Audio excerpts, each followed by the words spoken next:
mic is turning on.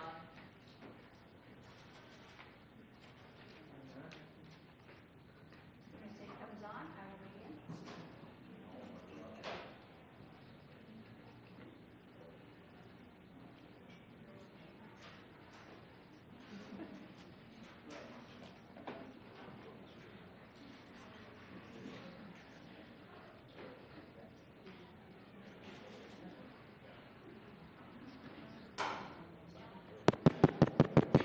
That's coming through. Okay, I think we have it. I'm calling to order the Salem Housing, the Housing Authority of the City of Salem. Will the recorder please call the roll? Commissioner Tigan. Present. Commissioner Matthews. Here. Vice Chair Gwynn. Here. Commissioner Brown, absent Mel Fuller. Commissioner Vang. Here. Commissioner Nordyke. Here. Commissioner Varney. I'm here. Chair Nishioka. Here. Will everyone please rise for the Pledge of Allegiance?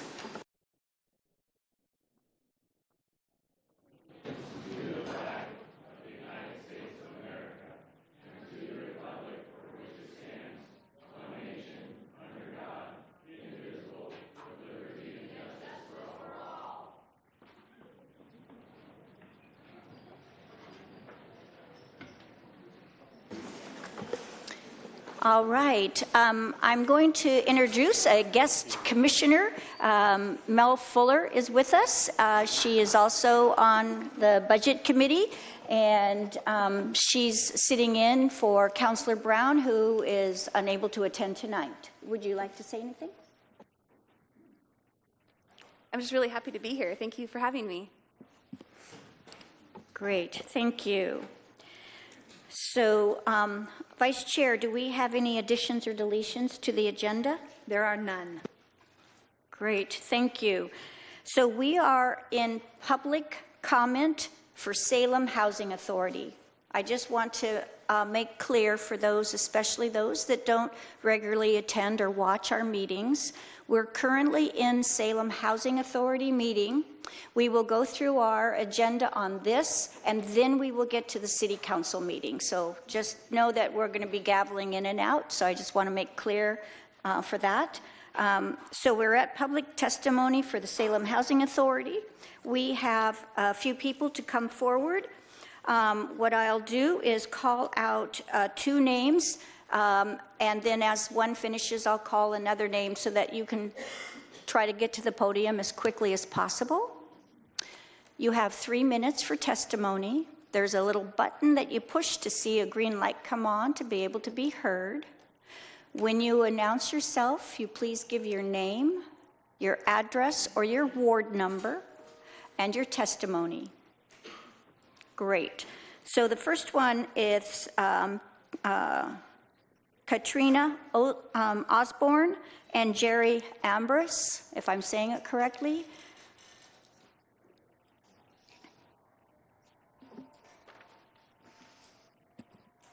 Good evening, Madam Chair and Commissioners. My name is Katrina Osborne. I'm a resident of Ward 3 in Salem, and I am the Director of Programs for Habitat for Humanity of the Mid-Willamette Valley.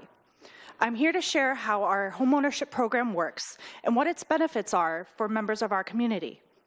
Habitat partners with low to moderate income families that are looking to purchase a home with an affordably priced mortgage. These are households that earn 50 to 80% of the area median income in Marion and Polk counties. They are working families in our community that are struggling to keep up with the rising costs of rent, let alone the high prices of market rate homes.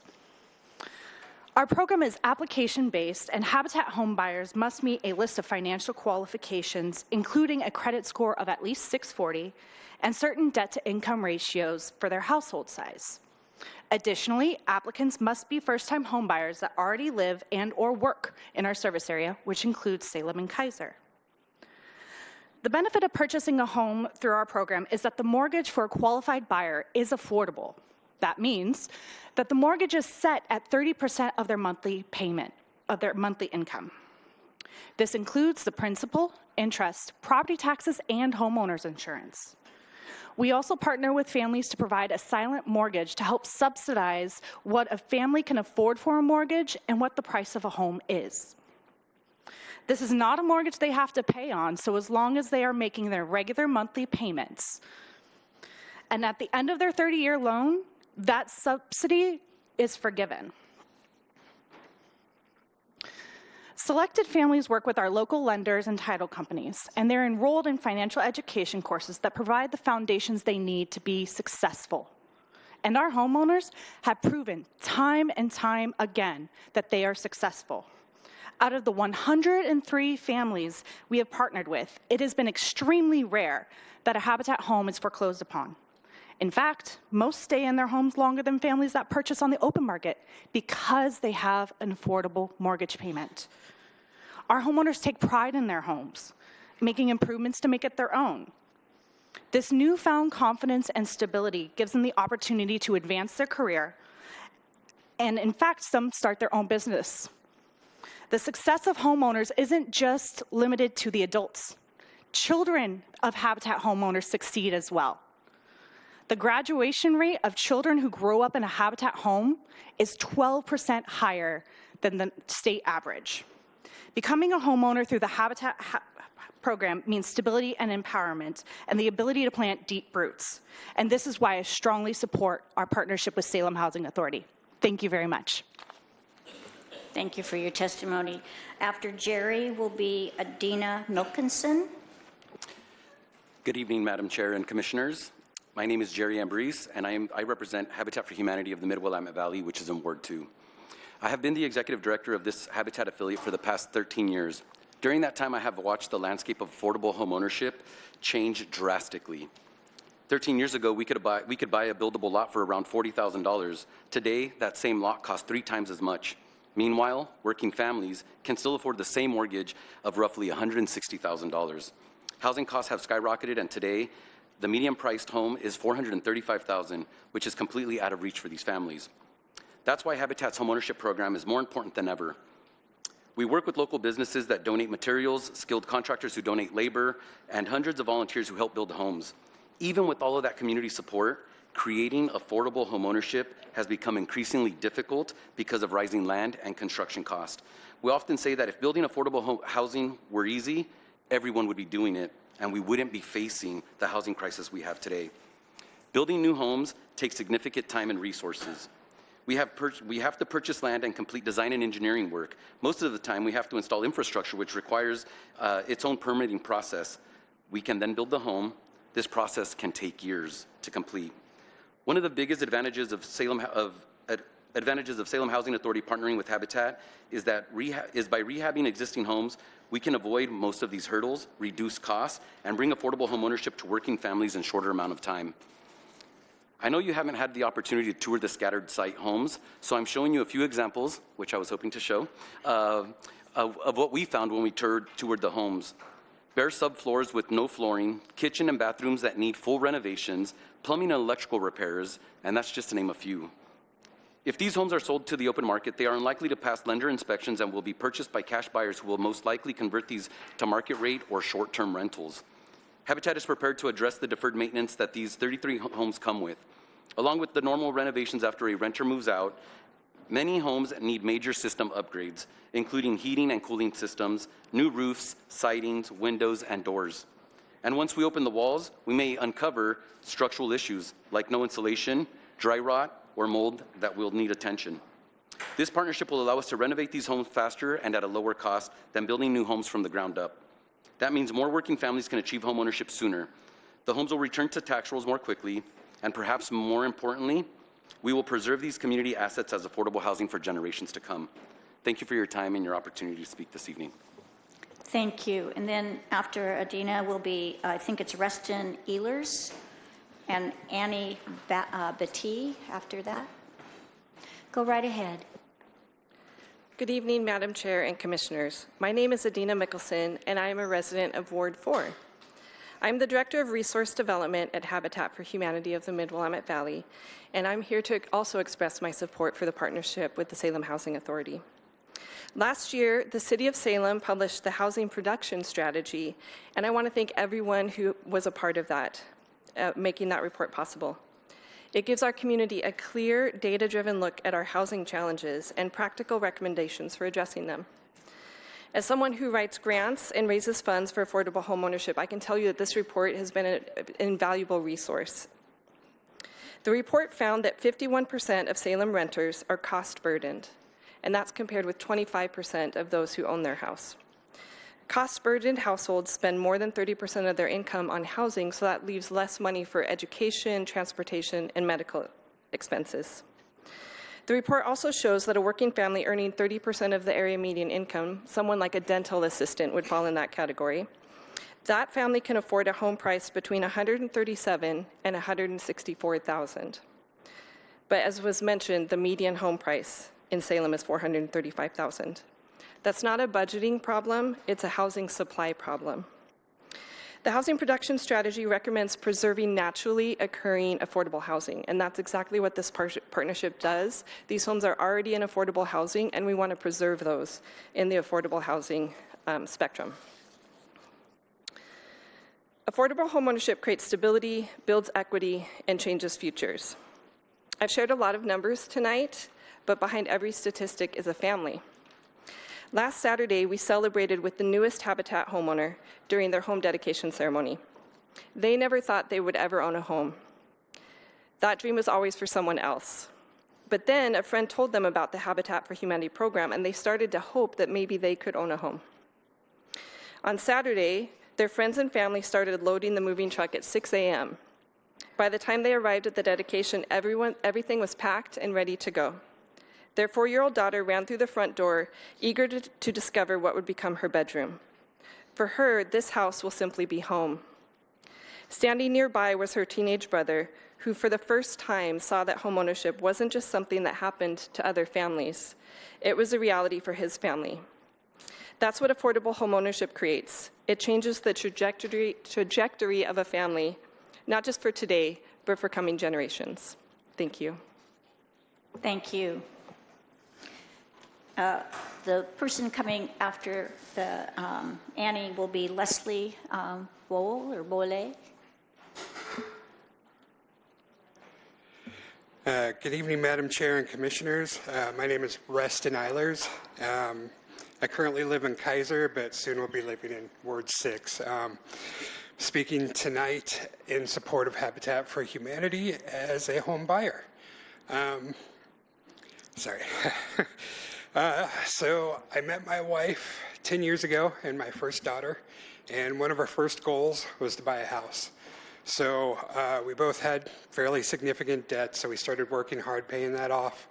It took us a few years, and then we saved a down payment, and then watched in growing horror as housing prices skyrocketed far beyond what we could afford.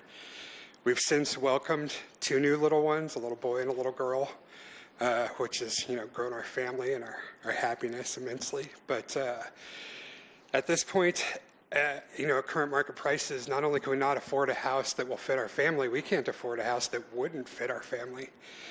But here soon, we're going to be purchasing our first home through Habitat for Humanity. I can't tell you how excited we are about that. We're so thankful and frankly relieved that we'll have that opportunity. Habitat for Humanity is making real positive change in local families like mine. And I urge you to support that mission because it means so much to us. Being able to purchase a home. Thank you. Thank you for your testimony. Great.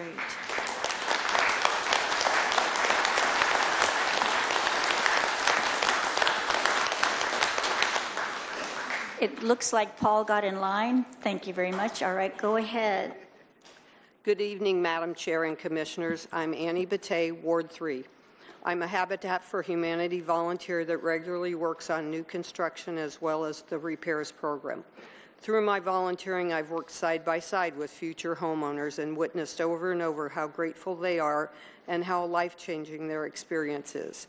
We're not just talking about 33 homes tonight, because as these 33 homeowners move into their homes, they create 33 vacancies for 33 other households to move into. So there's more than 33 households that will benefit over the years. The City of Salem has a focus of maintaining and encouraging more affordable housing, as well as supporting homeless initiatives. The proposed partnership between Habitat for Humanity of the Mid-Willamette Valley and the Salem Housing Authority meets both of these goals of the city.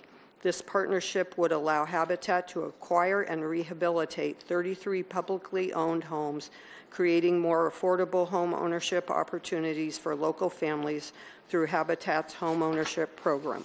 Our community is facing a serious housing crisis, and we need solutions that help working families achieve stable, affordable housing.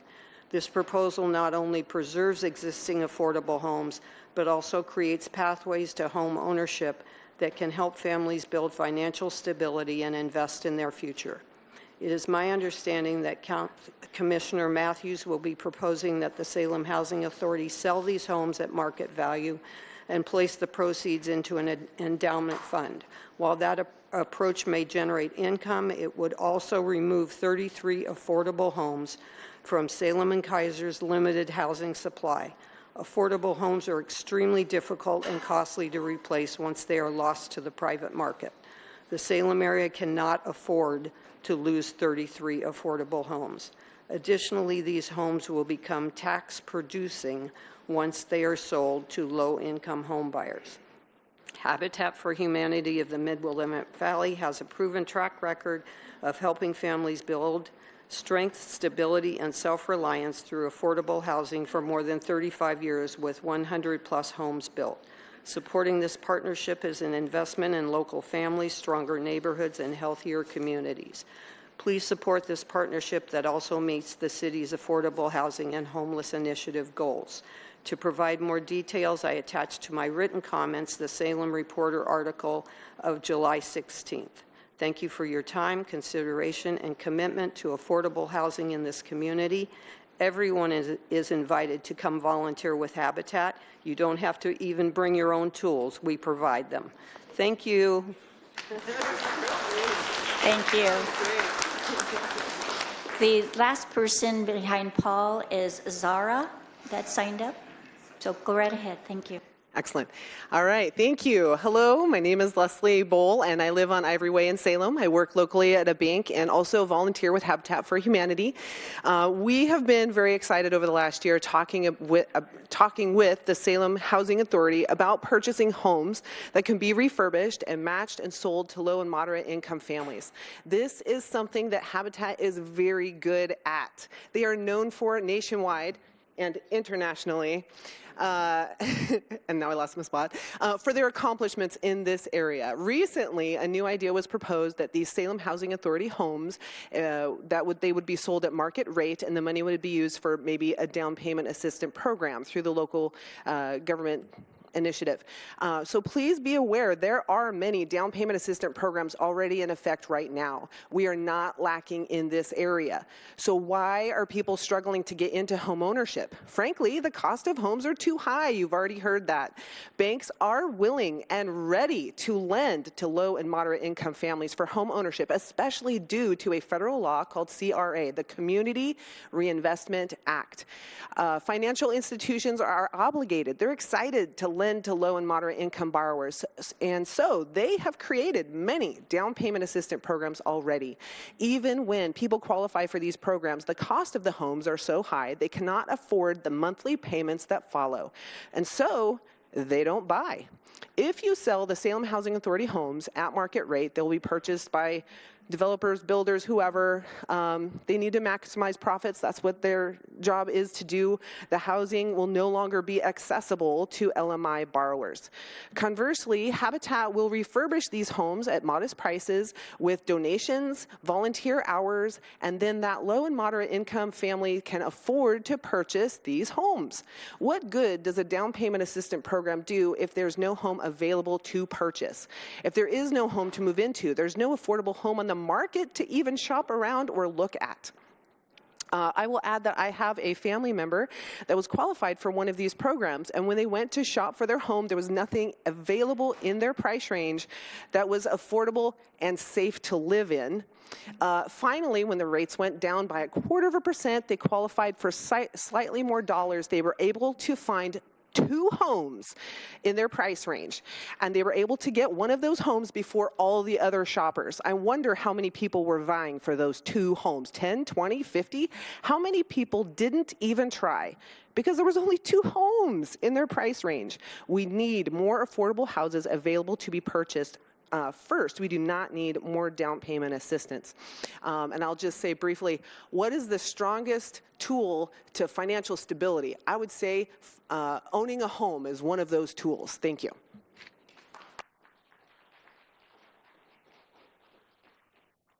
So again, Zara Floresman was the last to sign up, so if she's still here, please step behind Paul.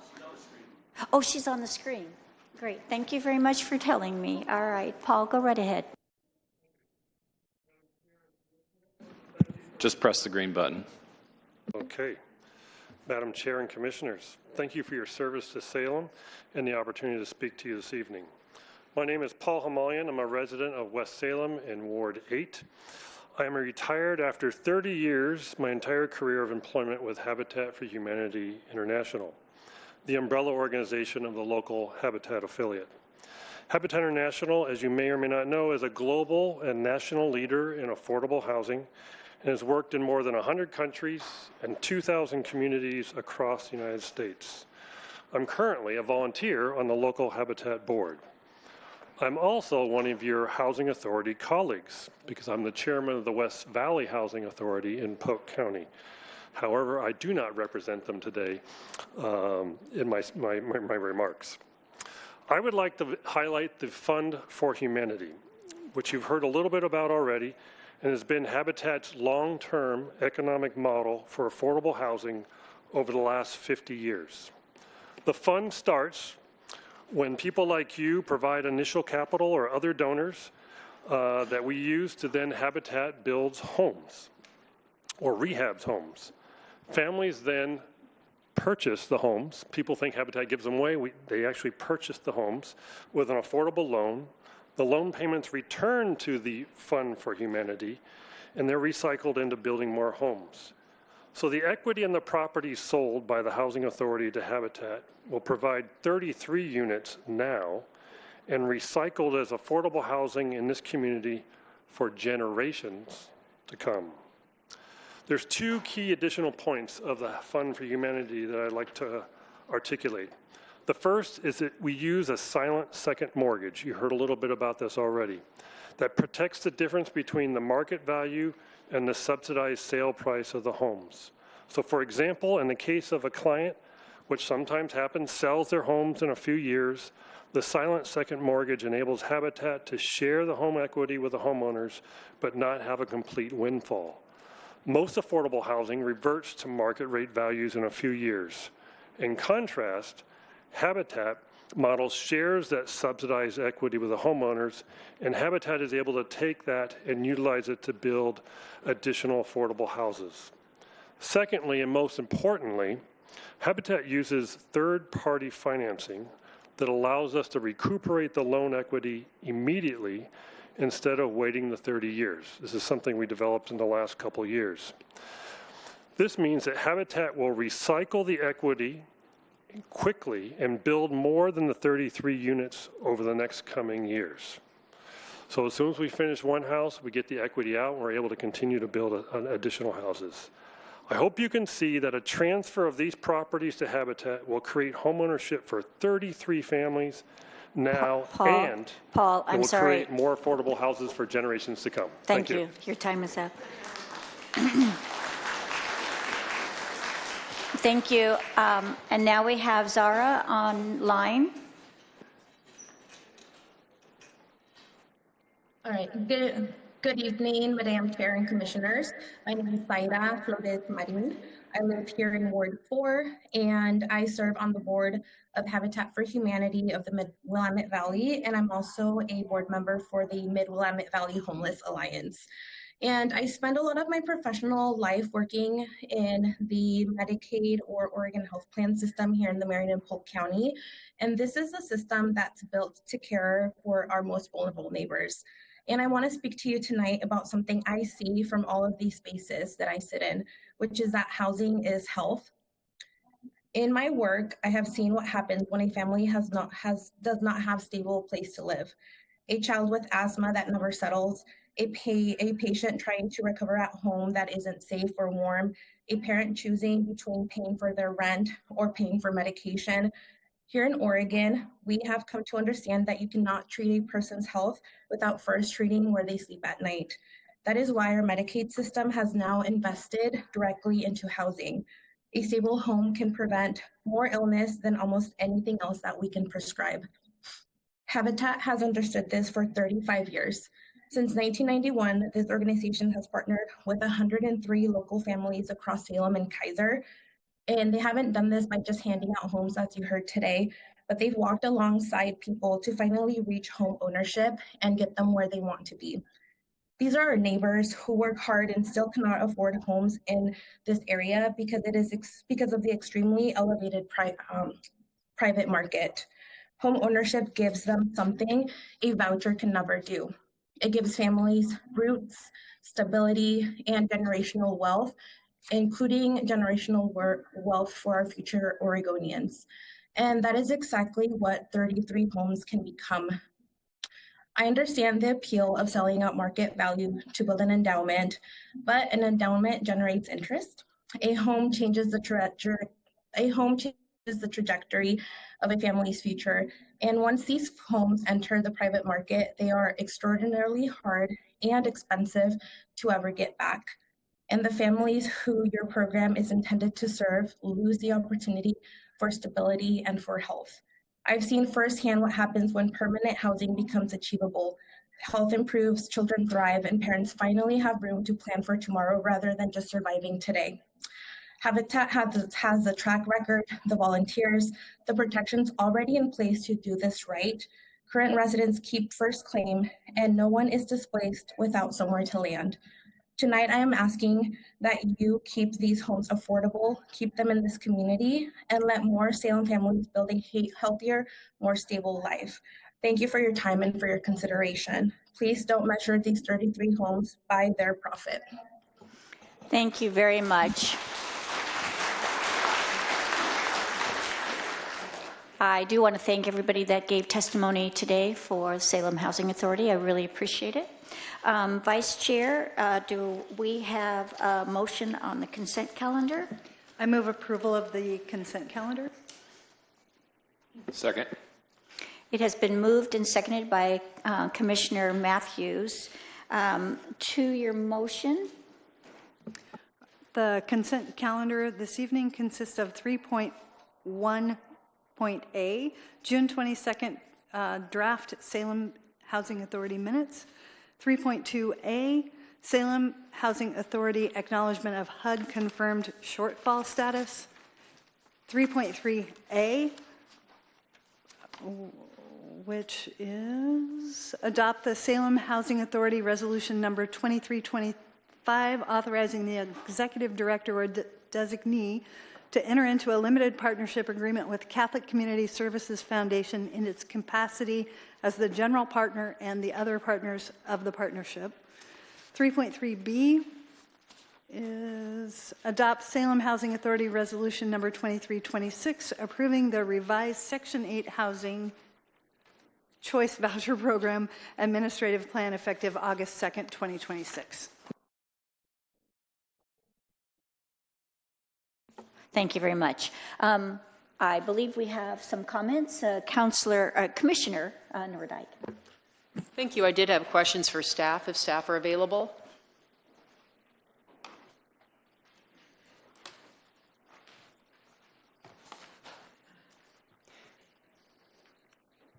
Hi, how are you? So I am really excited. I'm looking at 3.3A, and what 3.3A will do, if this commission votes to approve, is to acquire and construct 120 new units of affordable housing. Amazing, and the need is high. Can we triple that? That would be great. Get on that. No, I'm kidding. No, I'm not. So how, I know this early in the process, it's very difficult to define what affordable will mean. And I know that's what everybody wants to know. We've heard from our Habitat from Humanity guests this evening that affordability is very, very top of mind. It's something I think about all the time as a counselor. So again, at this early juncture, do you have any sense at all what the rent might be for these units? Are they going to be 1-bedroom, 2-bedroom studios? Is there anything you can tell us in greater detail about this before we vote? Yes, thank you, Commissioner Noydick. I'm Jessica Blakely, the Deputy Director for the Salem Housing Authority. And Compass Point is a partnership project that we have with a group that we've done some other development with. Their unit mix is very standard, where they have 1s, 2s, and 3 bedrooms. Their percentage of area median income will be at the 60% mark. So I don't have it off the top of my head, but roughly the 2 bedrooms sit around the $1,600 mark. And for those who may not be familiar with the AMI means, can you explain briefly what that is and who decides what the AMI is for our region? Yes, thank you for the question. So we have all of our funders operate under like the HUD fair market rents, and they all look at the different jurisdictions and they get a sense of what the market rent or the reasonable rents are. Oregon Housing and Community Services will then pick those up by county and identify them by county. So this particular project will follow the 60% area median income rent chart that Oregon Housing and Community Services publishes annually, and they do that by Marion County specifically. And they'll actually break it up from the 30% area median income to 80% area median income, and then by bedroom size. So it's very easy to cross-reference. They do change annually, but it's easy to find that information by going directly to their website and locating the rent and income charts. Great. So the City of Salem, the Salem Housing Authority, doesn't determine what the median income is. That number is provided to us. That's correct. Okay. And then the second question I had, will this project, will Compass Points be added to Shaw's portfolio? We currently provide affordable housing for about 9,000 individuals across the City of Salem. Is this going to be a Shaw project when it's all said and done, or who's going to own it after it's constructed, in other words? Thanks for the question. The partnership will own it, and that's a combination of different partners like Catholic Community Services as well as Salem Housing Authority. We'll be a special limited partner, but not a general partner. But the one thing that we're working on right now is, by statute, the Housing Authority-owned projects are property tax exempt. And what that does is it helps them not have to leverage so much debt by being able to offset those operating costs of the property taxes each year, and allows them to restrict their rents a little bit lower, and that's kind of the trade-off for that partnership. Right now, we actually have in partnership, public-private partnership, 1,181 units versus our own owned portfolio, which is 764 units. So we find that we can bring these faster by entering into a public-private partnership. So that's really where our momentum is going. So this will be on top of the 1,181 that we already have and add this 120 units to that. Great. Well, thank you. And yes, more of this, please. Great. Thank you. Excellent questions. Commissioner Matthews. Don't go away, Jessica. So with their tax abatement, how long is their tax abatement for? Thanks for the question. So the life of the partnership, so long as it's considered housing authority owned, the property is considered tax exempt by the ORS and statute.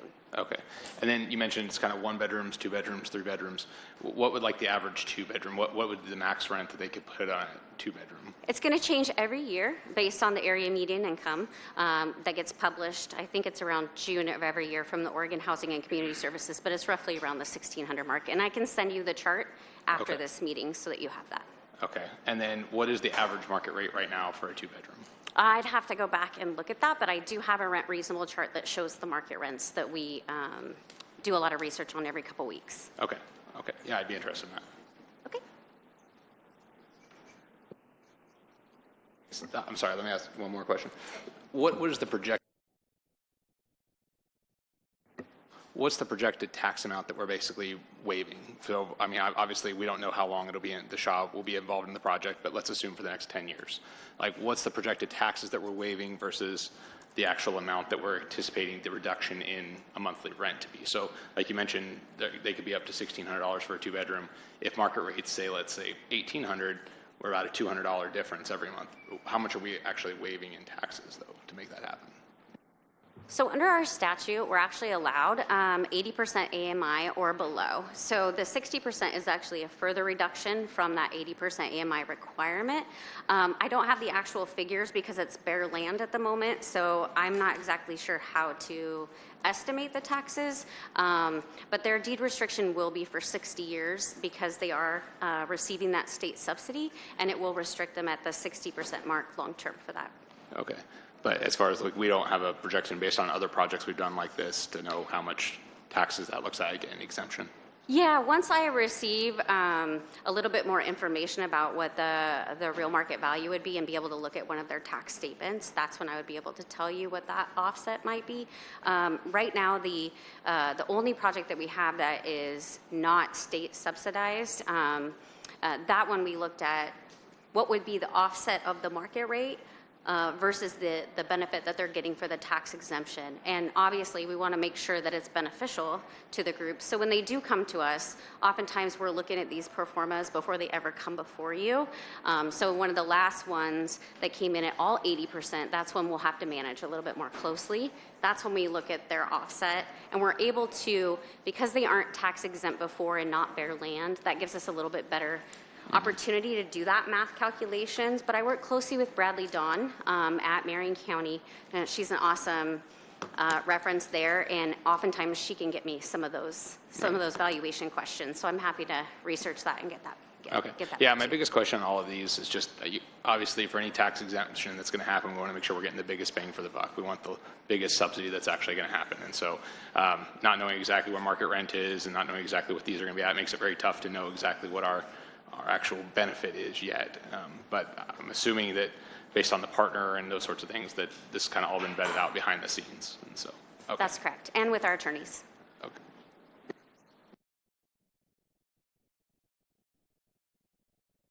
Great, thank you for answering those questions. Does anyone else have anything? Then will the recorder call the roll for the consent calendar? Commissioner Nordyke. Aye. Commissioner Varney. Aye. Commissioner Tigan. Aye. Commissioner Matthews. Aye. Vice Chair Gwynn.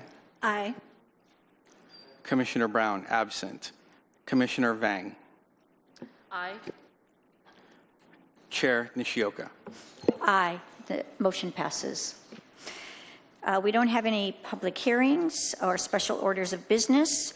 We have the information report, and I'm wondering if any commissioners have any questions on the information report.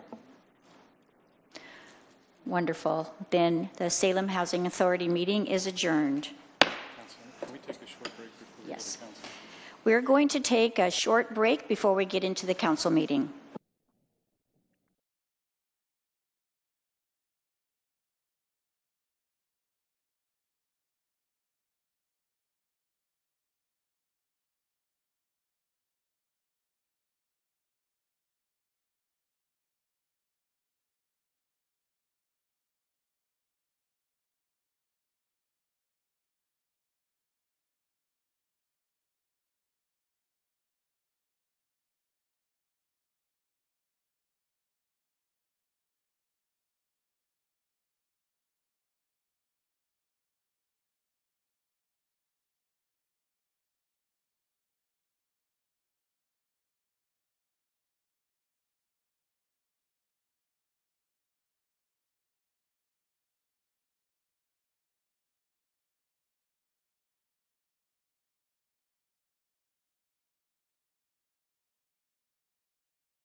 Will the councilors that stepped away please return to their seats?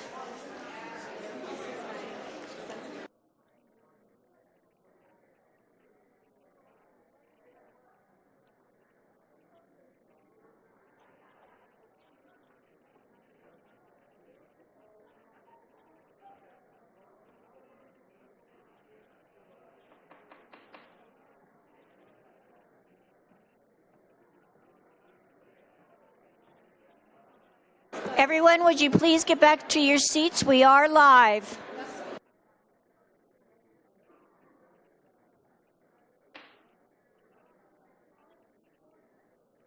All right, everybody, we're about to start the meeting. Thank you. I'm calling to order the City of Salem City Council meeting for Monday, July 27th, 2026. Will the recorder please call the roll? Councilor Tigan. Aye. Councilor Nishioka. Here. Councilor Matthews. Here. Councilor Gwynn. Here. Councilor Brown absent. Mel Fuller. Present. Councilor Vang. Sorry, that's Still here. Councilor Nordyke. Here. Councilor Varney. Here. Mayor Julie Hoy. Here.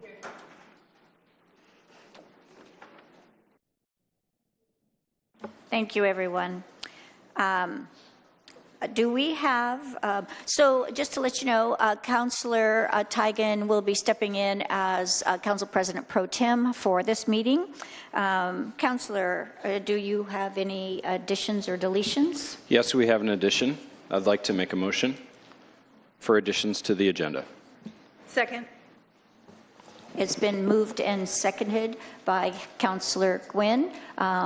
Councilor Tigan, to your motion. The addition for this evening is on item 5.1, the report on the data center. We have an added presentation and added the following note to the report that representatives of Veris will be present and available to address questions from the City Council. Great, thank you very much. Any questions on this? Will the recorder please call the roll? Councilor Nishioka. Aye. Councilor Matthews. Aye. Councilor Gwynn. Aye. Councilor Brown absent. Councilor Vang. Aye. Councilor Nordyke. Aye. Councilor Varney. Aye. Councilor Tigan. Aye. Mayor Julie Hoy. Aye. The addition passes. Thank you. All right, we're now to council and city manager comments. Do any of you have any comments that you would like to make? I think we're all ready to move forward. Oh. Go right ahead. I just want to say thank you to everyone for allowing me to sit up here tonight and experience what's going to happen in this room. I am also an elected representative on the Salem-Keizer School Board. I am not here in that role tonight, but I am really looking forward to hearing what our community thinks about such a topic, and it'll just help me learn about the people that I serve and our community even more. So thank you for having the council rule that allows proxies. Thank you to Councilor Brown for asking me to be here, and thank to all of you for showing up. This is an amazing turnout tonight, and when I had a couple of people ask me, are you sure you want to do this tonight? And absolutely, I do. There's so many people here. Thank you all for coming, and I look forward to hearing all of your comments. Thank you, Ms. Fuller. All right. We do not have any proclamations or presentations, so we are to public comment. But thank you, Mayor. Go right ahead. Yeah, sorry about that. I know it's difficult. I just want to say thank you for sitting in for me there in the position to take charge on this night. I'm glad to be here. I'm sorry I am remote. I'm with family. And I look forward to tonight's discussion as well. So thank you also to staff for accommodating my absence tonight. Thank you. Thank you, Mayor. All right, so I have a bit of a preamble that I would like to help everyone understand. This is quite a showing, so again, thank you all for being here. Before we begin with public comment, I want to acknowledge the hundreds of emails and comments that the city has received regarding the proposed Oakland data center. I'm sure my fellow councilors will be nodding in agreement that we have all received those. I know I have purposely read through all of them that came to me and to the City Council. And I really appreciate all of you for providing testimony to share your thoughts, your concerns, and your perspectives.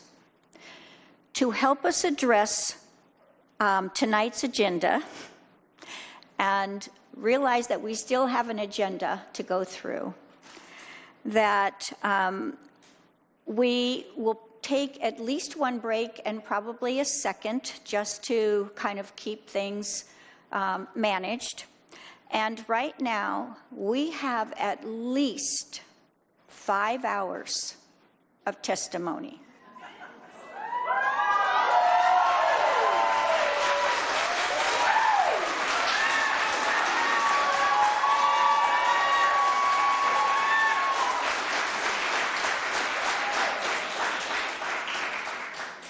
Thank you for the enthusiasm.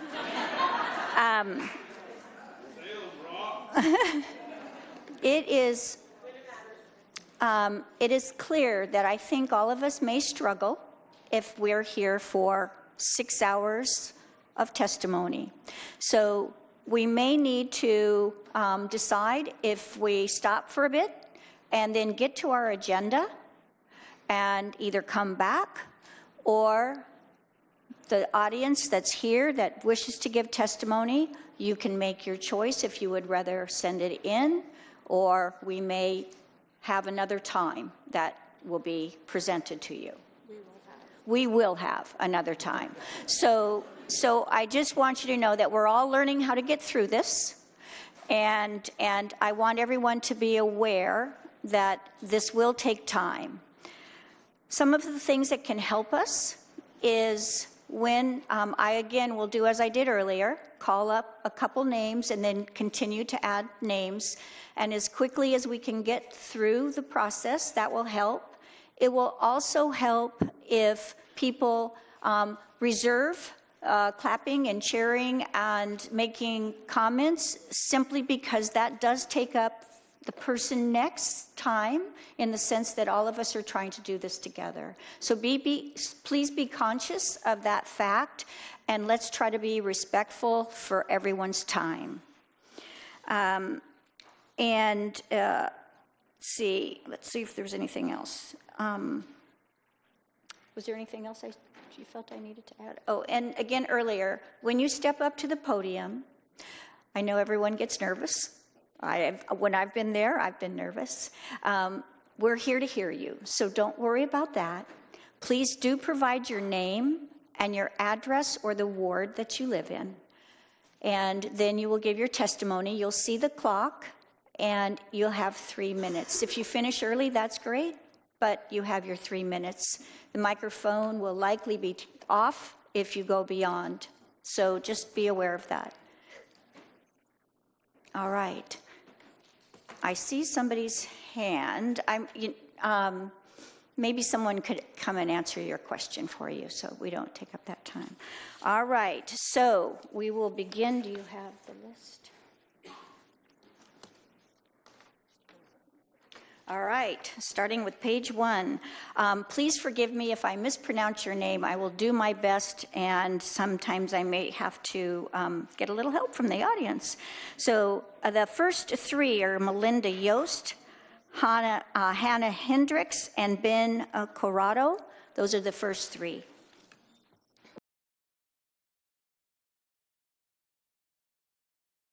Be sure to press the button to turn the green light on. Be sure to press the button. Oh, my name is Melinda Yost, and I live in Ward 1. I am not angry at any of you councilors, but I do expect all of you to do everything in your power to end this injustice, and I will be paying attention. The individual who signed the NDA works for us, we the people, not any company. And this person has devoted their time to helping this company slip this thing by us without informing the public one bit.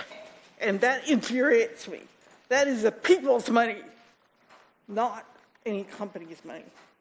They knew that this would be very unpopular with the people, and that's why they went this route. And it really infuriates me. The NDAs are just a way to keep information from the people and protecting their asses of the two people that are trying to slip something by the public. And that person, whoever he or she is, needs to be tossed out of this government immediately, because that is not representing the public.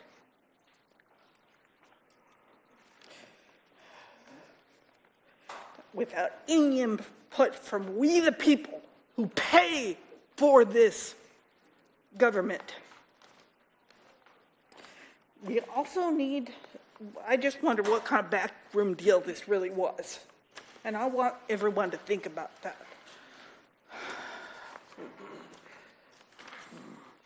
Okay, anyway, okay. 4 hours of battery power a day does not even come close to enough to compensate from the energy they will be stealing from the people of our city, not to mention the plumes of diesel exhaust from generators if they go that route. And say goodbye to clear blue skies in the summertime. We also need to conserve our dwindling water. Detroit Lake is no longer a lake. It is a series of stumps out there. Our water is already under stress. We do not need to be sacrificing it to some damn supercomputers. I have seen this act before. And when my parents went before Marion County Commissioners, and we heard them say, well, their mics were still on, they did not realize that at the time. We're just here to listen to these idiots. And we already know what we're going to do. The fix was in, their pockets were lined, and the hell with the people. Thank you.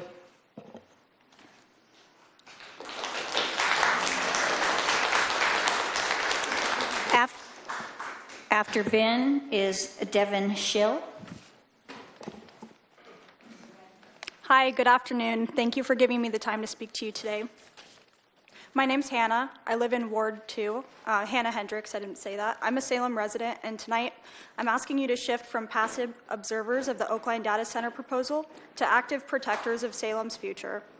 Public comment must not become a mere venting forum while a $5 billion project is fast-tracked behind closed doors. First, I urge a unanimous yes vote on Councilor Varney's motion to ban corporate NDAs. Negotiating the Oakline project in secret since March 2025 subverted democratic transparency. If this project is truly safe for Salem, it should never have required a non-disclosure agreement. Second, while I do support the proposed data center task force, a report due this December is a loophole if the Veris project moves ahead in the meantime. I urge Council to amend the motion tonight and place a strict administrative pause on all Oakline processing until the task force delivers its policy recommendations. And finally, do not accept vague corporate promises about low noise fans or closed loop cooling. I demand that Council directs city staff to condition any future approvals on a legally binding community benefits agreement. If Veris violates Salem's low-frequency noise thresholds or exceeds its stated water targets, the city must have the explicit contractual authority to pull their permits instantly. Do not let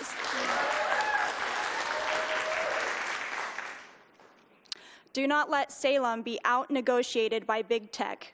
Pass these motions, close the loopholes, and protect our community. Thank you. Thank you for testimony.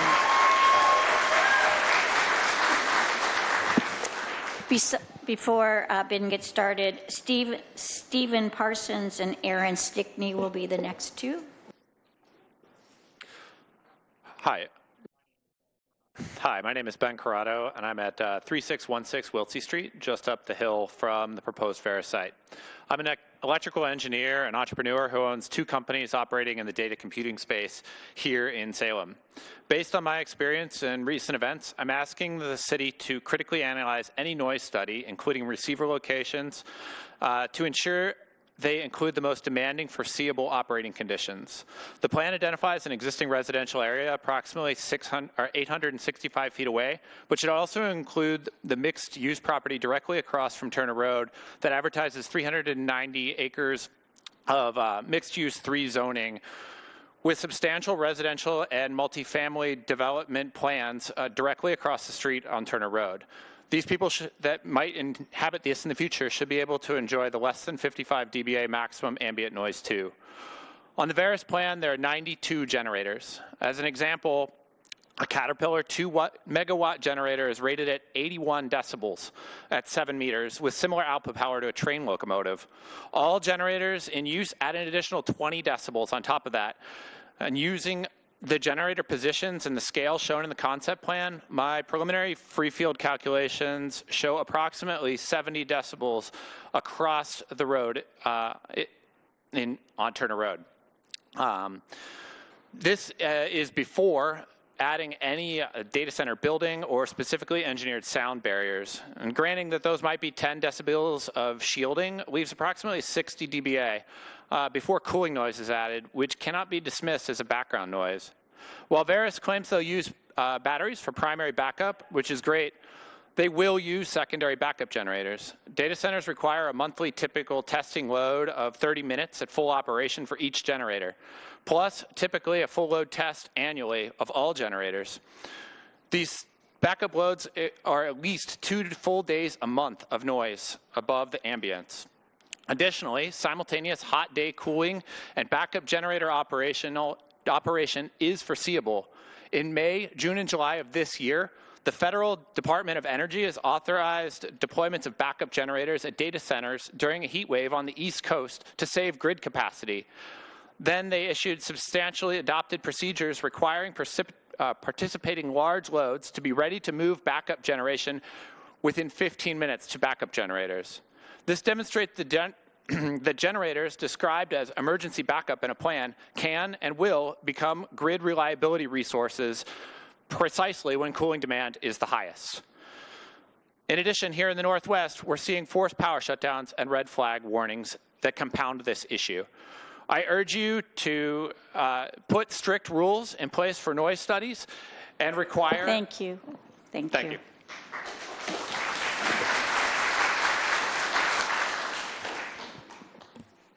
Go ahead, Ted.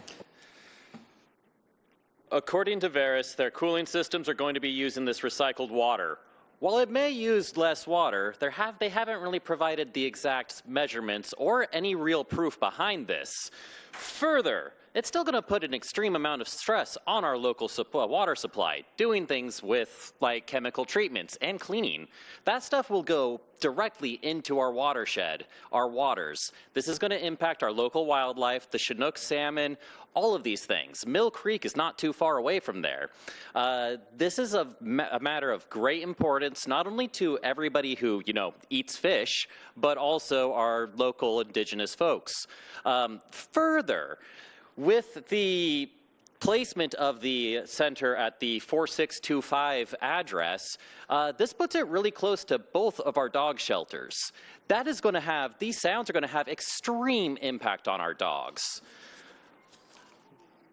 Recycled water is going to be pouring chemically active wastewater into our local water supplies. A huge amount of toxic waste is going to be poured into Mill Creek. This toxic chemicals such as, where'd I put those? Corrosion inhibitors, biocides, and even antifreeze. what if there's a leak? What if something goes wrong and that stuff leaks out into our waters? It's going to impact everybody. You look at the places out in eastern Oregon, you see entire rivers of dead fish. You see the local communities crying out to get these things removed. The impacts ecologically are absolutely bonkers. The sound, well, every 4th of July, you know, we get hundreds of dead bats and birds. This is going to be a constant stream of dead animals that are important to anybody who gives any cares about this planet. That's all I got for now to say. Thank you very much for listening. So,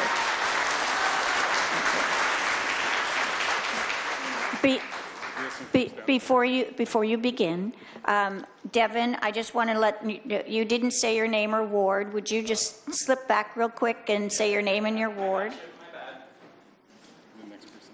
Sorry, I was just really excited to tear at these people.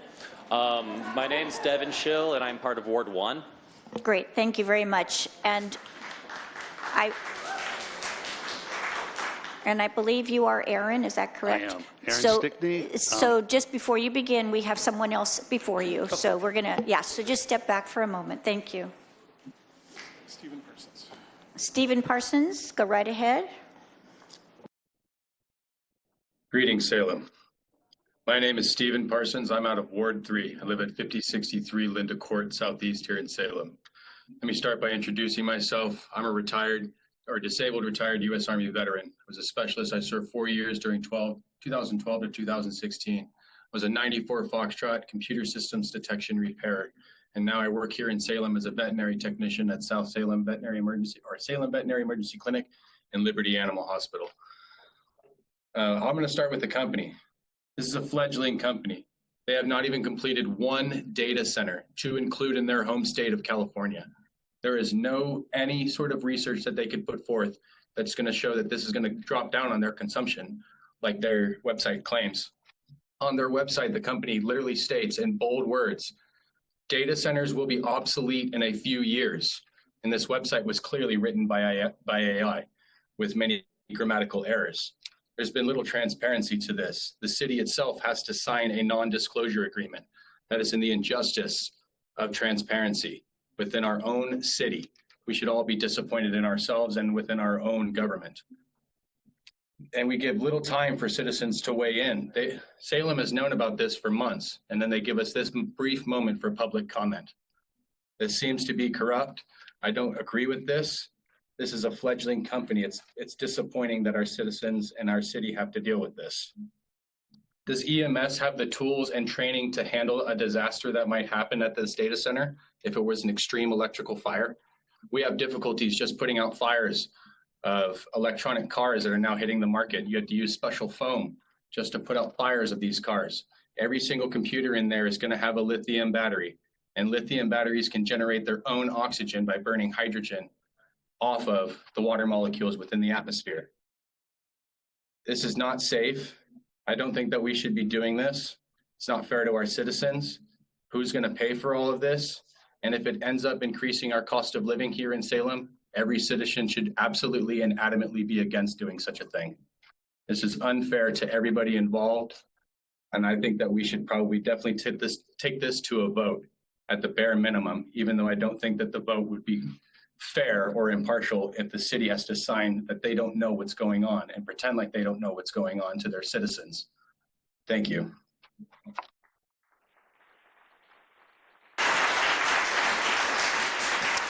So after Aaron, who's now at the podium, is Kathy Redwine, if I'm saying that, R-E-D-U-I-N-E, and then after her, Garth Finley. Go ahead, Aaron. Aaron Stickney. I'm not a resident of Salem, but I am a developer that's going to be putting a lot of money into Salem. While I understand the community, is a bit upset about the potential of the data center and potentially the company that's doing it, I do believe that having a data center in Salem would be beneficial if certain guidelines were put in place. There we go. We will not tolerate that type of behavior. For example, there's a lot of things that are misconstrued about the data centers. I've built over 5 across the country, and there are ways that you can do it correctly. All of our data centers are off-grid power that either use hydrogen fuel cells that actually produce distilled water that can be used by the city. We have the data. Please, please, please stop your shouting. We will have to stop this. All I'm saying is that the public needs to be better informed on what exactly the data centers are doing and how it could be a benefit to Salem. I think, one, Salem shouldn't give them a tax abatement if they do build it, and two, maybe you need to have a different builder build this particular data center. But there's rules in place from the EPA perspective as far as anything being disposed of. Your refrigerators carry Freon. You can't just open that up into the air. It's the same thing with the computers. Anything that they dispose of has to be disposed of properly. There's a number of different things that would be beneficial if the data center was allowed to come. Now, if the company that's doing it, maybe they're not the one because apparently it sounds like they don't have experience, but the data center idea itself would be tremendous for the city of Salem. Right now, the city of Salem needs an anchor tenant. It needs something to bring people back in.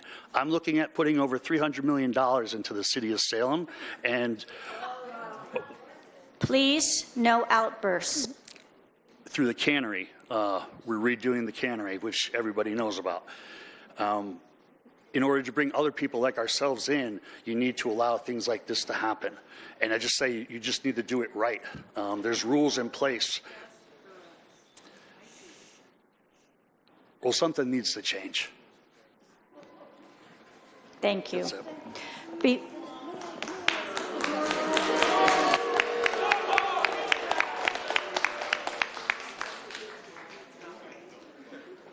So, again, we cannot have outbursts. It delays the people that are signed up for testimony, which I assume each of you are here for that.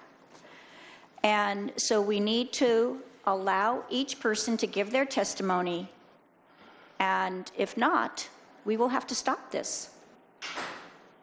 All right. I believe you are Kathy. Is that correct? Correct. Thank you. Go ahead, Kathy. I'm Kathy Redwine. I live in Newport, Oregon. Hello and good evening. Mayor Hoy, Madam Chair, Vice Chair, City Manager, Attorney, Councilors, staff, and community members behind me today. My name is Kathy Redwine. I live in Newport, Oregon. I got off work this afternoon and drove straight here because this is that important.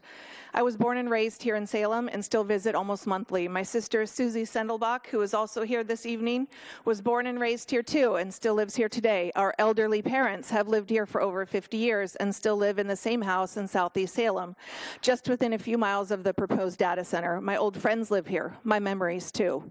I'm curious, do any of you have family?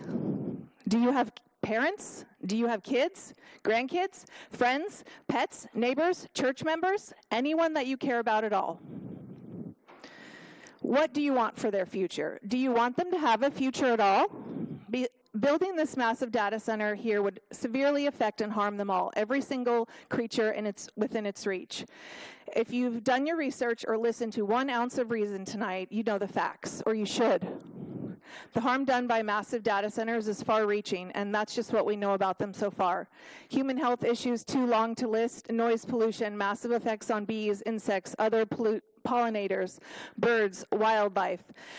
Utility usage, pollution, inflated costs, electricity and water shortages, all affecting this community. Destruction will happen, absolutely.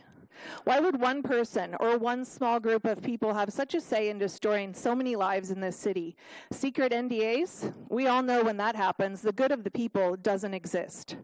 Do you want this on your conscience? These dark, terrifying, cruel, dangerous, horrible times right now, every day a nightmare for justice, women, minorities, and especially the environment. Do you want to put your name on this timestamp in history for good or for evil? If you think defending this for any reason, such as the amount of jobs or money it would provide or whatever minuscule excuse you have is worth it, you are wrong and you will regret it one day. This is not a dress rehearsal. We have only one beautiful and wild life to live. Please show intelligence, foresight, courage, integrity, compassion. Please reject this data center. Please do what's best for this city, this community, and its people. We will not back down. No data center, ever. Thank you for your time and for letting our voices be heard. Thank you.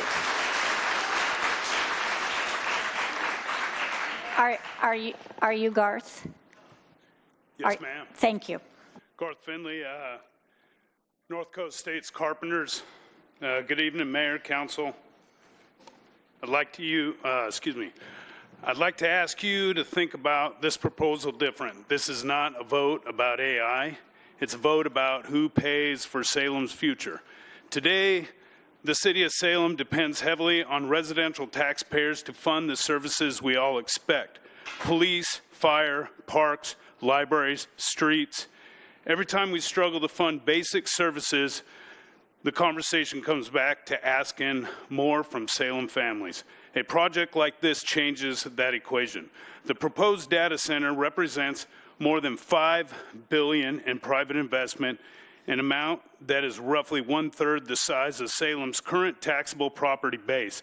According to the city of Salem, once the initial 3-year enterprise zone period ends, that investment becomes taxable and is expected to generate millions of dollars annually for city services. Even during the exemption period, the project pays system development charges, permit fees, franchise fees on electricity, and other local fees. Some ask whether data centers create enough jobs. That's the wrong question. The better question is, what kind of tax base allows a city to provide better services without continually asking from more homeowners? Look at Hillsborough. Data centers are now represent approximately $11 billion in assets and exempt market value. In 2025 alone, they generated about $61 million in property taxes, and Oregon's enterprise zones agreement associated with these investments have produced more than 3,200 jobs with a median compensation of $126,000. While supporting workforce development and local small businesses, statewide Price Waterhouse Coopers found Oregon's data center industry supported 9,310 direct jobs, 38,380 indirect jobs, and more than $4.1 billion in labor income. Then look east. This is where I'm from. Oregon resident, Prineville, Oregon, transformed from a timber town into a technology hub. Hermiston and Umatilla have seen thousands of construction workers, new local businesses, increased demand for skilled trades, growing public revenue, communities, and investing back into infrastructure and schools. Those communities didn't stop being agricultural communities. They became more economically resilient. The only question is whether that story belongs to Hillsborough, Prineville, Hermiston, or whether Hey, Garth, I'm sorry. Your time is Salem up. finally wants to write it down. Thank you. So,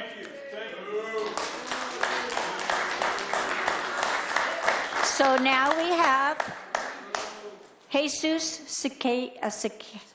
Sacida, and then Parker Emerson, and then Stephen Acosta. So that's the list we go. Go right ahead, Jesus. Thank you. Good evening, Mayor and Councilors. My name is Jesus Salceda, Ward 5, and I represent the North Coast States Carpenters Union. I am here tonight because this project represents something much bigger than a single construction site. It represents careers, apprenticeships, and an opportunity for working families throughout the Salem area. The Oakland at Mill Creek project is expected to create thousands of construction jobs over several years. Those aren't just numbers on a spreadsheet.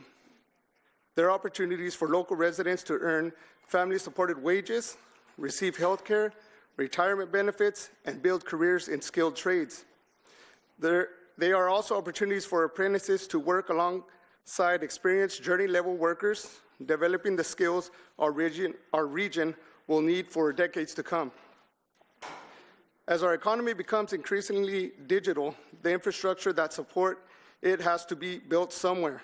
If Salem chooses to move forward with this project, we have an opportunity to ensure that infrastructure is built by a highly trained local workforce that is committed to safety, quality, and craftsmanship. I also want to acknowledge the people that have raised legitimate questions about the project. Those questions deserve answers. and this proposal should continue through the city's review process like any other major development. But that review should be grounded in facts. The project has been designed with a closed-loop cooling system intended to reduce water usage, low-noise technology, and significant investments in electrical infrastructure to support future demand. Those are important considerations that deserve to be a part of the conversation. Beyond construction, this project has the potential to generate millions of dollars in new local tax revenue that can help fund essential city services while supporting long-term economic growth. Just as importantly, it allows Oregon workers to stay closer to home instead of traveling across the country in search of a major construction project. Every project is a balancing act. Tonight, I simply ask that you weigh the significant economic and workforce benefits alongside the concerns that have been raised and continue evaluating this proposal based on evidence, not speculation. Thank you very much for your time. Thank you for your testimony. So, do we have Parker Emerson? Stephen Acosta? Thank you, Stephen. All right, did I push the button? No, it's already on. Okay, first and foremost, I want to thank you all for being here. I want to thank you for your service, and I want to thank the first responders as well for your guys' service as well. Give us your name and ward. My name is Stephen Acosta, and I'm from Marion County, Ward 2. I want to say thank you for your guys' service and for everything that you guys do. For me, I'm not a union rep. I'm not a union business agent. I am actually a worker ant, is what I call myself. I am a blue-collar man who actually works in the field. I'm in the trenches. I have personally done 3 data centers in Hillsboro, Oregon, and the benefits of what that gave me and my family were very, very tremendous. I was able to save enough money to buy a home here in Marion County, my first home, which was really a big accomplishment for me. While out there in Hillsboro, a lot of us, we would go out and eat at the local places, Amelia's Mexican Cuisine, Helvetia Tavern, Top Golf, many places out there. I'd get my gas out there. I'd get my energy drinks out there, my snacks. And it's not only that, but the amount of time that I was out there working was able to help me and a bunch of my brothers and sisters be able to build a lot of work. I also want to I do appreciate the opposition as well with their concerns. They are legitimate concerns. And I also know that today that the way that these things are built are not of the way of how they were a long time ago.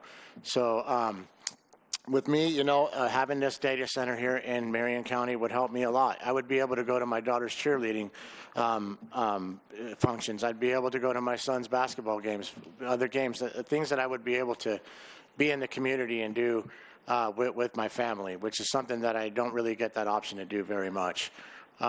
So with that being said, you know, I ask that this does go through.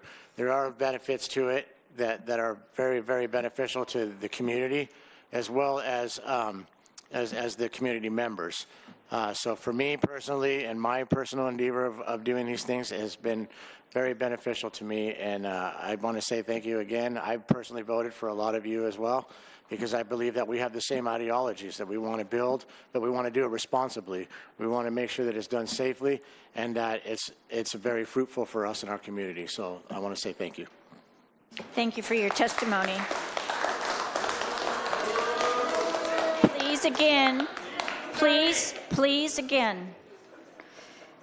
Lori Skillman, John Robinson, and Vicky Angzita. Thank you. Is this the green button?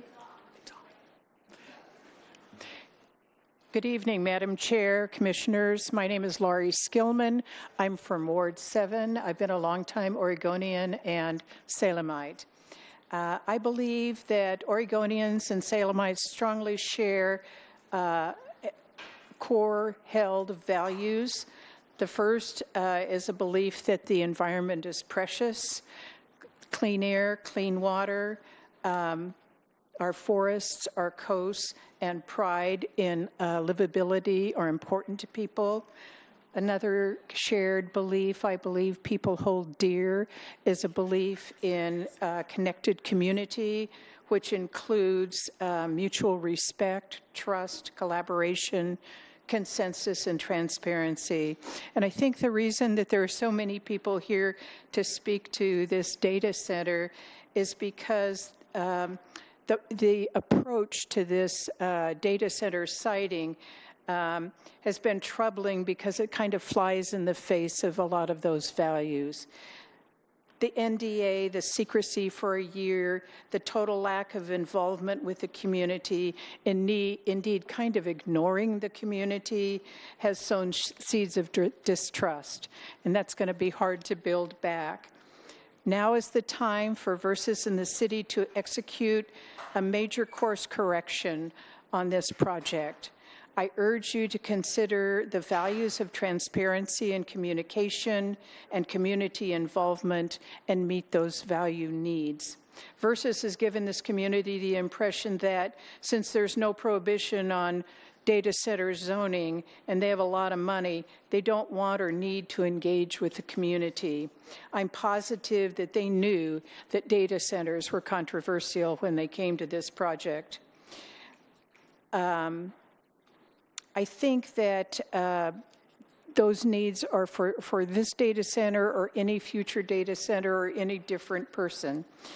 I have three major concerns and hope that Versus will step up to the plate and provide answers. First, it's very troublesome that Versus is a 2-year-old company with no track record. I used to be an investment banker. I know these kinds of companies. And they have no record of constructing or operating. We can't rely on their record, only on their promises.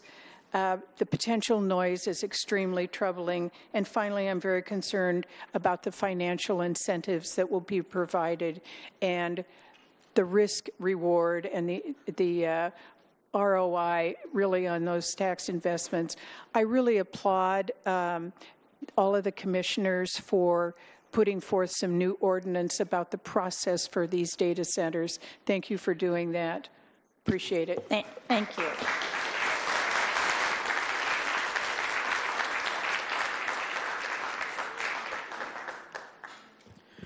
My name is John Robinson. I live in Ward 1. A common refrain when defending projects such as this is, if they don't build it here, they'll build it elsewhere. That argument is not sufficient to warrant its approval. Let's apply that logic to a hypothetical annual arsonist convention. Attendees will be staying in local hotels. They'll be eating at local restaurants. Maybe they'll buy milk for their stay at the local Winco. Sure, half the city may be in ashes by the end, but think of the economic activity this convention will promote. And if we don't let them hold it here, they'll hold it elsewhere. You rightly, I hope, see that as absolute nonsense. Verus estimates that this data center will bring 75 permanent jobs, as though that is an impressive number. 75 is 0.04% of this city's population. The gathering to meet Jeff Vandermeer at the local book bin had a crowd of that size. Everyone who showed up that day contributed far more to the local economy than this project ever will, and they didn't pollute the land or strain public infrastructure to do so. That said, it doesn't matter how many jobs this data center is projected to bring or how clean Verus promises it will be. It is plainly obvious to anybody who cares to look that the so-called AI boom is little more than a bubble propped up by incoherent promises from the least trustworthy people on this planet. I encourage everyone in this room to look into the work of Ed Zitron, that is Z-I-T-R-O-N, who has dug far deeper into this topic than I could here. The short version is that the bubble will most likely burst well before this project is completed, leaving our city with an unfinished eyesore. It has also been revealed that the city has been under a non-disclosure agreement with Verus since March 2025.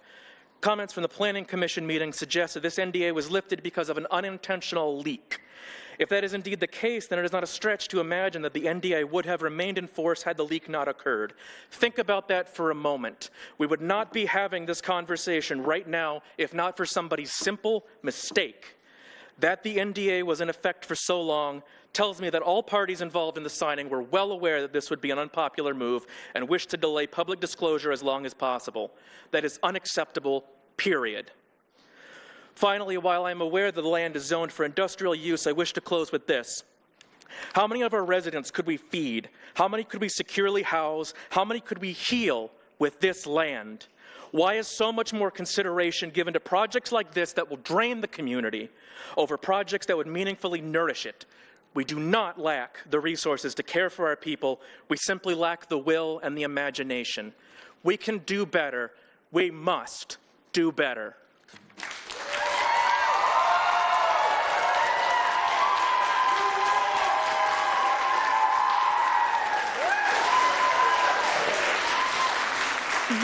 Vicki, go ahead. Push the button again.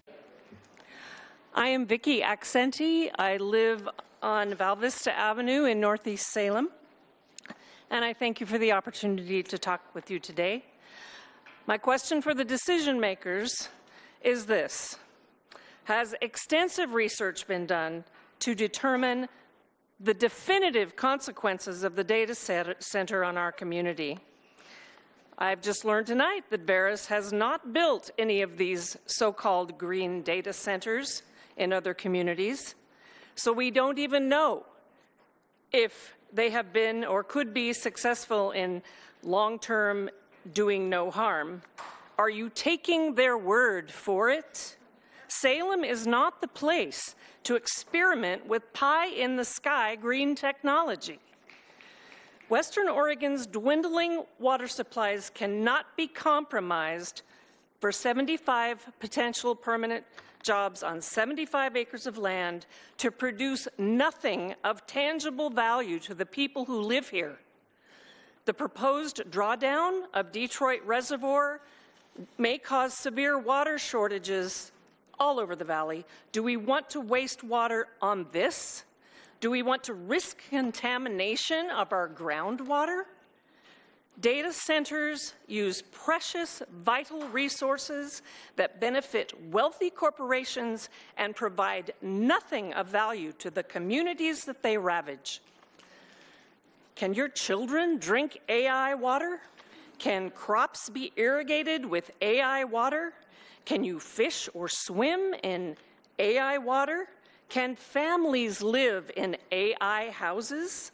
If they must be built, build them in places in the country that actually get rain in the summer and that don't already have sky-high electricity rates. Please protect our communities from this worthless, harmful, greed-driven enterprise. They're telling us there will be no harm to our community. Can you at least make them prove it first? The focus for our community should be tangible. Use the construction workforce, which is marvelous, to build affordable housing, not a data center. Thank you for listening.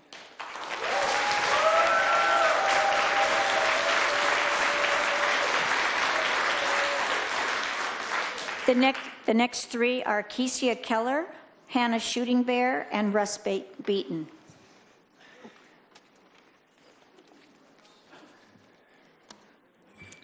Good evening. I'm Keisha Keller. Thank you so much for hearing our concerns. I'm really just very curious because we only just found out about this, and so I've only had a short period of time to look into all the possible harmful effects. But what I've found has not been comforting. And so I'm here tonight to find out more, to plead that you will do due diligence, do the research that needs to be done to make us all feel comfortable with this before you move ahead.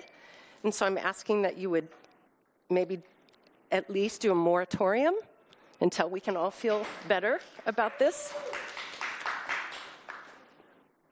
I heard things like farmers admitting their cows have not had one live birth since the data center came in.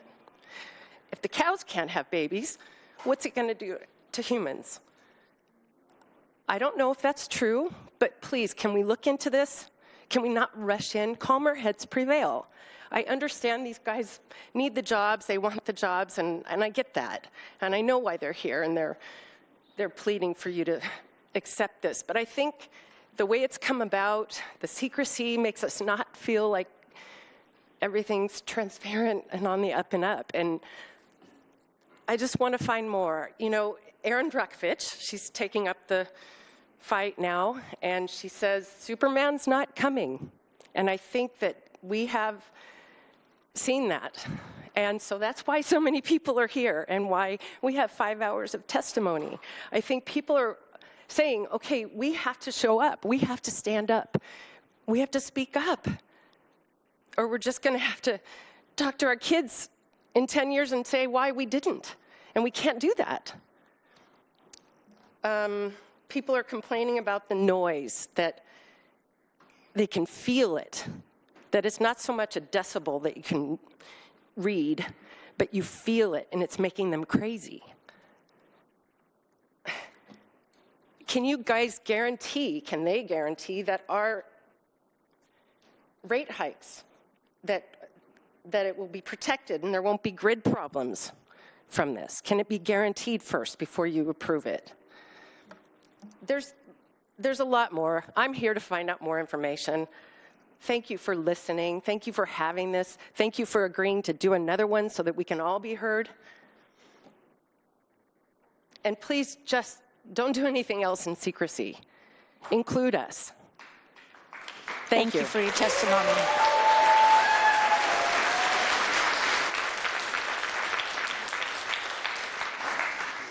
Hannah Shooting Bear. It's already on. You can just go ahead. Good evening, Board. My name is Hannah Shooting Bear. I'm in Ward 6. I come here to oppose everything on Turtle Island. Has the leadership, tribal leadership, have been involved with this decision? Have you talked to the local tribal councils about this? This is their land. This is ancestral land that you live on. Minnewaconee, water is life. You should understand, no DAPL means nothing. You guys are not doing anything but destroying our earth and our water. For my grandchildren, for everybody's grandchildren here, these jobs are temporary. They're not permanent jobs. These are self-contained data centers. I've been listening to these data center conversations with the governor's data center advisory committee. Has any of you talked to them about this? That's what I'm listening to now. And I'm demanding oppose everything in the state of Oregon. Look at the fires that are happening in Southern Oregon right now. Look what these data centers are going to do if they overheat and the ground is contaminated. I come from my ancestors. My ancestors lived on these lands way before all of you. You guys are, every one of you are immigrants to me. This is my land, my fucking land. Remember that. This is native lands you standing on all this stuff. Remember, we natives know the future. Our ancestors showed it. Our visionaries show it to this day. I stand with my Oyate, Minnewaconee. That's what it is all about. Water is life. And that's what's going to be taken from this place. You think you're buying water now out of that pitcher there? That water is going to be contaminated. And think about the migrant birds that come from the north and the south that pass here that we have to shut off our lights so they could go by. You're forgetting our animals. They were here first. These are our relatives. Four-legged, winged, creepy crawlies. Those are our relatives. Our relatives, us native relatives.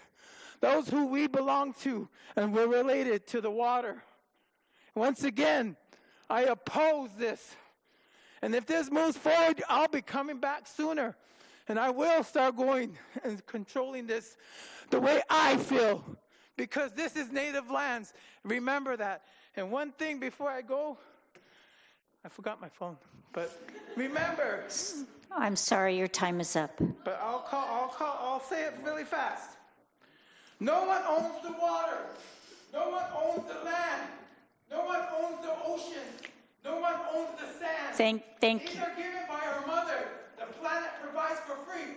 Only by the hands of the greedy does the earth require a fee.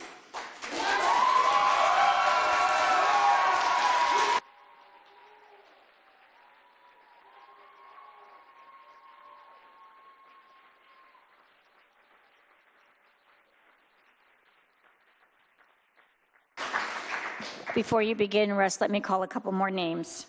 So Stanley Nemec, Angelique Cervantes, and Brittany Jones. Russ, when you're ready, push the button. It's right on the microphone. There you go. There you go. Go ahead. Thank you.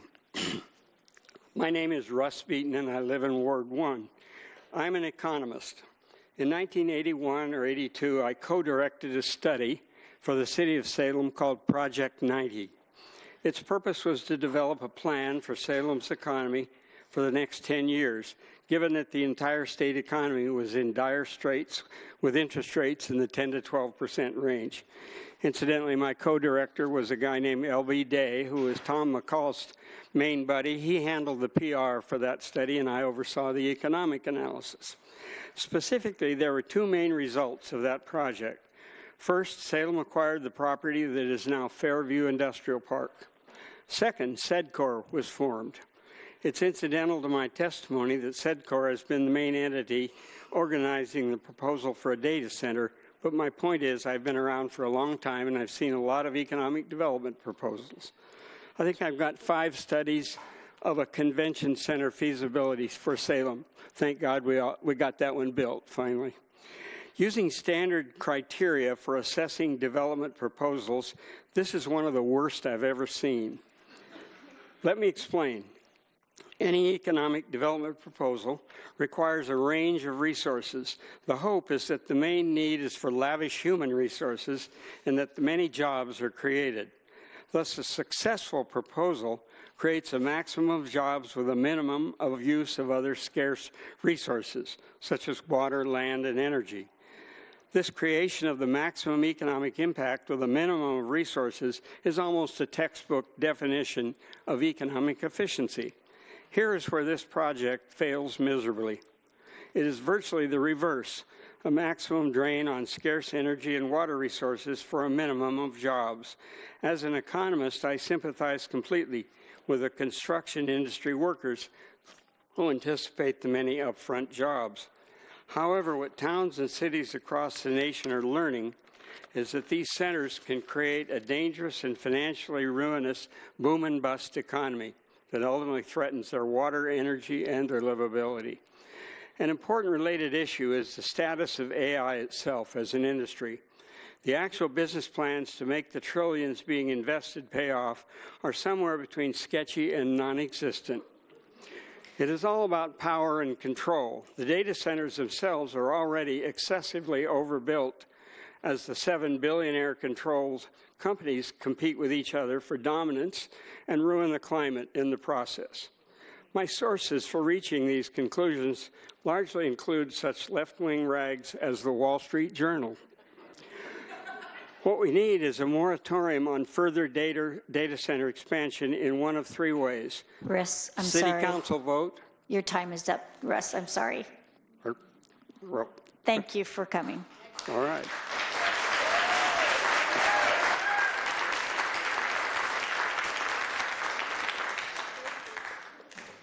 And your Stanley, go right ahead. It's on. You can just begin. Madam Chair, Commissioners, thank you. My name is Stanley Nemec. I'm a resident in the Mill Creek watershed. I'm a former senior research assistant in the College of Forestry, Oregon State University.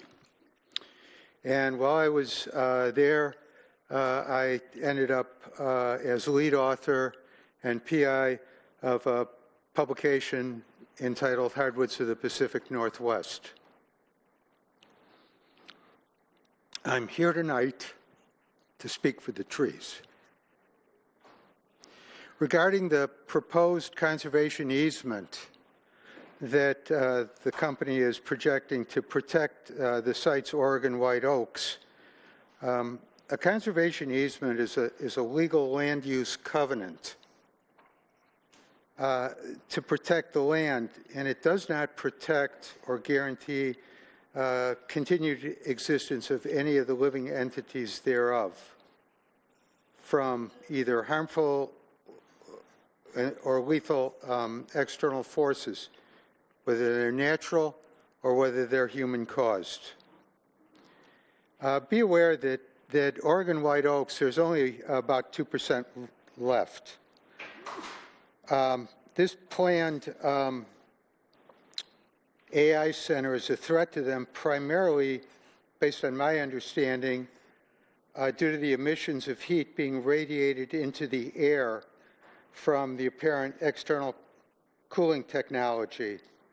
The heat generated at this facility will be massive, and it will radiate out and affect the plants and animals on site already there that already are dealing with increasing atmospheric temperatures, more droughts, longer droughts, and increasing storm severity. Everything downwind from the external cooling technology will be hotter, drier, and more flammable. And what about air cooling being insufficient during the summer, when they will use water when everybody else is seeking water? Then there's the issue of the 206 site revised wetland mitigation plan. Will that be trashed? Will that be disregarded? Will that be ruined? You got a tough decision ahead of you as to whether this is going to be an environmental and industrial sacrifice zone. Be wise, please. Thank you for your testimony.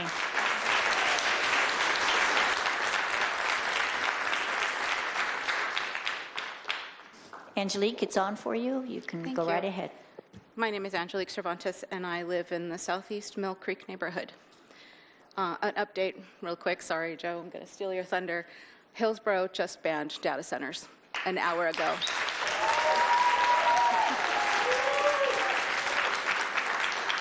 I am here as a nurse and a former cancer patient. I'm here because I'm worried about my neighbors due to the proposed data center. Disclosure, I am not here as a representative for Salem Hospital. I am here as a private citizen. Aside from the already public concerns of the strain on our water supply, noise, and light pollution, I am concerned about the strain on our electrical infrastructure. The thunderstorm last week knocked out power at the hospital, which led to a 2-hour delay on surgeries. How will the data center affect our power quality? A Bloomberg report found that electrical distortions occurred within 50 miles of data centers. The worst distortions occurred within 20 miles. Our hospital is within that area, and it's only a few hours from my house. Sorry, a few blocks from my house. Most concerning for me as a nurse is that the effects of harmonics, called dirty electricity, caused by electromagnetic fields created by the power supply at the data centers. If you've ever stood under those giant power lines and you felt that hum, that's what I'm talking about. Human bodies run on electricity. The World Health Organization Agency for the Research on Cancer has listed electromagnetic fields as possible carcinogens. Reports from Kaiser Permanente has also reported that electromagnetic fields are linked to miscarriages, ADHD, and childhood leukemia, to name a few things. I understand the need that we need jobs. My husband is a carpenter. But do we need to put our community's health at risk for 75 jobs? That's one job for 1 acre. 75 acres, one job per. That's not what we need. We need to take a pause on building these data centers. We need more data collected from the impact on our health and the city infrastructure. I urge you to do all you can to stop this project from going through. Let's do what Hillsborough has done and stop data centers from being built. Thank you.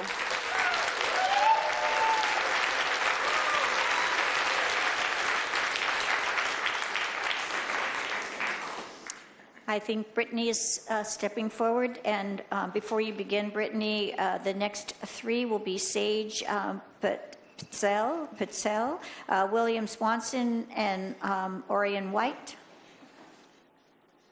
And again, my apologies if I pronounce names wrong. All right, Brittany, go ahead. Thank you for letting me speak. My name is Brittany Jones. I'm from Portland, and I came here because I oppose data centers in all of Oregon.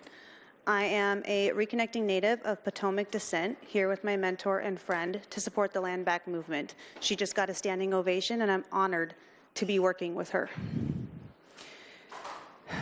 People are talking a lot about the money and jobs that new data centers may or may not bring to Salem, but we also need to talk about the hidden human cost of the technology you are trying to build.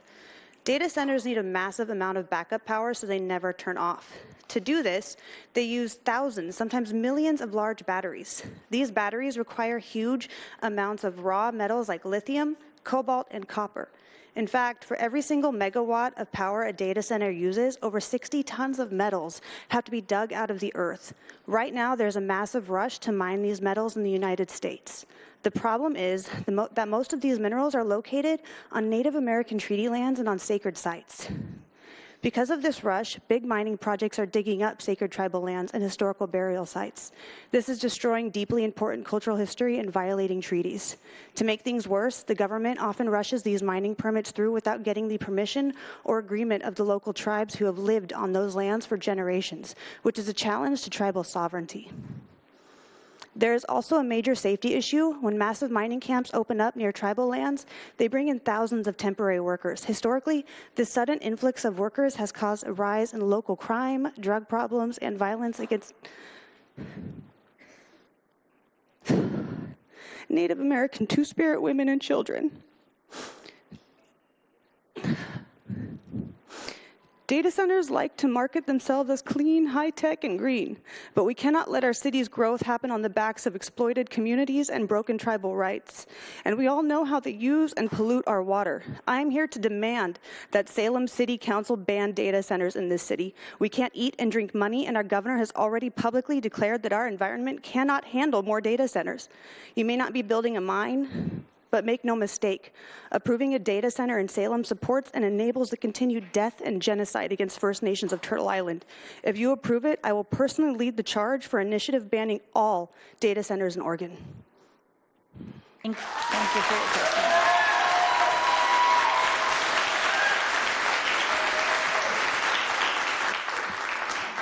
Good evening, councilors and Madam Chair. My name is Sage Beitzel, and I live in Ward 3. I'm here as a private citizen, not an employee of the city.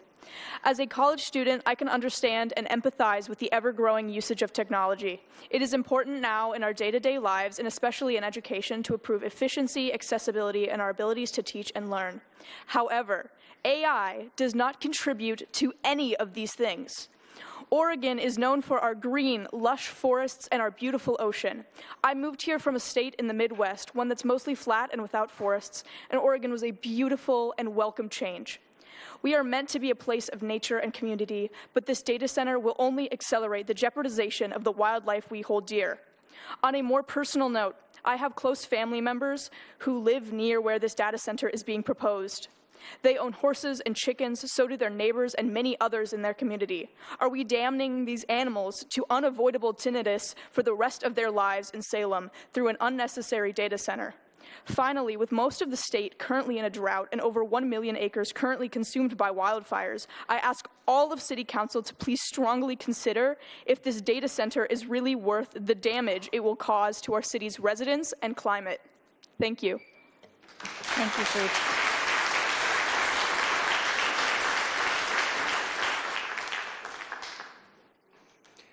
I'm in Ward 4. My name is Will Swanson. I'm a homeowner. I'm a disabled veteran. I deployed to Haiti for the humanitarian leave in 2010, and I've deployed to Afghanistan. I've lived in Oregon since I was a kid, as well as been a resident of Salem for the last 12 years. I used to work in tax policy for the State of Oregon's Department of Revenue as a conference officer and policy analyst. All I understand is tax policy and law. I am not a specialist in any other area. I can't speak for the environmental impacts of the data center. I want to hear from other specialists and academics. We should not put our blinders on because we can't roll back the clock once it's all said and done. Nor should we fear and change and assume this is nefarious because we read something on the fucking internet. It is cold, hard reality. We need more money in Salem. We just had school layoffs. Our roads are deteriorating. People are living on our fucking streets. Everyone ignores and turns their noses up them every single day while they go about their jobs. They go back to their homes. There are a lot of things I I don't and can't form an opinion on when I'm in the dark. I support Councilor Varney's motion for a task force. Since I have the city's attention and a captive audience, I request people stop setting off fucking fireworks after the 4th of July. I'm sick and tired of waking up thinking people are shooting mortars at me. Thank you. Have a good night.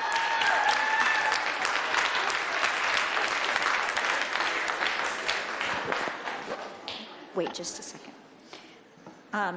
So the next few are Giovanni Talentio, Nathan Lewin, and I believe it's Haley Bench. Go right ahead. Howdy, City Council, comrades, lumpen proletariat, and any Veris PR who is calibrating their new message in the audience today. My name is Orion White. I live in Silverton area. I'm a local residential carpenter. I have lived my whole life in the Salem area and along the Willamette and its estuaries. I grew up climbing the pines in McRae Park and playing baseball in my old school Englewood. I'm here to lay my early dissent against the development of an AI data center in Salem. I believe the lasting ecological and survival harms of this project will outlive the economic benefits its construction will provide to Salem. Oregon has long been a battleground over resource extraction, and the victims have often been those living in the communities caught in the crossfire of economic development and an earth on fire. Large logging corporations came to dominate the economic landscape of our towns, much as how the tech industry has become a staple of our area. Oregon has seen some of the quickest development of data centers across the country, and so far the industry has brushed harshly against the interests of their local neighbors. Despite the exuberant natural and fiscal resources being invested into these facilities, the amount of permanent jobs created in the last 15 years is 400 total, and has cost our communities roughly $45 million in tax breaks. AI is not healthy for our local environment. We are a strong agricultural region whose economic lifeblood is water. Our area also stands on the threshold of a large wildland area that has been fire suppressed for decades. Weather experts predict as well as this winter, like last, won't leave us with much snowpack in the Cascades, a terrifying cycle of heat that may continue to perpetuate. As our wildfire season encroaches earlier each year into our summers, our ability to preserve our homes, businesses, and vital infrastructure will be dependent on our ability to retain water resources. For the sake of our farms and our homes, it is important that we prioritize using water to protect and cultivate our landscape. And while I appreciate Veris's commitment to the resource accountability, I implore our council to think 30 years ahead. Will Salem benefit from usable green space that can retain water, or the industrial detritus of a technological fad? When pressed by stricter old-growth logging restrictions and offered new opportunities through free trade agreements, the logging industry abandoned the communities that built them in a cancerous pilgrimage for profit. They left schools to close, factories to deteriorate, and towns to die. The workers who dedicated their bodies and their livelihoods to the industry were left high and dry. With the growing unpopularity of AI development and the significant impacts the industry is having on local wealth equity and the environment, this council ought to consider how long AI will actually have presence and importance to us, and what investing land and partnership will have on the health of our Salem area. What future are we leaving for our children and for our valley? For all these reasons, I implore this council to take immediate action in pausing permitting process for the development of a Veris data center. Thank you. Thank you.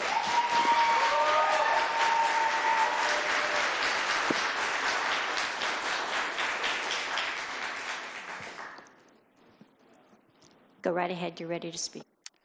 Hi, my name is Giovanni Tolentino, and I am a resident of Ward 3. Good evening, councilors. My name is Giovanni, and I am a member of the Democratic Socialists of America. By now, you are well aware of all the reasons why data centers have no place in our city. So instead, I would like to illustrate my opposition to the Veris data center with a story. Though I am a resident of Salem, I have the privilege of teaching the students of the Hillsborough School District. In my time as an educator with HSD, I have witnessed the upper echelons of resilience. 30, 40, sometimes 50 curious minds crammed into a single room.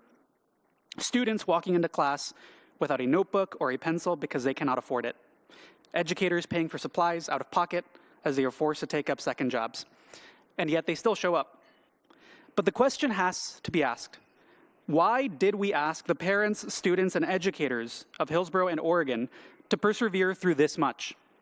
Because the profits of Intel and their data centers demanded it. Hillsborough Public Schools have lost $128 million to tax abatements for data centers. This revenue would have reversed the austerity that lost us good teachers more than 5 times over. It is no secret that Hillsborough is ground zero for data center expansion. And it is a warning, not for what could happen, but what will happen if we let them break ground in Salem. Salem is constantly at risk of losing our parks, our 50-plus center, and our library. This year, Salem-Keizer Public Schools announced $23 million in cuts. If you allow this contract to go through, you are signing our city's death warrant. Councilor Nordyke, I now address you directly. On May 19th, you were given a mandate to govern on the promise of change. This may be Julie Hoy's parting curse to the city of Salem, but you will own what comes next. Will you finally break Salem free from corporate ownership, or will you betray the people of Salem before you have even had the chance to be sworn in as mayor? Do the right thing, stop the Veris data center, fight for a citywide moratorium and for public power, and fire the bureaucrats who entered into an NDA with Veris. Ball's in your court. Thank you.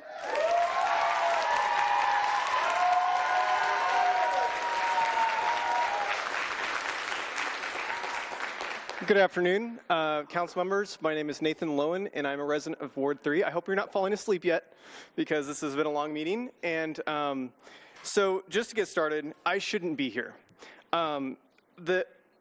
You, my council members, are supposed to represent us, the people, in what is best for our safety, what is best for our community. And my wife is 1 week away from giving birth right now, and I should be home with her right now. So I am here to represent the voice of the residents of Salem. So I'm going to try to talk over this noise. My home is within 2 miles of this data center. And this is what you expect me and my neighbors to listen to 24/7, 365. Now, this does not include the low decibel resonance that is also present at data centers. My child should not have to listen to this. My family should not have to fear for our safety, for our nervous system, for our sanity, our mental health. This is a big concern of mine, and it should be a concern of every one of you who lives in Salem. Jobs are great. They're the construction is temporary, and then we're left with what, 75 jobs? It's not worth it. My neighbors here have given us plenty of evidence as to what the catastrophes could be. What happens if there's a fire? What happens if there's an earthquake? What happens if the technology becomes defunct and now we are left with this building that has hard minerals and these elements that are still left there? What do we do with that? There's a lot of things here that need to be debunked. There's a lot of research that needs to happen by Veris and confirmed by you, our council members, to make sure that this is safe for our city. And newsflash, I don't think it's going to be. This is not a great option for Salem. And as residents of Salem, we expect you to represent us, and we expect you to do what's best for the safety of your citizens, and not just looking out for a little boost in the economy. We demand safety. That is our right. I purchased a home less than 2 miles away. I have a 30-year mortgage. So I can't go anywhere. So please, for the city of Salem, consider the health of your citizens. Thank you.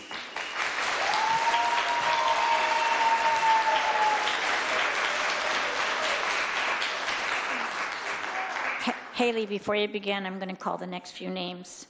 That would be Stephen McClanahan, Sam Mullis, and I think it's Mai Hernandez. Okay, go ahead.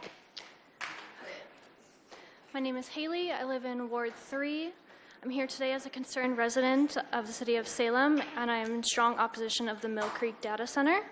I'll keep my statement brief and summarize the opinions of many in this room. This data center is built If this data center is built, the lasting harmful effects on both the environment and the families that live here will be irreversible. As proven by the testimony of many citizens across the country who already live in close proximity to such data centers, their water has become undrinkable and unusable. Their electricity bills have skyrocketed due to power companies raising the cost of electric bills to constantly power these centers, and the noise that is emitted by these centers 24/7 has led to migraines, nausea, insomnia, and other such health impairments that affect their day-to-day lives.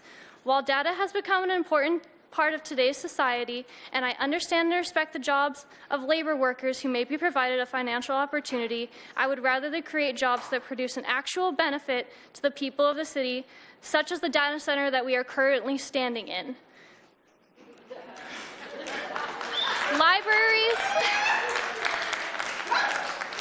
Libraries which hold our history, community centers which provide resources for the city, and third, common spaces that create a safe place for people to gather and take shelter.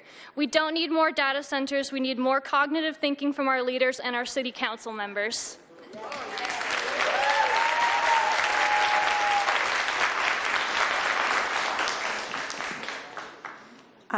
Stephen, you're online, so go ahead.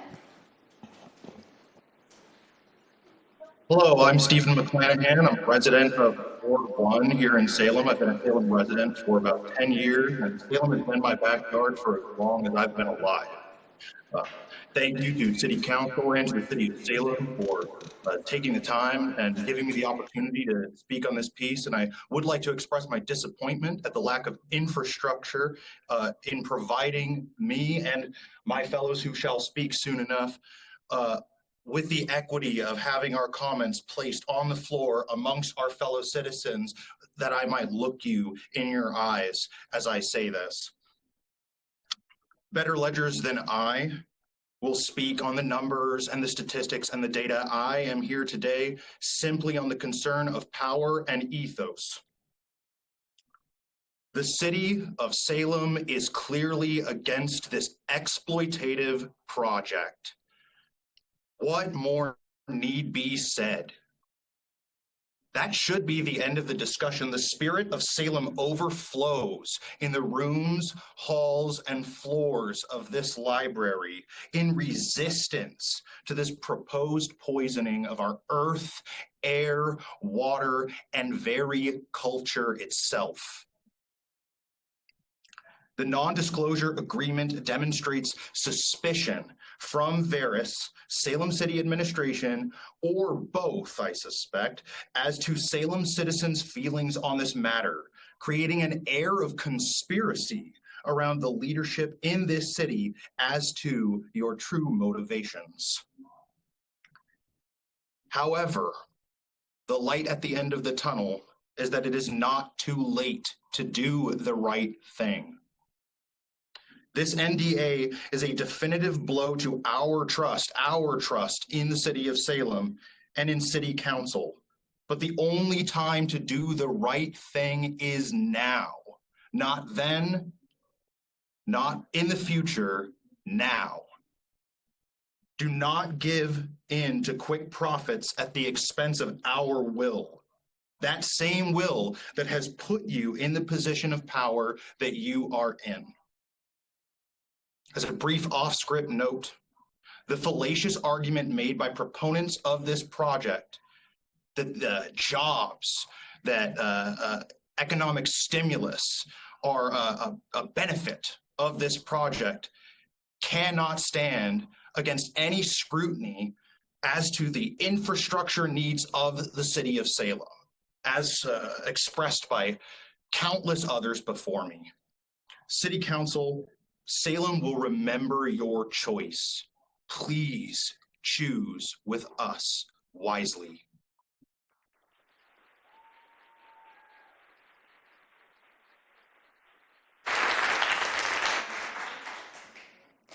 Push the button and then you can begin. Thank you.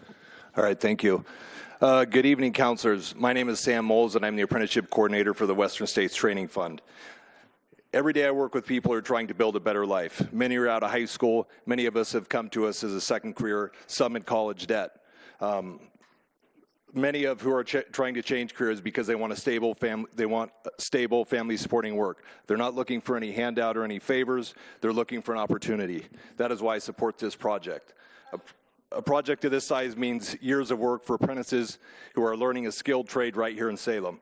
It means they can earn while they learn, receive health care and retirement benefits, and build careers that allow them to buy homes, raise families, and stay in the communities they grew up in. Oh, by the way, I forgot to mention, I'm from Silverton, Oregon, born and raised. I'm not going to give my exact address, but I'm from here. When people hear data centers, they often think only about the finished building. I see something different. I see thousands of hours of hands-on training. I see apprentices learning advanced concrete work framing, interior systems, millwork, and heavy construction from experienced journey-level workers. These skills don't disappear when the project is complete. They stay with these workers for the rest of their careers and strengthen Oregon's construction workforce for decades to come. These aren't temporary opportunities with no future. They are, I need glasses. There are stepping stones for lifelong careers. Every apprentice who graduates becomes part of the skilled workforce that will build Oregon's schools, hospitals, housing, bridges, and infrastructure long after this project is finished. As an apprenticeship coordinator, my job is to prepare the next generation, but I can only train people if there are real projects where they can learn, work safely, and earn a living. This project provides exactly that. I respectfully ask you to consider not only the building itself, but the people whose lives it will impact, the young apprentices just getting started, the families who depend on these paychecks, and the long-term investment in our local workforce. Thank you for your time.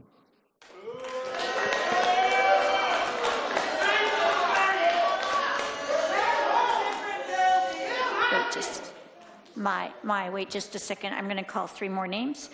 Tobias Kersey, Erica Davis, and Brian Middleton. Go right ahead, Mai. Good evening, councilors or chairmen. My name is May Hernandez. I am from Ward 8. I've lived here my entire life. Grew up here. And it's come to my attention that data centers are ascending on our world right now. The United States accounts for 45% of the world's data centers. We're small compared to the world. And from 2023 to 2026, the electrical usage of data centers has doubled. That's a very short time. And that's proposed to exponentially increase until 2030 and beyond. Where does it stop is my question. Where does it stop? Because Oregon is known for its beautiful landscapes, its lush places, and there's not a lot of places in this world that are like this. We need to preserve it. Oregon has been known to be the forefront of environmental protection, and right now our environmental protections are being rolled back. So we need to stop this. We're asking you to please not let this happen. As far as I know, the CEO of Veris worked for X and Google before. They're not very sustainable, as far as I'm concerned. And the fact that this is a beginning project is a little concerning to me. And if it was so sustainable, why have we been kept in the dark? Why is that going on? I understand that sometimes, government officials as well are kept in the dark. And I'm sorry if that's happened to you, and I hope that's the case. I hope it is, because if it's really the case that the people that you're standing in front of have just been kept in the dark and you've been complicit, shame on you. Shame on you. Because our environment and our health matter. And I understand the desire for jobs. I get it.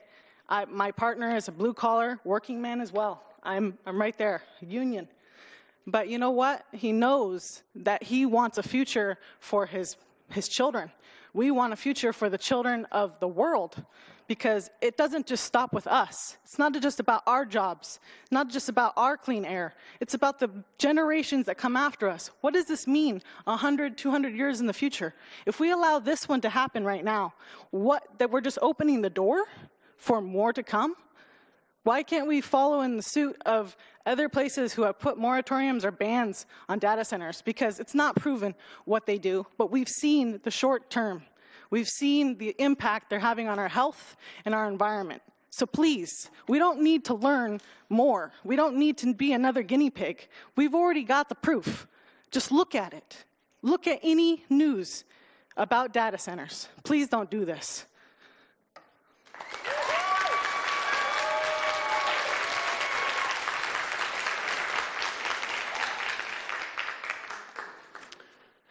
Good evening. My name is Tobias Kersey. I reside in Ward 3.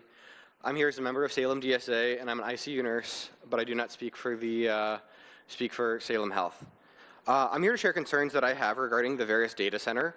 When you go online to the Oak Line at Mill Creek website, the name of this data center, it says, and I quote, "Verus commits to an NDA-free relationships with local governments and agencies." If Verus is bold enough to shove this lie in our faces on its homepage, how can we trust anything else they're promoting? The things that they say about how this data center will be quieter, use less water, have lower emissions, and even the line how it might lower the cost of utilities, we have no idea if any of these things are actually true. They can say whatever they want, but whenever it comes time that if this thing is built, then we're all going to be stuck with the repercussions afterwards. The Power Act was recently passed.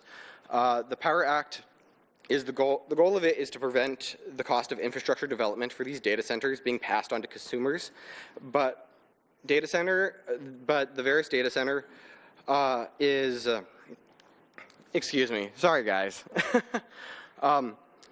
The Power Act requires that the Verus data center will have to pay for a certain portion of the development of the infrastructure for utilities, but it only is a 10-year length. If after 10 years this data center ends up not renewing its lease, or it ends up becoming going under or going bankrupt, then we as consumers will still have to bear the weight of that infrastructure that has been developed. We're taking on a big liability here considering that Verus doesn't even do as they say, and then we'll have, a little bit of tax income. The $5 billion in taxable income is just $5 billion in taxable income. It's not even a definitive figure regarding how much we're actually going to see, and I would like more information regarding that. I just want to see what amount will actually be available to the public. Thank you.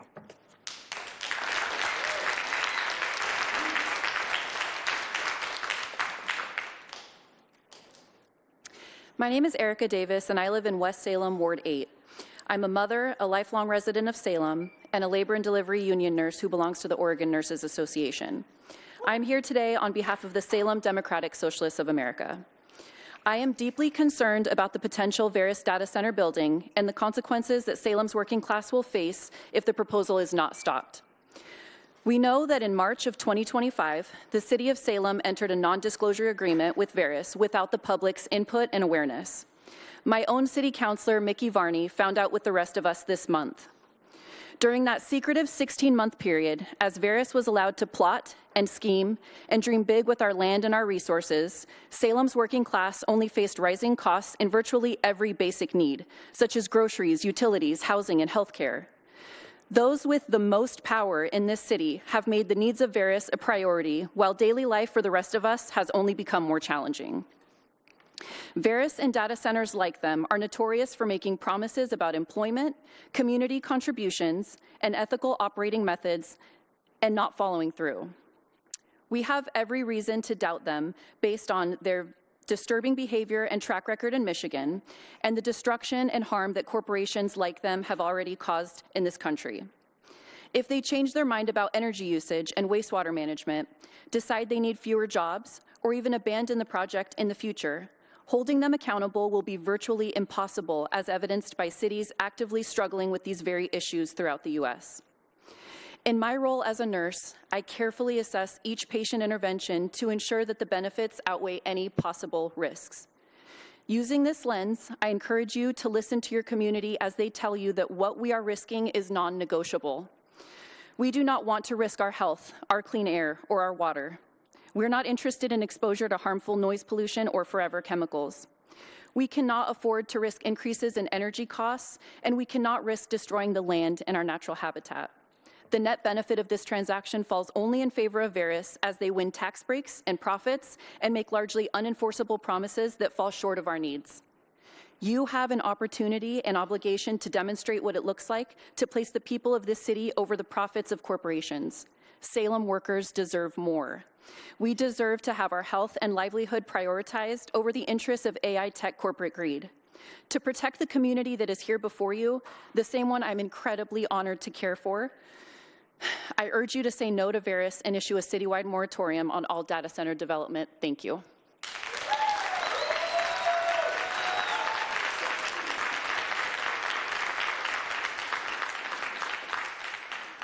My name is Brian Middleton.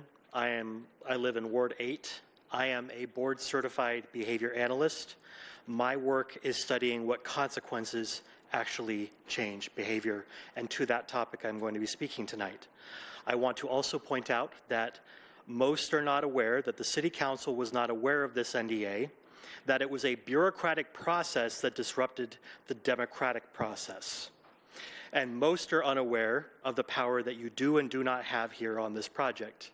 I've already emailed you with my information regarding this, but I want to point out that my comments are going to be addressing is what power you have and that you need to use it.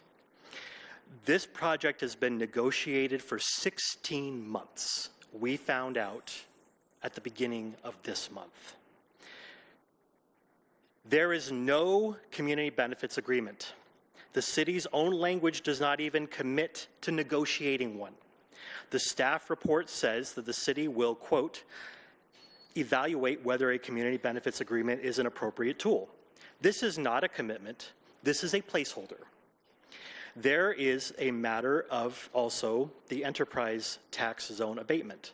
According to the city's own project page, Veris submitted this application to Marion County Assessor May 27th. This was approved for 3 years. No council approval was required. The public was still under the NDA, and the House Bill 4084, which bars new data centers from receiving this exact benefit, took effect 9 days later on June 5th. The legislature closed the doors on this for a good reason. This application went through before the protection went into place. I understand that this site is zoned for employment center.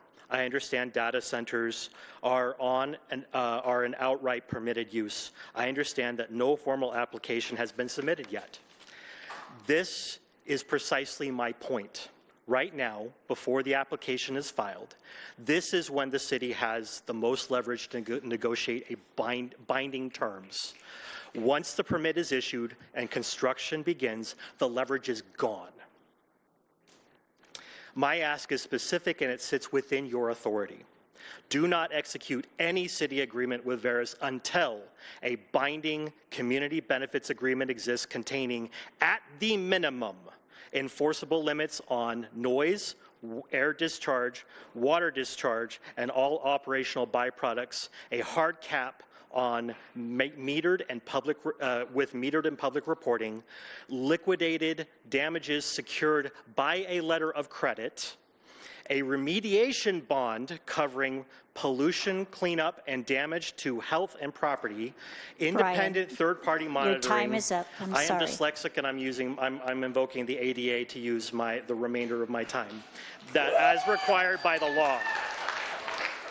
Independent third-party monitoring, the city's right to terminate all agreements if violation persists past the defined cure period, and no confidential provisions. These are not hypothetical. This has been done before, and it will be done again. And I will end with this statement. It is difficult to get a man to understand something that his salary depends on when if he does not understand it. Upton Sinclair.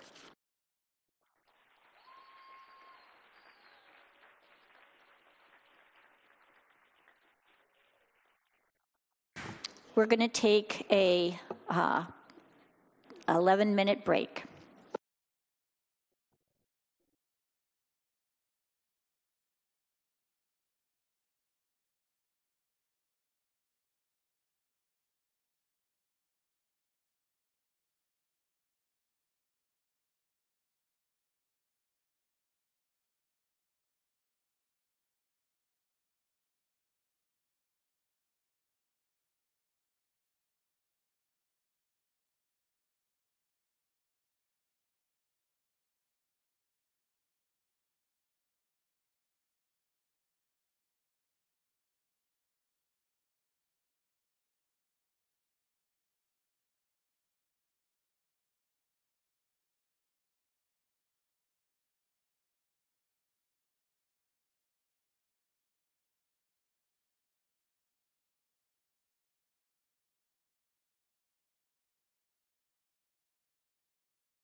Thank you. The next three people to provide testimony is Kaylee Talatino. Robin G. is all I have, and McKay Davis.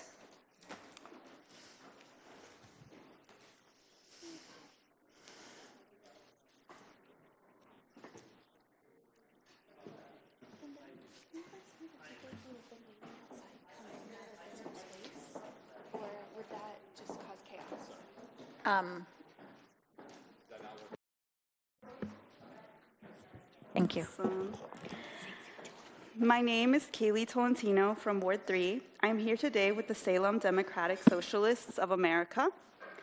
I want to speak against the Veris data center. Not only will it destroy the environment and directly affect the water quality here in Salem, it will also increase the cost of living greatly, something of which all of you already do nothing about. The Salem City Council should be focusing on making housing more affordable and accessible to its residents rather than a money-hungry data center. Energy companies such as PGE are already spiking utility rates. A data center will only aid in those raising prices. Data centers lead to heat pockets that expose people to dangerously high heat levels. The working people here in Salem will be the first to be exposed to this heat. With the global temperatures rising and constant wildfires, this is inhumane. This would only be the beginning of our problems, as data centers will create forever chemicals that will poison our food and water. That is, if it doesn't consume all our water first, as data centers consume up to 4.5 million gallons of water per day. There's a misconception that a data center will increase jobs, but this is false. Almost all data centers employ less than 100 permanent staff once built. Additionally, the jobs created are temporary. This will leave hundreds of working people unemployed. If you are desperate to spend money, schools, libraries, and the bus system deserve the money far more than a data center. They are constantly being defunded, and with a data center in place, along with the tax abatements that come with it, it will lead to the loss of those public goods. In Hillsborough, public schools lost $128 million in tax incentives to data centers alone. Instead of spending countless dollars on data centers, companies tax the rich and fund public services. People in Salem do not want this data center to be built. You small bunch make the decision, but we all suffer the consequences. The cost of living, the environment, jobs, and public goods will all be directly affected due to the data center. That is why there are so many people here tonight speaking against it. It's the same reason we packed City Hall last time when you chose to do nothing about ICE in our community. We showed up last time, and we will continue to do so to have our demands met. Thank you.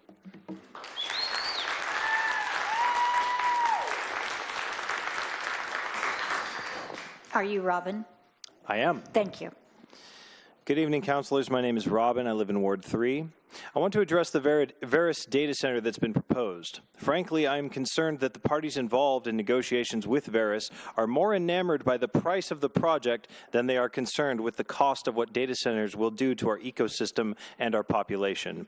The companies state in their press literature that their peak water demand is roughly 150,000 gallons of water per day. This is water that would be better used, say, putting out the wildfires that have returned to our state. Indeed, this tremendous demand for water also leads to the facilities being placed near rivers. There again, diverting water from local communities and later likely introducing pollutants to the water table, with the downstream consequences being immeasurable. They have also said that they have reduced the amount of noise and air pollution emission from their facilities. That is reduced, not eliminated. We are not interested in negotiating how much Veris or any other company should be allowed to pollute in our state. As such, we demand a moratorium on this and any future data center construction. Our environment, our community, our future is not for sale. We don't need data centers. We need addiction treatment centers. Thank you for your time.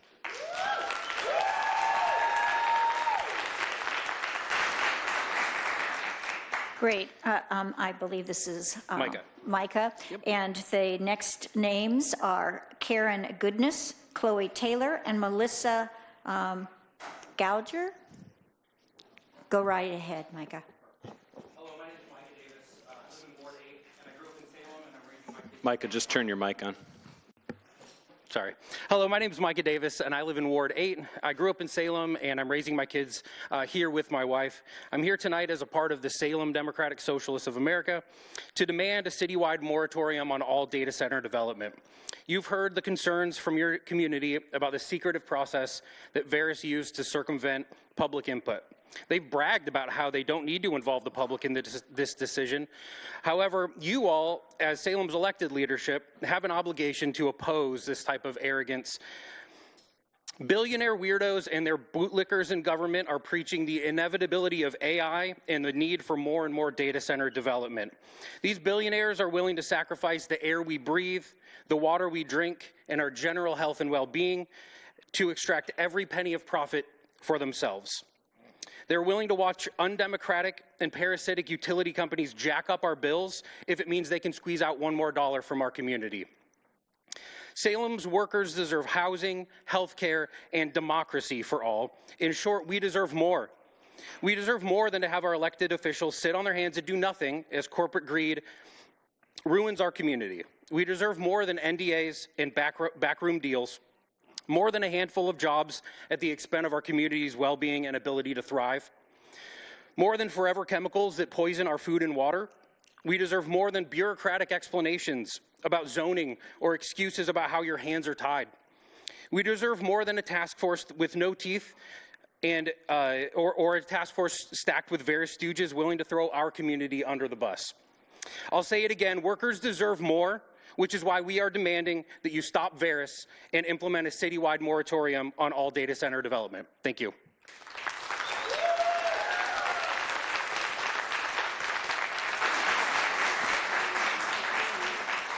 Are you Karen? Karen Goodness? Wow. What do I do now? Is it on? Okay, so thank you to Mayor Hoy. I think she's still out there somewhere. And commissioners, right? And I request a pause on the new data centers because the air pollution can harm the employees and the residents with lung disease, cardiovascular disease, stroke, ADHD, autism, Parkinson's, and Alzheimer's. There's the water consumption. It uses the same water as, I think, from what I read, 50,000 people per day in a day. Noise pollution, it reduces people's ability to sleep and work and exercise. There's the truck traffic and the diesel exhaust. There's, of course, the energy cost. My friend's family farm has a new power grid right through their property. Okay, then there's this other article, AI data centers and grid harmonics. There's another lady that talked about this. Power quality impacts extending miles beyond. So I'm going to try to summarize this. Notably, ELF magnetic fields are associated with childhood leukemia.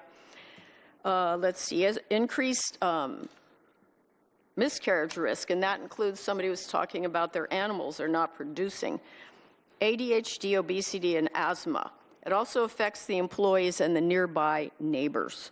Then, of course, there's information that's fed into these data centers, and that would be your flock cameras, which can be hacked. There's another video, AI hacks alone. That is interesting and shocking to me that an AI can hack another competitor on its own. And so I'd like to see what AI has to say about John 3:16. But anyway, let me go quickly on lithium batteries real quick because somebody mentioned it. How many times? Okay, let's see. Thermal runaway failures, fire, smoke release, swelling, and a sudden failure. Then there's respiratory distress in people, skin and eye irritation, neurological effects, hearing loss, poisoning, long-term effects, so on and so forth, soil and water, air quality. So it's kind of dangerous. I've thought about that before when it comes to these lithium batteries in cars. They just explode on their own, and that's kind of the dangerous thing. So please, I would like to put a pause on this so that we can look at all the avenues of protection for all the areas that I mentioned. Thank you. Thank you. God bless. So we have Chloe Taylor. Chloe Taylor. Are you Melissa? All right, Melissa, go ahead.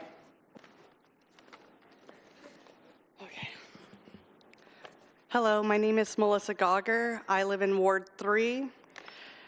All right, I care about the city and the people in it, not a corporation's bottom line, and that's why I'm here to say no. This is not Veris's first fight, and it's also not a proven company. Founded in 2024, nothing is proposed anywhere actually built yet. Right now, in Lyon Township, Michigan, Veris is threatening legal action to that township after its Board of Trustees voted unanimously to deny an easement the developer needed for a stormwater project. That same Michigan project still plans diesel generators for backup power, even though Veris promises Salem Battery First systems specifically to avoid that. Look closely at Veris's promises to us. Closed-loop cooling, quiet neighbor, a resource, not a strain. Those aren't unique to Veris. That's the industry script. Microsoft used almost the same words in Wisconsin, then admitted in writing the noise traveled farther than they expected. Vantage said it was going to go above and beyond. In Virginia, a reporter who visited anyway called it a jet engine that never stops. Cyrus One promised the same in Aurora, Illinois, and the city had to cap decibels and pause approvals in response. Digital Realty made the same promise at 2 different Chicago sites, years apart, with the same noise complaints both times. This is not company's word, it's a generic script, repeated and broken over and over. Even Congress has noticed. Representative Ocasio-Cortez asked her House committee colleagues if any would want to live next to one of these facilities. Not one raised their hand. So why are we asking people in South Salem to trust the same script? City staff say 3 things count here: water, environmental impact, and traffic. Veris has submitted no engineering analysis on either water or traffic. Oregon's new law means data centers pay for their own electricity, so I'm not going to pretend it's going to spike your power bill. But nobody has told us who pays if Salem water and road infrastructure needs to be upsized. I'm asking you to support Councilor Varney's motions tonight. Ban NDAs, like the one that kept this project a secret for 16 months, and create the resident task force to set real rules before any more of these move forward. I'm also asking this council to say, on the record, it will deny any future application, including from Veris, that doesn't fully answer the water, traffic, and environmental questions with verified numbers. Not a repeated script, and to adopt a binding noise standard now, like Aurora did, requiring generators and chillers 1,000 to 1,500 feet from homes. Salem doesn't owe an unproven company the benefit of the doubt. Who here wants to live near a data center? I know I don't. Thank you.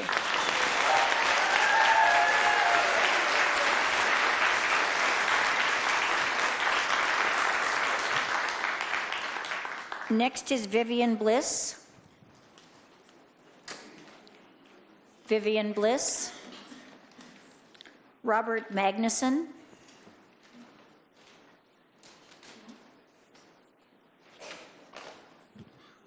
Good evening, councilors. My name is Bob Magnuson. I'm a longtime South Salem resident along with my family in Ward 7. I'm here tonight to register my opposition to the Oakline Mill Creek Data Center. But more importantly and primarily, I'm here to express my disappointment and my concern about how the city has approached the governance, project management, and messaging associated with this project. Consequently, I'm asking for council to consider 3 things. 1, clearly affirm and declare that council retains ultimate authority over this project, whether it goes forward or not. Please do not allow this issue to be relegated to the land use planning backfield, and then all of a sudden we end up with a proven and approved data center. The public should reasonably expect you, as our representatives, to channel what you're hearing today and make the ultimate decision. Second, please seek and contract with independent technical and legal experts with AI domain data center expertise.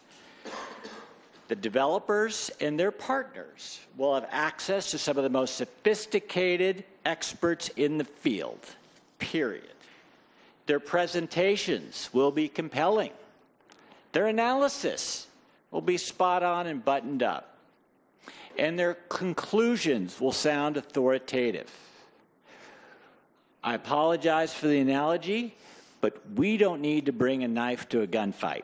We need to make sure we have the same amount of expertise that they do. And let's be realistic. If indeed this is disapproved, there is a very real possibility that the developer files litigation. We need to look at that, make sure we have the defensible expertise and legal opinions already baked. Finally, Council needs to recognize that the communication and public engagement on this process has been substandard and needs to improve immediately. From what I look at, I've read everything on this, and what I can see and what I take away is that city staff believes that this has been zoned for 75 acres.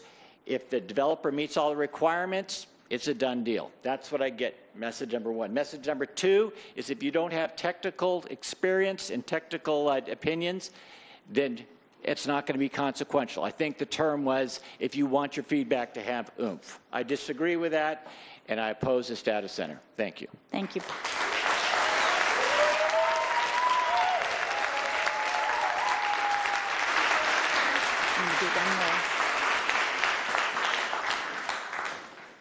Zach Bakey.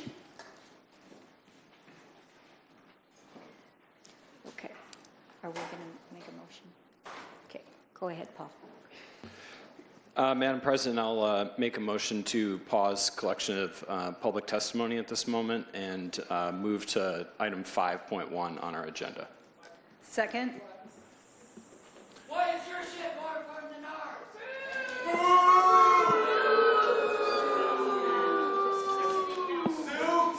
This is actually the. You guys can stay up all night. We're here. You can too. Yeah. You are appointed. Can I speak to my motion, please?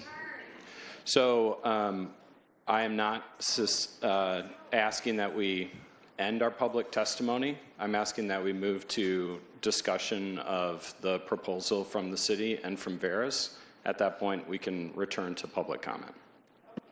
Thank you for the clarification, Paul. Councilor Tigan. And again, I'm going to repeat, if I keep having these outbursts, we will have to stop this meeting. I really want you to realize that. Some of you are probably now new in the audience. We will not allow public outbursts like this. We're moving to item 5.1. We need to make a motion. I mean, the motion's been made. We're going to vote on it. And then we will get back to testimony. So, do we have any other comments from the motion? Will the recorder call the roll? Councilor Matthews. Aye. Councilor Nguyen. Aye. Councilor Brown. Absent. Councilor Vang. Aye. Councilor Nordyke. Nay. Councilor Varney. Aye. Councilor Tigan. Aye. Councilor Nishioka. Aye. Mayor Julie Hoy. Aye. The motion passes. So I believe we will have, will we have comments from you? Okay. Ms. Nambury will speak first. Okay. I'll just go ahead and kick off. So, good evening. Before we begin discussions about the proposed Veris data center, I want to appreciate everyone who came tonight and for your testimony. The number of people here and the volume of written testimony that we have received really reflects how much this community cares about Salem and its future. So I thank you for taking the time to be here tonight. Over the past 2 weeks, we have heard many concerns and from many residents about the proposal. So tonight, you will hear from the city staff about the process that we followed so far and the development review process.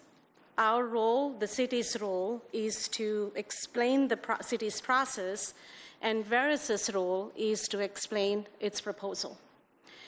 After staff presentation, the council will have an opportunity to ask questions. I know representatives from Veris team were here before, were earlier, but looks like they left the building. So many of the questions the council and the community have about the project itself, its design, operations, technology, water use, energy level needs, and the company's commitments can best be answered by Veris, not by the city. The city staff are available to answer any questions from the council regarding the city's role, the review process, and the applicable city regulations. So again, I want to thank everyone for being here tonight. This is a very important discussion for the community. And with that, I'll have the Community Planning and Development Director, Kristen Rutherford, to walk us through the development review process and also the process that we followed so far. Thank you.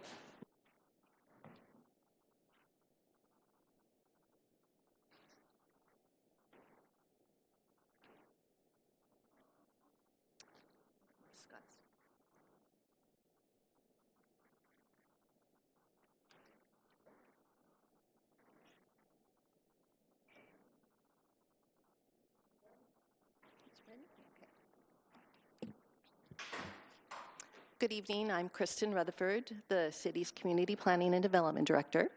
And I want to thank everybody from the community that came out tonight to speak about this. Your comments are very important. It takes a lot of time, and you're all spending many hours tonight to share your thoughts. So I just thank you for showing up and participating. The goal of my presentation tonight is to share background information to help kind of provide the baseline of the proposal and how we got to where we are, right?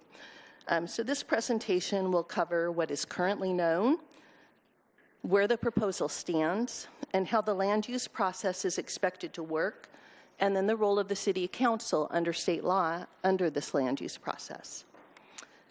Because no formal application has been filed, some information remains preliminary and comes from company statements rather than completed technical studies or formal city findings. So I'm going to begin with what we are trying to accomplish tonight. So first, we want to distinguish between confirmed facts, company claims, public concerns, and questions that are yet to be answered. Second, I want to explain the process. The property is already zoned for employment center uses, and data centers are an allowed use within that zone. The Mill Creek Corporate Center was established as an employment center in 2005 in partnership with the State of Oregon's Department of Administrative Services. The parties entered into an intergovernmental agreement, and an urban renewal area was established to fund infrastructure needed to facilitate development on 650 acres that had been publicly owned by the state and off the tax rolls. In 2014, an amended Unified Development Code added data centers as an allowed use in the employment center zone. Third, I want to clarify the council's role under state law so that the public understands where council can exercise oversight and where state law and the city code limit council's authority. We want to encourage public participation and help residents direct their participation towards the places where it can be most effective. With that purpose in mind, here's the proposal as it has been described to city staff. This is the vicinity map that shows where Mill Creek Corporate Center is located. Mill Creek Corporate Center is home to a range of industrial uses, including warehousing and distribution, cold storage, and manufacturing.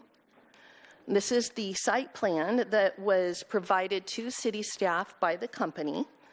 The proposed site plan consists of a 3-building data center campus and utility substation on approximately 75 acres near Turner Road Southeast and Deer Park Drive Southeast. The land is currently not under one ownership, and the development would require 3 different acquisitions or long-term leases. Current owners are the state of Oregon, Scannell, and Capstone, which are 2 private real estate development companies.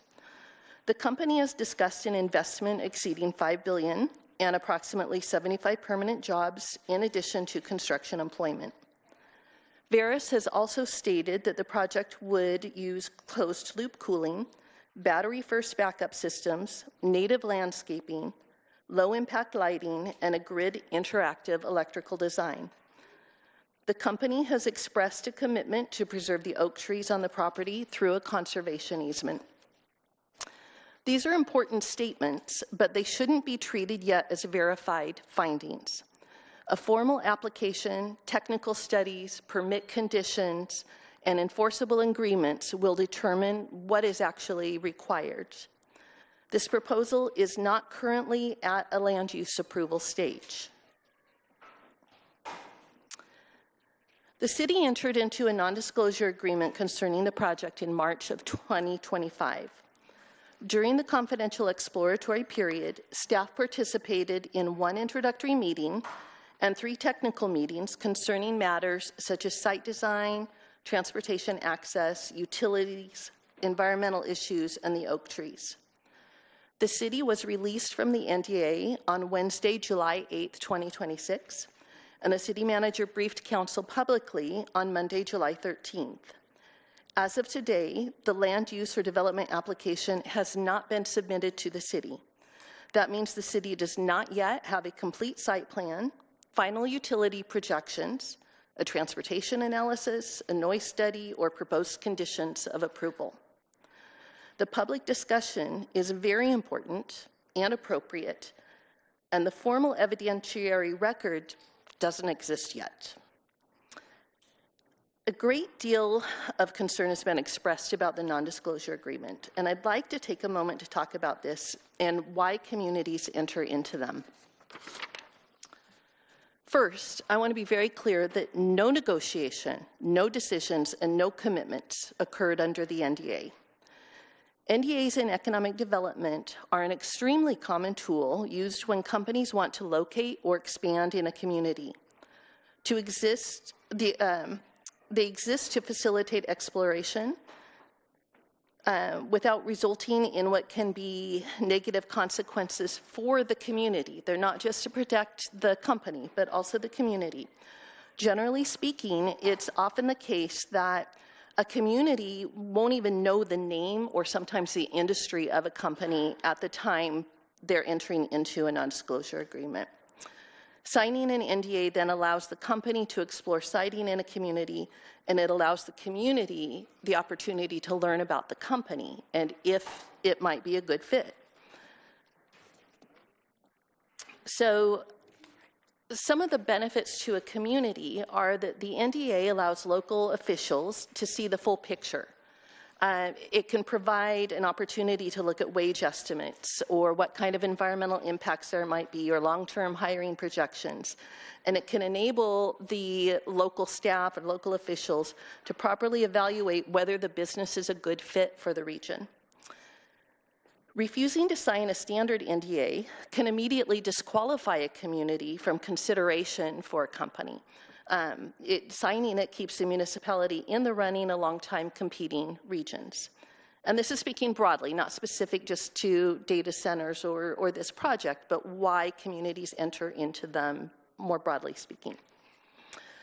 One of the big reasons that communities will enter into NDAs is that the confidentiality can prevent local property speculation. So when a big name company says that they're going to move into a community, that can start land prices to rise very, very rapidly as local property owners start engaging in the speculation game, which then can have a negative impact on other local developers who then have to compete based on this speculative environment.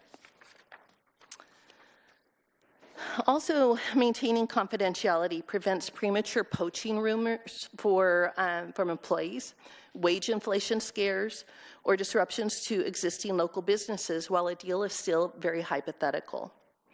Then operating under an NDA prevents local residents also from experiencing economic whiplash, either false hope or unwarranted concerns over projects that might never materialize. So this is why many communities will enter into them during this early exploratory stage. So next I want to share a timeline of what has occurred to date and where we are now and what comes next. These are the meetings that have happened to date with the company.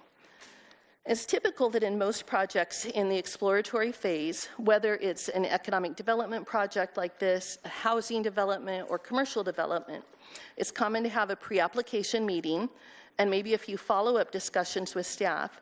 And then it can be very common for a project to go silent for several months at a time. I've had projects that have gone silent for several years at a time, or where maybe once every 2 or 3 years they come back, ask some more questions, and go away for a little bit. So that's all very typical in these kinds of projects. Companies will spend that time in between working with the community, crunching numbers, getting estimates, lining up tenants, securing investors, and doing a lot of preliminary engineering or architectural work. The prior side reflects, for the most part, is reflected in this top part of this slide here.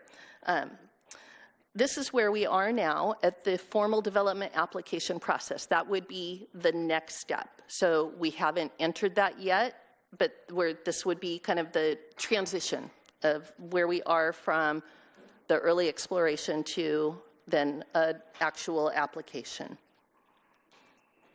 So the next step would be for a company to submit a land use application. And then if that occurs, as the application is being evaluated, the city could undertake studies, it could undertake negotiations for community benefits agreement, and all of that would occur with public input and engagement. So to understand what happens next, it helps to separate what has already been legally established from what remains open for evaluation. So the first settled issue is land use. Data centers are an allowed use in the employment center zone. Therefore, the project does not require a zone change or a comprehensive plan amendment. The 3-year enterprise zone property tax abatement has also already been approved through Marion County's administrative process. It did not require a council vote or council approval. What remains open includes whether a submitted site plan complies with transportation, utilities, stormwater, circulation, landscaping, environmental, and all of our other development standards. The actual level of electricity use, water demand, wastewater production, noise, fire service needs, and infrastructure impacts, and any associated mitigation must also still be documented and analyzed. Voluntary or negotiated commitments, including a community benefits agreement and the conservation easement, also would remain to be developed. While council cannot reopen settled zoning through an individual application, the city can still require compliance with applicable development standards and pursue enforceable community commitments. Assuming Veris submits an application, this is the process we expect it to follow. And these are the items that would be studied and further evaluated during the land use process.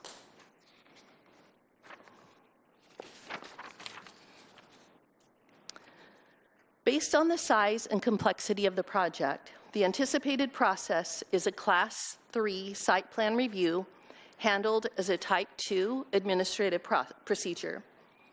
The applicant would submit plans addressing the site layout, access, utilities, stormwater, traffic generation, and other required information.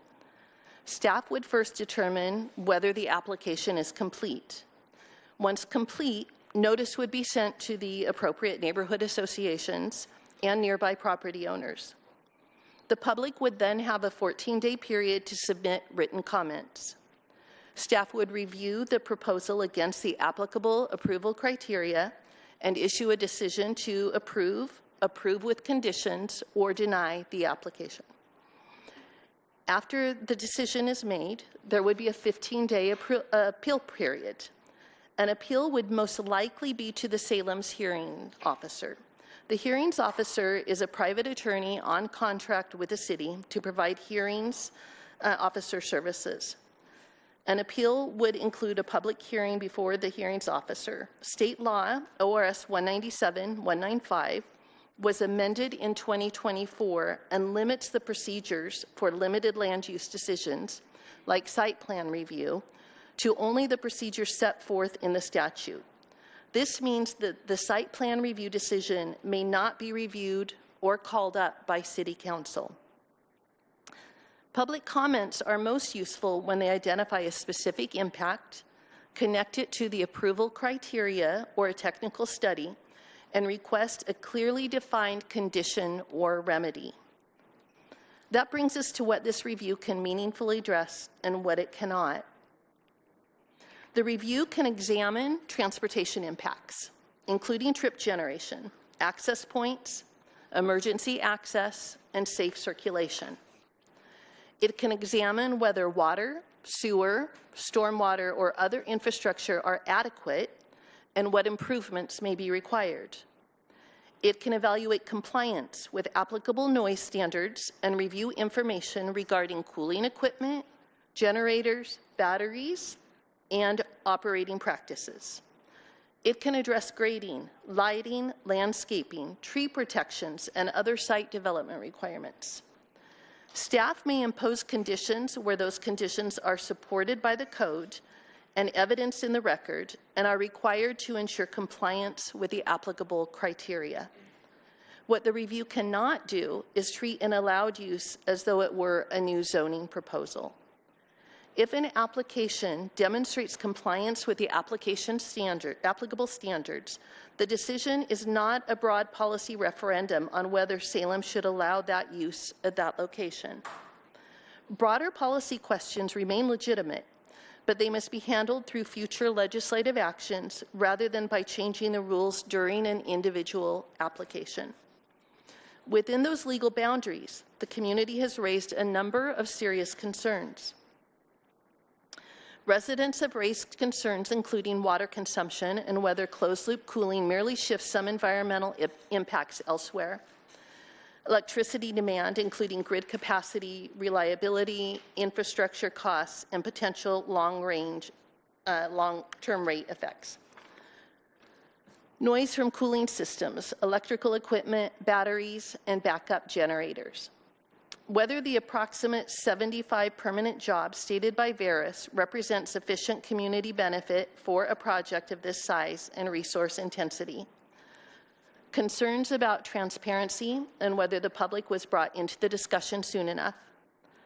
Preference that the land be reserved for industrial uses that generate more jobs per acre or create different economic benefits. These concerns should be acknowledged. The next step is to translate them into specific questions that can be answered through studies, conditions, agreements, and public reporting. The central question is whether or not simply what the company says today, but what information and commitments will be required if an application is filed. There are several questions and issues for us to track as we move forward. The company says closed-loop cooling will substantially reduce on-site consumption. The application provide actual daily peak water demand, wastewater estimates, cooling system specifications, and monitoring commitments. Regarding electricity, the existence of a separate large load tariff is relevant, but it does not answer every question. The city and public will need information on the load profile, required grid upgrades, cost responsibility, demand response obligations, and reliability planning. On noise and emissions, the battery-first concept may reduce routine diesel generator use.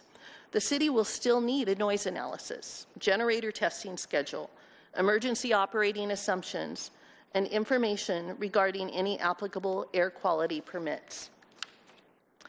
When it comes to fiscal impacts, the public should receive a clear analysis of tax revenue after the 3-year tax exemption period, including service costs, franchise fee revenue, infrastructure responsibilities, and the quality and accessibility of the proposed jobs.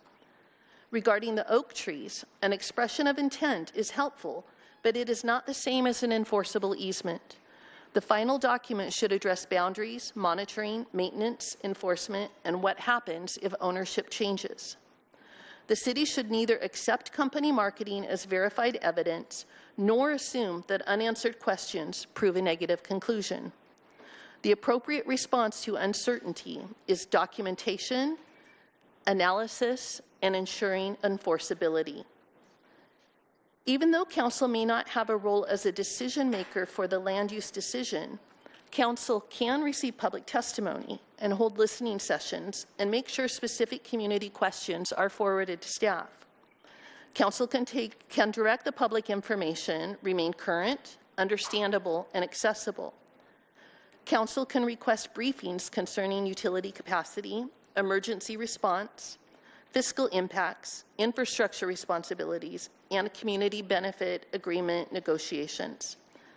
Council can consider future policy changes concerning data centers, infrastructure, franchise policies, or support state legislation. The administrative land use review is separate from the community benefits agreement, the conservation easement, and broader policy discussion. Council's formal land use role may be limited, but its responsibility for transparency, accountability, and public advocacy remains substantial. The public also needs a clear explanation of when and how its participation can have the greatest effect. Once a complete application is filed and noticed, the 14-day written comment period becomes especially important. Written comments should identify specific concerns, reference relevant studies or approval criteria when possible, and explain what mitigation or condition is being requested. State law requires the city to make land use decisions based on the specific criteria. Testimony about concerns that do not relate to the criteria, while valid, cannot be used to deny an application or to form the basis of a condition of approval. After the staff decision, parties will have 15 days to file an appeal. Residents may also follow the separate discussions concerning a community benefits agreement, conservation easement, utility improvements, and the reporting commitments.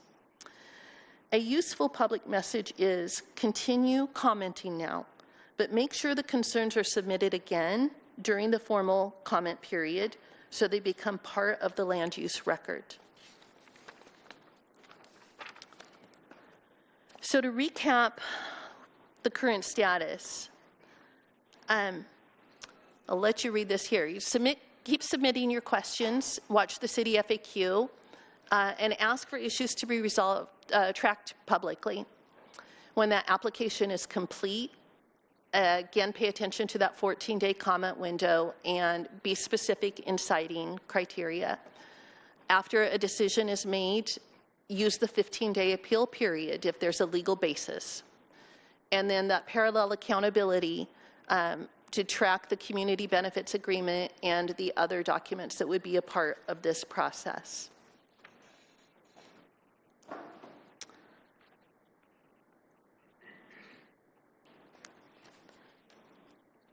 Because no application has been submitted, the city therefore does not yet have technical studies, findings, or conditions.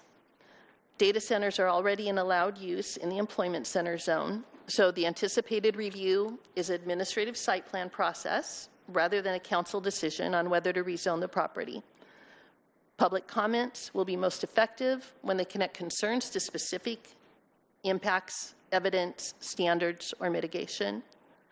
Council can insist on transparency and request technical information and represent community concerns.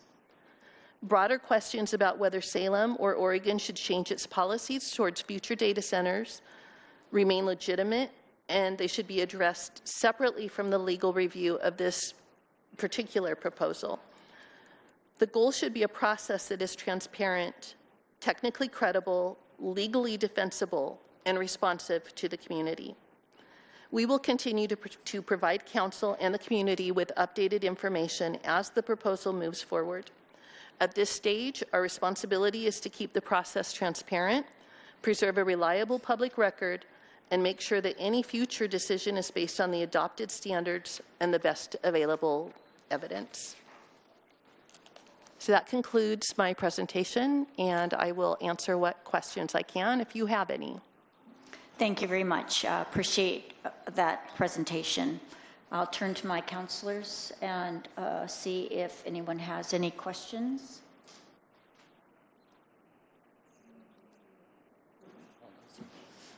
Councilor Teigen. Thank you, Director Rutherford. Really appreciate the walkthrough of where we're at. I would like to start on your slide on the City Council role, and some of this may be best answered by our City Attorney parliamentarian.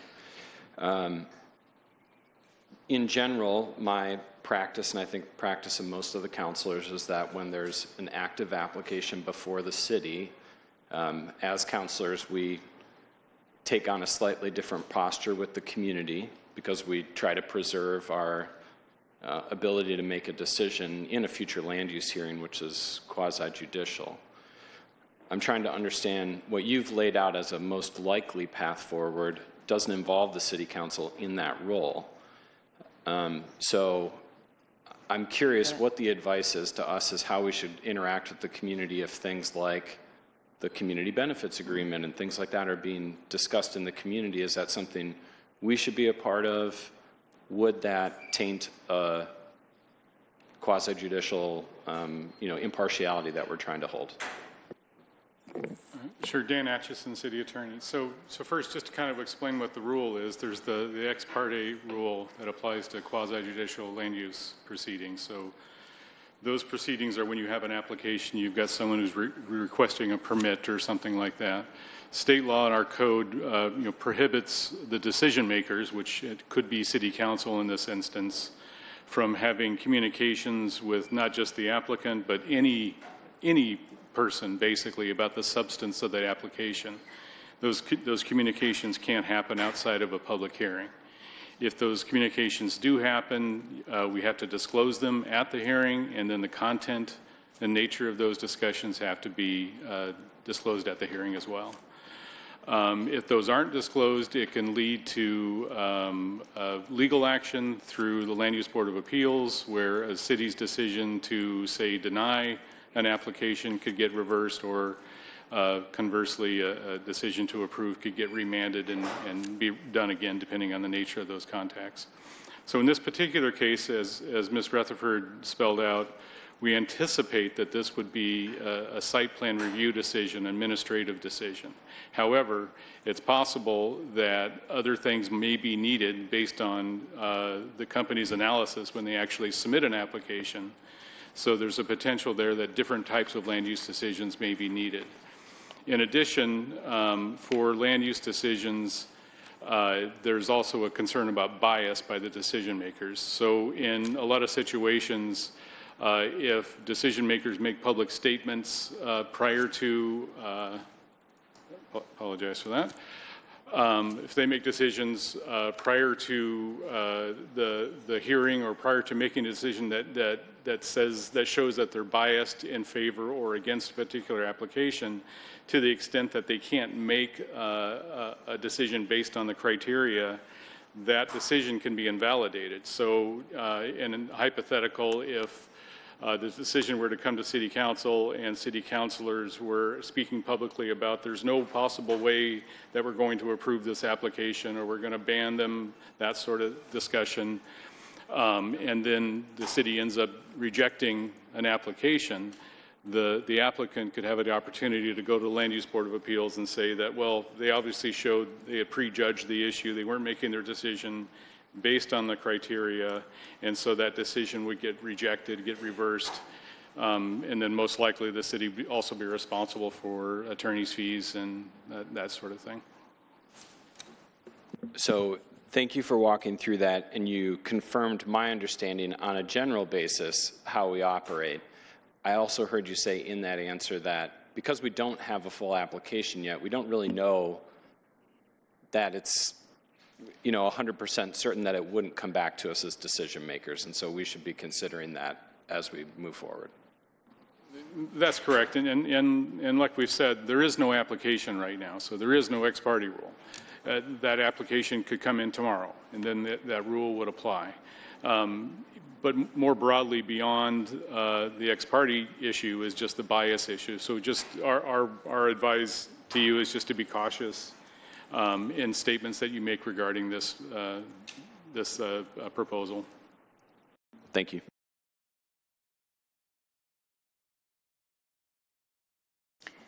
Councilor Nordyke. Thank you so much. So when an application is filed and a member of the public asks me, what do you think about it? I can't tell them. Is that what you're saying, City Attorney? Council members shouldn't discuss the substance of the application. So a generalized statement about, I'm not sure I like this application, it causes us, concerns, probably is okay to stay, but you shouldn't get into a discussion regarding the substance of the application and the particulars of the application. Thank you, because a lot of folks obviously have very specific concerns about this application. The noise, the water, the impact on pollinators, wildlife, neighborhood, tribal lands. I've heard you. And what you're saying is that the state laws will put a gag order on us from discussing those things in detail with our own community. I'm not hearing no. I wasn't sure if that was a rhetorical question or not. Yeah. So again, it depends on what is actually submitted. If there is a simple site plan decision that's being made, council does not have the ability to intervene in that decision, so the ex parte rule wouldn't apply to council, and council is free to have those discussions with members of the community. So we just don't know yet because there's no applications been submitted yet. All right. I think some of the other question I had has to do with the timing.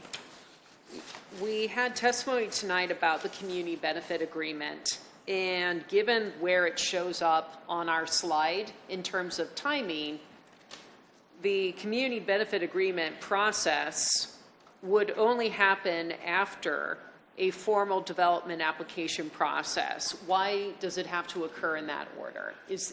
First of all, must it occur in that order? Would be my first question. And then, yeah, I just want to know why. So it's shown where it is because until we have a land use application, we don't know if we have a project. Right now, until an application is filed, it's all still very speculative. So once we have that land use application, then that's when we could start the conversations about a community benefit agreement.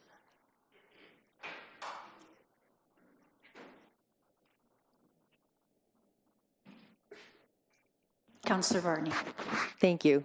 Is this working? I think it is. Okay. I had a question about the tax exemption. Is it, since this is multiple phases, is it 3 years per phase? I mean, when would that kick in? Because with the phases, it continues stuff. So is it just a single 3-year period, or does this plan continue that? That's an excellent question. I have not seen their application.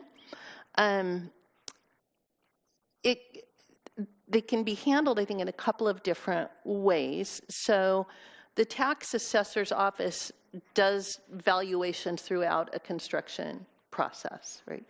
I'm not sure in this case if it would be until they have a certificate of occupancy and move forward. I would need to speak with the county tax assessor in something like this where it's a phased project to see when they would start the abatement.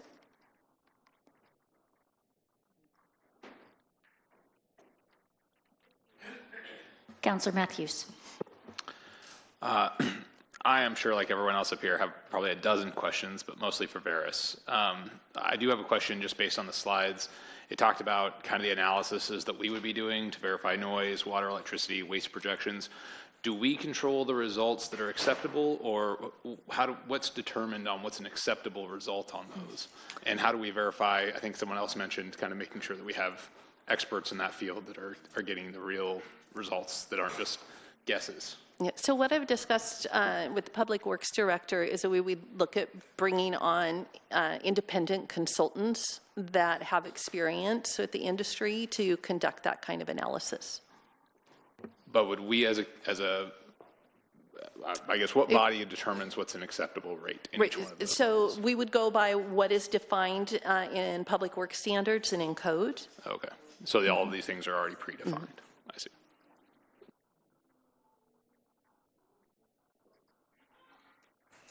Councilor Varney. Thank you. I wasn't going to talk about NDAs until later, but since you brought it up on the slides, I had a couple of quick questions. Well, I don't know how quick they are.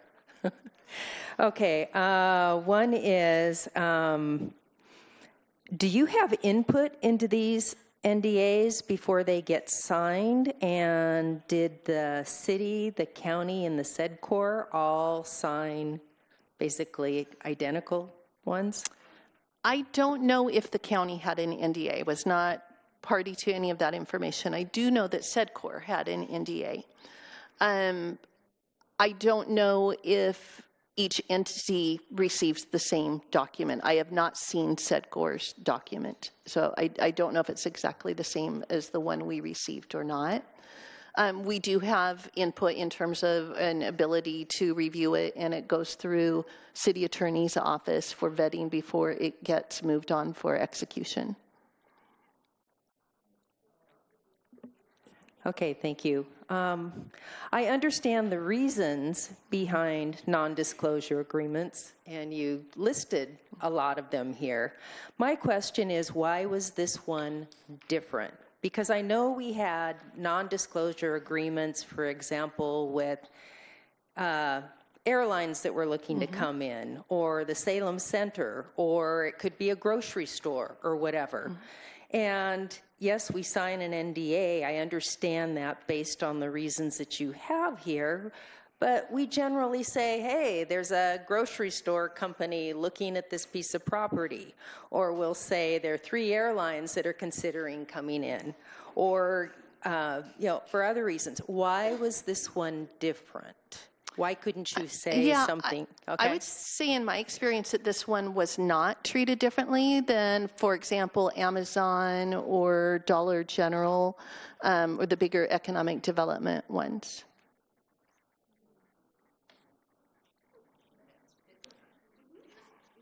Councilor Nordyke. Thank you. I'm curious, so thank you, by the way, for this information. I think this is kind of information that the public needs to know. So I appreciate all the thought and time that you put into this. The enterprise zone application, according to your slides, was submitted May 12. But that enterprise zone application was not submitted to the city, correct? No. Who is that submitted to? It gets submitted to SEDCOR. Okay. Well, what is SEDCOR? I think a lot of folks probably have no idea what SEDCOR is. Yeah, SEDCOR is our regional economic development entity. So they represent multiple counties and cities within those counties in the Mid-Willamette Valley. Okay. Is there a city representative on SEDCOR?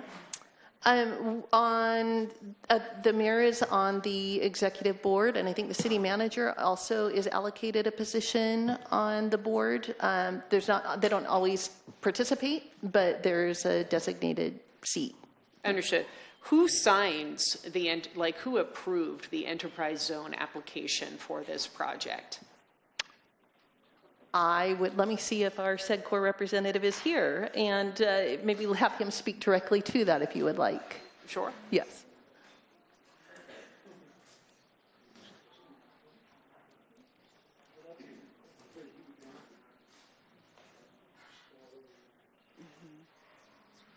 Good evening, Eric Anderson, Ward 2, and I'm president of SEDCOR. We signed a form that said that the application is complete, and then we submit it for approval to the county assessor. So, okay. So after you did, did the county assessor approve the tax exemption? Yes. Okay. Was there a public meeting where the county assessor made this decision? Or was this, As long as it fits the criteria of the enterprise zone, the 3-year enterprise zone program, it's kind of by right. As long as the project is eligible and the timing is right, it gets approved. so it was not required to go through a public meeting process whatsoever? The assessor was able to just sign it behind That closed was done doors? at the time when the city of Salem applied for the enterprise zone designation. I'm sorry, I didn't hear you. Can you say that again? That was done at the time that the city of Salem applied for this designation as an enterprise zone. It goes through the public process at that time. Let me speak to that. So the enterprise zone program is organized through the state, right? And local jurisdictions can apply to be enterprise zone sponsors. So you have criteria that you have to meet with the state. You have to go through a process, and you have to do the local public process. Then you get approved for enterprise zones. We have enterprise zones in a number of areas around the city. And then you periodically have to go through a renewal process with the state. Okay. Once the enterprise zone is established, there are a couple of different kinds of enterprise zone property tax abatements. One is the 3-year, and that is very administrative. So if an applicant applies for that and they meet the criteria, it's just like Eric described, they confirm that everything meets the criteria, it goes to the county, and it's approved. If it's for the longer abatement, which is a 4 or 5 years, abatement, then that comes before City Council for approval. Okay.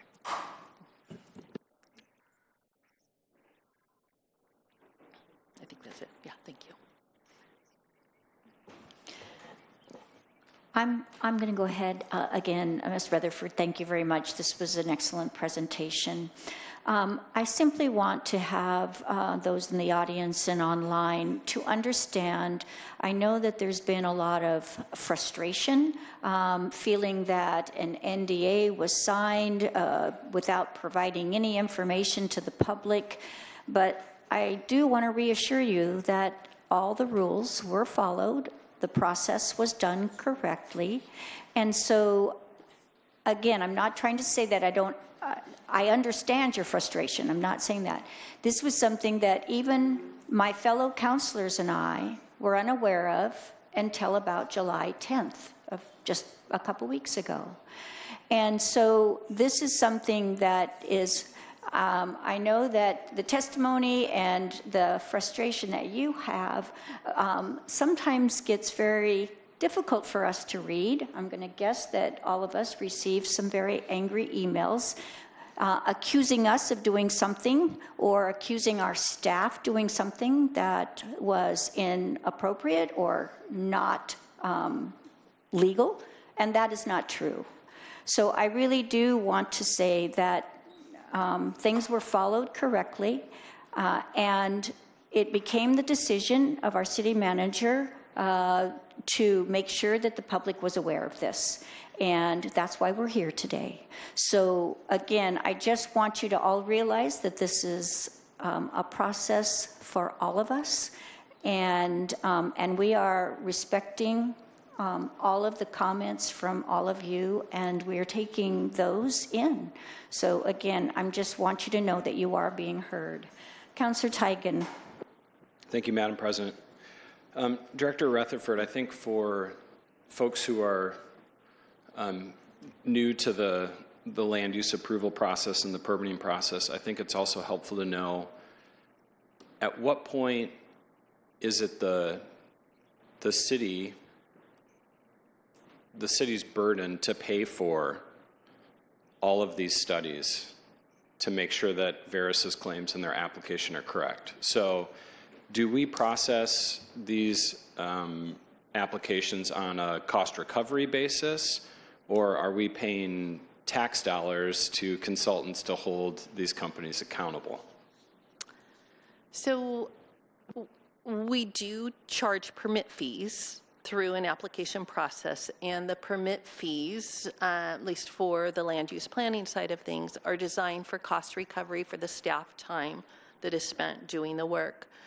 In a situation like this that it's kind of outside of the normal type of development that we work with, where additional studies may be warranted, those costs are not built into the permit fees. So that's something that, as we move forward, I think we should be exploring with the company. Thank you. Yes, Ms. Fuller.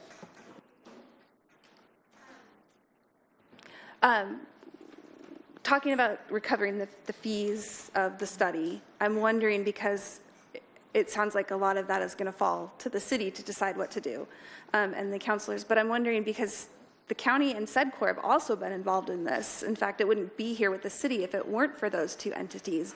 So do they help with the cost of these studies and the consultants, or is it just on the back of the city? They're not the regulatory jurisdiction. Neither of those are. Right? So that's really, as the regulatory jurisdiction and approving jurisdiction, that is our role. The county's only role is processing and approving the enterprise zone. They're not involved in the land use process at all, nor is SEDCOR. But for something that is touted as so beneficial to the community, would it be unreasonable to ask them to help with those costs and partner with the city to bring this here if that's what they want so badly? SEDCOR is not a governmental agency, so there's not a property tax benefit to them that would be realized like it would with the county. I think we could certainly, ask the county, but fundamentally land use belongs with the city, and the process and the expenses that go with that are the city's. Oh, sorry, but with something as new as data centers, it's not unprecedented because they have happened, but it just seems like if they're a part of it, it doesn't seem, I'm just here as a guest. I'm not but just listening to all of this and seeing it as someone who is mostly learning about it tonight, like I think many of us in here are, it seems like a reasonable question to partner with. But I would say actually it would be a cost that I would ask the company to contribute to. Fair enough. But okay, fair enough. Thank you. Councilor Matthews. Just kind of looking at the list of kind of what's happened as far as the frequency of meetings and everything else, I'm just curious, I'm assuming Veris's leadership were involved in those. Was there any meeting between our leadership and Veris's leadership that happened regularly or anything like that from a city manager perspective? Or?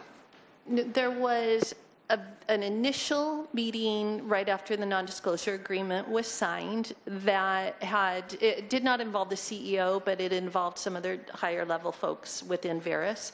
That was sort of a meet and greet. We're interested in Salem. We want to talk about what the process is, and then they were referred to doing a pre-application meeting. That was the next meeting, the first technical meeting.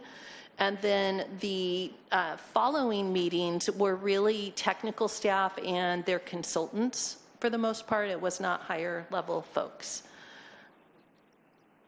So at any point in time, I guess this is really a question for the city manager, but at any point in time, have you met with Veris and their leadership or their CEO? No, I haven't. The first time I met with, I've never met with the CEO so far. The first time I saw him was in this room. But I did meet with them. The first time I met with Veris was on July 7th when we started having conversation about releasing the city from the non-disclosure agreement. And that involved staff from Veris, and the CEO was not part of it. So that was my first interaction with them. I met the CEO for the first time last week.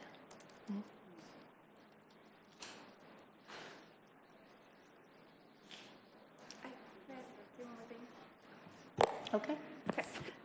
I just want to make an observation about the NDA, and I wrote it on here, and it says, I know they're pretty standard, and the reasons that you listed, nearly every reason listed, sorry, I need my glasses. Sorry. Protect critical decision-making, this is on the slide. Protect critical decision-making data, competitive nature of site selection, prevent real estate speculation, protect existing local employers and markets, and prevent premature false hope of unwarranted panic. All of those protections, none of the protects the city, really. It protects the entity applying.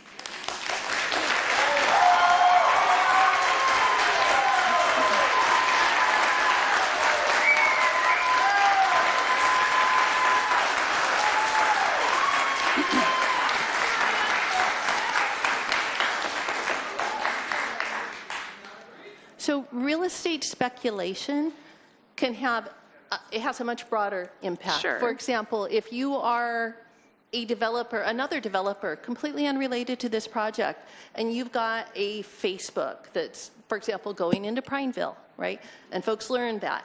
Any other developer that is in that area working at that time is going to suddenly see higher prices that are driven by Facebook, but will impact their projects. It's going to impact the price of the pizza parlor that's trying to develop. So it's not, those are the kinds of protections that I'm talking about. If you have a big company coming in, and you've got, we've seen this with food processing. You know, when the Amazon distribution center came in, we had our food processing folks started to see wage wars, right, because of losing folks to Amazon. So it's one thing if that happens after you know a company's really coming. For that to happen when it's still speculative and you don't know if the company is coming, then that can have a very damaging impact to your existing businesses within a community. So the NDA then in effect manipulates to form a safe space for this competition to happen. Is that right? Not the competition, but it feels like the NDA kind of manipulates what would naturally occur. It tamps down that competition until you know that it's real and it's not just speculation. Thank you. Madam President, I'll make a motion to return us to item number 2 on the agenda. Councilor Gwynn. I'm sorry, I just wanted to ask like 2 questions before we move on, if that's I withdraw okay. my motion. Sorry. So question number 1 is, does anyone know, staff-wise, why the folks from Veris left? Because I think all of us in this room really wanted to hear. Did they say anything? Did I say? Yeah. I was told that they left because they were not feeling safe.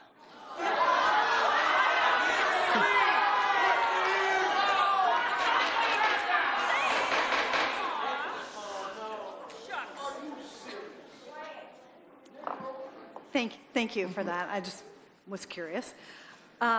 Next, I wanted to say thank you to staff for bringing this forward, to having a public conversation, because I know city manager in particular has been very transparent and has worked really hard to make sure that the community is aware of what's going on in the time that is appropriate and when it can happen. So I wanted to say, Krishna, thank you for that. And then my next question is, I think probably for the city manager. There was some conversation, I'm sorry, not for the city manager, for the city attorney. There was a conversation about the Hillsborough meeting that happened this morning, and it was a 4-hour meeting, and I listened to it. So my question is, they did vote for a moratorium on, however, I wanted the city attorney to explain what that process entails and what that really means, because it's 120 days moratorium. It's not a forever, this is never going to happen. I think the only way that we can really make sure that data centers are not in Oregon is to be at the Oregon State Legislature. And I'm not saying that we shouldn't have a conversation here. I think it's important that we do, but I also, anyway, I'd like to hear from the city attorney. Sure, Dan Atchison, City Attorney. So yes, the Hillsborough City Council adopted a resolution to impose a 120-day moratorium on data centers and battery storage sites. I think I'm missing an S there somewhere. But, so moratoriums are possible under state land use law. They're typically pretty difficult to have adequate findings to support. But for this particular type, there's a couple different ways of getting there. One would be if the public facilities aren't adequate to support the data center, and the other one would be if there's to prevent irrevocable public harm that would occur if that particular use would come to the city. In Hillsborough's case, they sent a public notice to the state, the Department of Lands Conservation and Development in early June, I believe. It's a 45-day notice requirement. And then their resolution had findings attached that where they felt they met the criteria. And then that decision is subject to an appeal, I believe, to the Land Use Board of Appeals. But it's good for 120 days, and there's a possibility to extend it further. So in addition to that, there is also a state law. It's called the goalpost rule in simple terms, but basically it means that the standards that are in place at the time an application is submitted are the standards that have to apply. So if tomorrow there was an application submitted and then later on we changed our land use regulations or adopted a moratorium, it wouldn't apply to that application if it was submitted prior in time. Thank you, Mr. Atchison. Councilor Tigan, could I have a motion to extend us to 10:30? I'd like to make a motion to extend this meeting till 10:30. Second. It has been moved and seconded to extend to 10:30. Any about extending? No. Okay, then will the recorder please call the roll? Councilor Gwynn. Aye. Councilor Brown absent. Councilor Vang. Aye. Councilor Nordyke.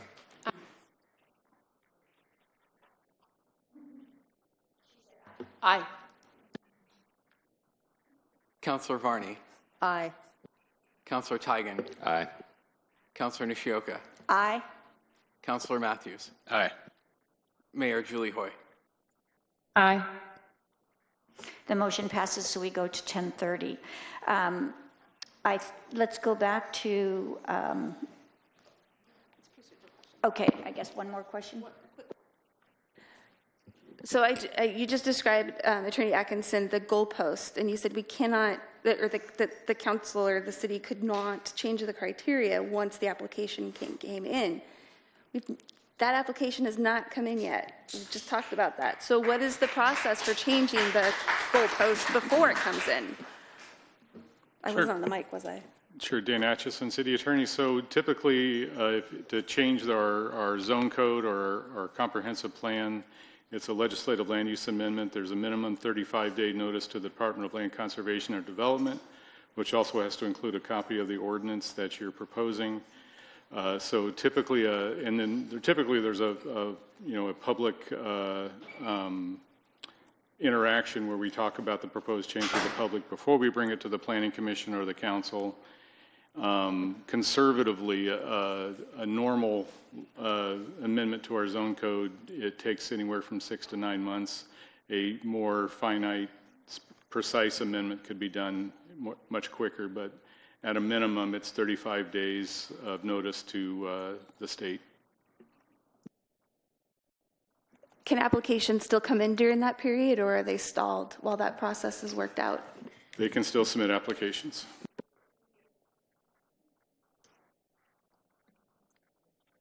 Okay. Back to your motion. I'll make a motion to move us back to item number 2 on our agenda this evening. Second. It has been moved and seconded to go back to public comment. Any discussion from council? Will the recorder please call the roll? Councilor Brown, absent. Councilor Vang. Aye. Councilor Nordyke. Aye. Councilor Varney. Aye. Councilor Tigan. Aye. Councilor Nishioka. Aye. Councilor Matthews. Aye. Councilor Gwynn. Aye. Mayor Julie Hoy. Aye. All right, great. Back to comments. So I'm going to read three names: Liam Bean, Spencer Rosenew, and Sandra H.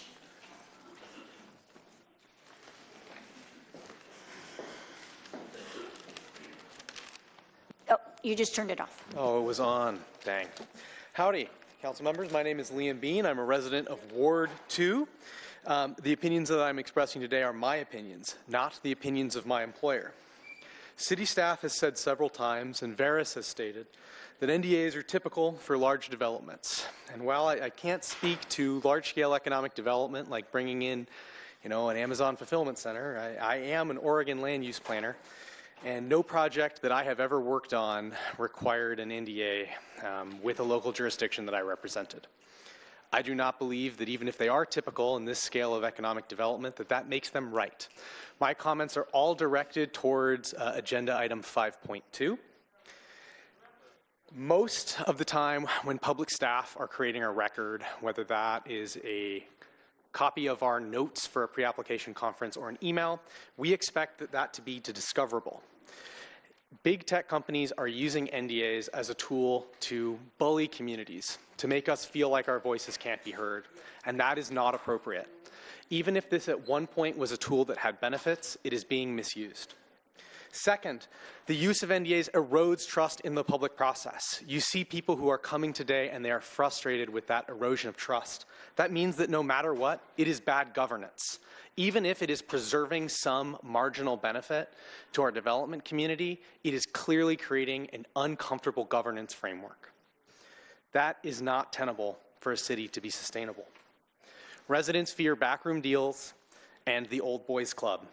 Third, Oregon already has many exemptions to public records law. These exemptions already protect trade secrets in certain circumstances, including the discovery of trade secrets during certain permitting processes with state agencies, including DEQ or in grant requests from Business Oregon. There's actually a sunshine committee at the state level that's looking at how many exemptions we have to our public records law and the complexity of our public records laws. This is not normal. This does not need to be normal. Even if the city has engaged in this behavior before, we do not need to continue. I recommend that the City Council not only support Councilor Varney's motion, but to expand this to include all development, not just industrial development. By the time someone is ready to hold a pre-application conference with the City of Salem, they should know that that material is discoverable to the people. That doesn't mean we need to post it on every wall, right? It's not a land use application. You do not have a notice requirement, but it should at least be discoverable by a public records request. That lack of opportunity is depriving the people of Salem of our right to know what our public employees are doing. And I say this as someone who participates and works in the same field. Thank you very much.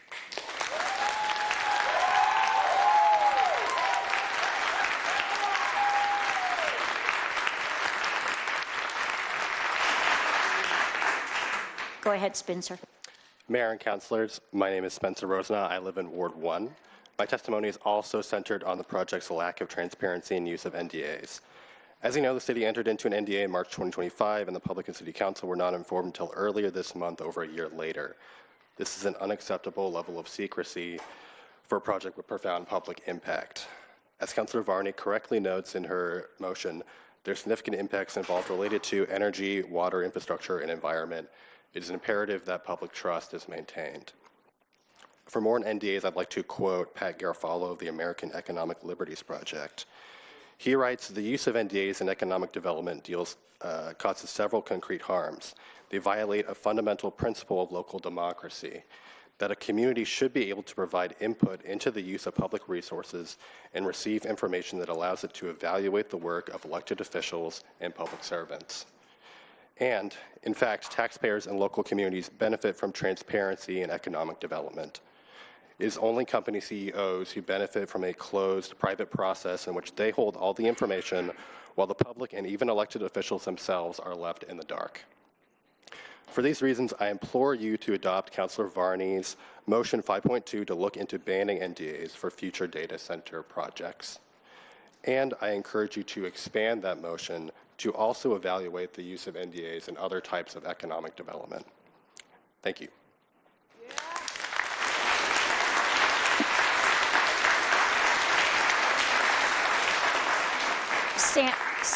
Sandra, before you begin, I'm going to call the next couple names just so they can key up. Laura Kessler Q, I can't read the last name, Michael Alvarez, and Leo Walls. All right, Sandra, go ahead. So I reside and work in Ward 5 and 6. I'm here on behalf of the Coalition for Tech, Justice, Land, and Resources, made up of organizations and individuals who seek to improve working people's power to control what happens in our own community. Latinos Unidos Siempre, who is here today, is part of this coalition and represents an active membership of 200 young people, working class Black and brown people who reside in the Willamette Valley. Our coalition opposes the development of the Veras data center, as it poses a great risk to the environment and health of Salem residents. This data center was launched by former executives from Meta, Google, X, and Microsoft. It is owned by the Sidewalk Infrastructure Partners, a corporation that was launched by Alphabet. Alphabet is a parent company of Google, so we do know where this corporation is coming from. Alphabet's net worth today is $3.999 trillion.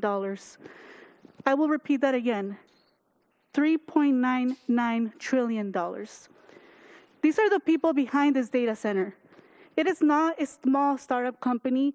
It is not an environmentally friendly operated data center. It is one more opportunity for the mega rich to profit while working people pay the price. The price we pay is our fresh water. Data centers operate on using massive amounts of water. Due to the infrastructure and ongoing environmental issues at the Detroit Reservoir, Salem is currently dealing with a water shortage for drinking water. Yet our city officials are willing to give the richest people on the planet access to what is limited to us.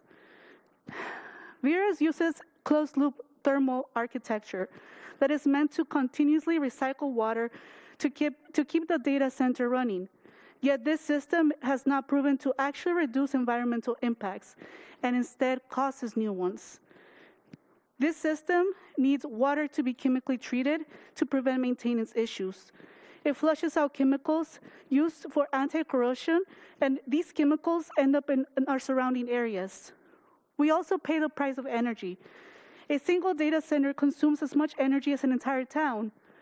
Will this billionaire company build the infrastructure needed to consume this much energy?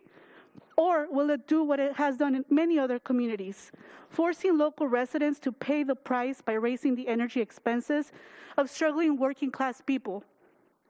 75 jobs translates to only 0.004% of Salem's population. And because Salem currently does not have a pipeline of workers in the tech industry, these jobs will likely be filled by community members from other communities. Thank you. Your time is up. Your time is up. Thank you.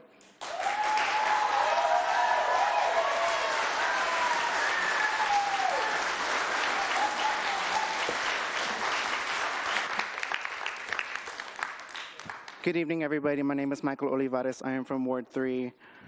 I'm terrified of public speaking. I honestly wasn't even sure what I wanted to say. I had a speech. I don't even know if I can do it at this point. There is just so much wrong with AI in this world.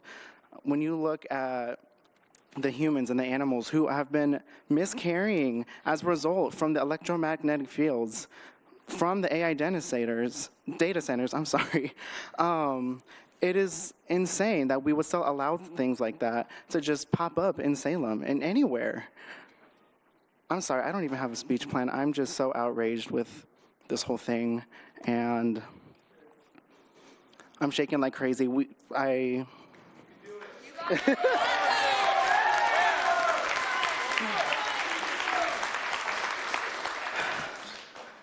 should have been speaking a lot earlier. You guys paused it, and I have not eaten since 10 a.m. this morning, so I should have said this a lot earlier, but you guys should be ashamed if you're still going to allow these data centers to pop in Salem. That's it. Thank you.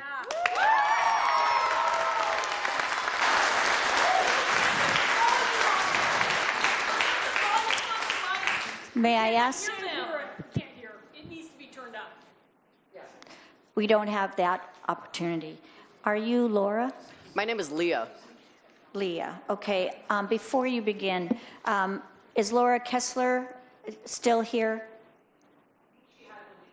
All right, thank you. I just wanted to make sure I was on track.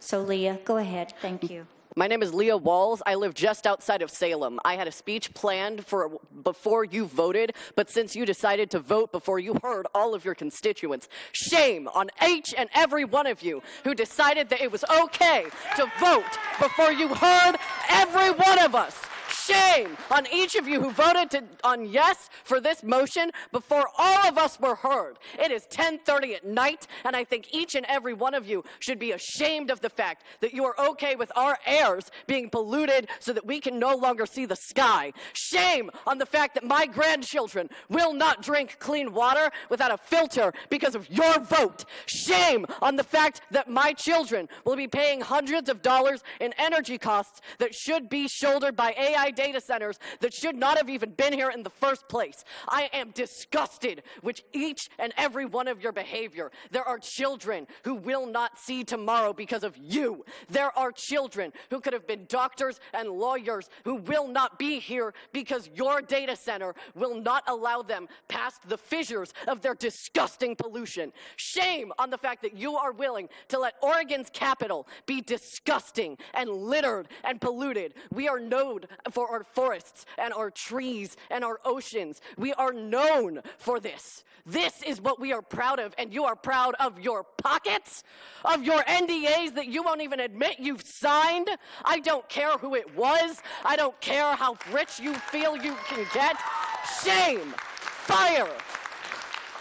Fire each and every person who signed an NDA. Put a memorandum on the AI data center and extend it until we have gotten proper education and research on it. Shame on the fact that we do not have that research now, and shame on the fact that we do not have the names of those who signed those NDAs. Outlaw NDAs. Legislate against NDAs. It is not my job to tell you the legal jargon on how you should do your job.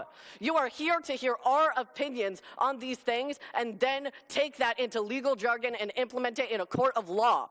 Shame on the fact that you are asking your constituents to do your job, and shame on the fact that you will not listen to your constituents. Shame on the fact that you are willing to sit up here with a PowerPoint on why we are wrong and you are right, and shame on the fact that this place where you are holding this meeting was not able to house all of the attendees. Shame on the fact that we had 200 people outside of this building waiting. Shame on the fact that there were hundreds of people who could not make it to this meeting because they were not allowed to be in a space because it did not have the space to house them. And shame on the fact that this was not a Thank you for your testimony. Your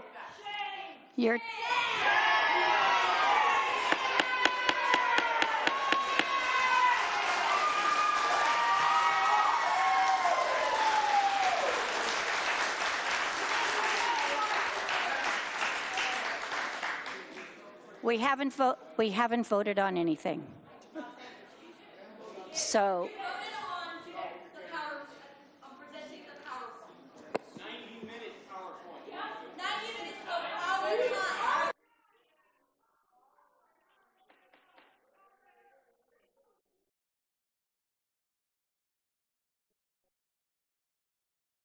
we're going to take another break.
We're trying to allow everyone to speak. And with these disruptions, it makes it difficult. I took a break.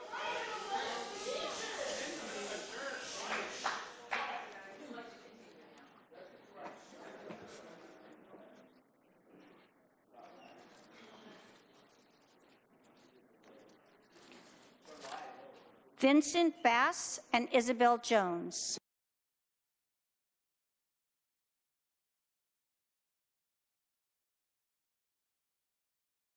Push the green button. Thank you. Is it working now? Okay, great. I am Vincent Bass. I live in Ward 7. I am 16 years old, and my pronouns are he, him. It is absolutely abysmal that you took 60 minutes out of our time while we were trying to have our voice heard to talk about why we are wrong. I was born and raised here in Oregon, and I have been able to see the beauty and just the beauty of nature and how absolutely gorgeous it is. And this AI data center will destroy that. AI data centers use approximately 93 terawatt hours in 2025. That is enough power to power 8.7 million US homes for over a year. It is estimated that US data centers used 222 billion gallons of water in 2023 alone. This information can be found in the top results of a quick Google search. AI is killing us. It is polluting our water, putting noise pollution into the air, and using unfounded amounts of electricity for something we have survived thousands of years without. It is costing you more money than it will ever give you back. I would like to quote an activist known as Kaz Trufun online. When the last tree is cut down, the last fish eaten, and the last stream is poisoned, you will realize that you cannot eat money.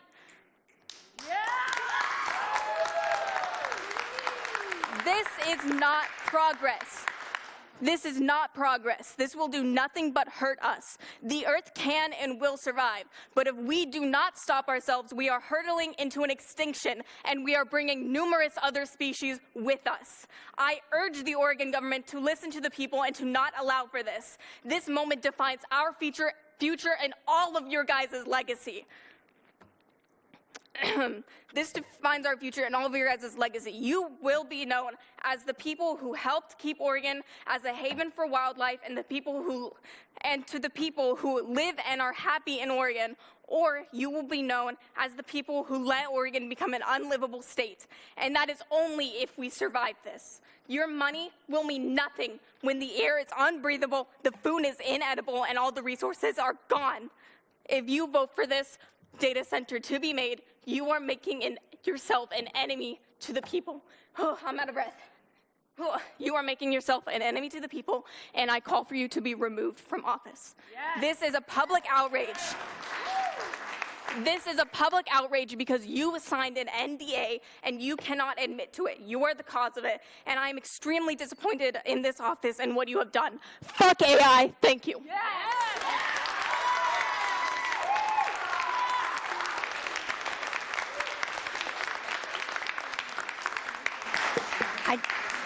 I just want to check. Are you Isabel?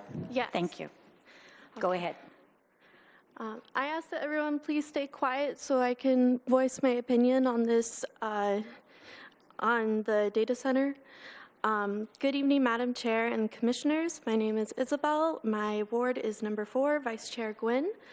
I am against the building of a data center in Southeast Salem. As a resident of South Salem, I am deeply concerned of how this proposal has been handled during its early discussions, but I understand its process and why it was done this way. Oregon already has almost 150 data centers, with over 40 of them located within the Willamette Valley. Our state is within the top 10 states with the most data centers. We rank number 9, and that is according to a Pew Research Center analysis. But the question must be asked, do we really need more? As it has already been said several times, the California-based company Veris currently has no operational data centers, with one planned in Lyon Township in Michigan. They boast of the potential for millions of dollars of revenue and permanent jobs. But we have to question We have to question these boasts when they have no evidence to back up their claims.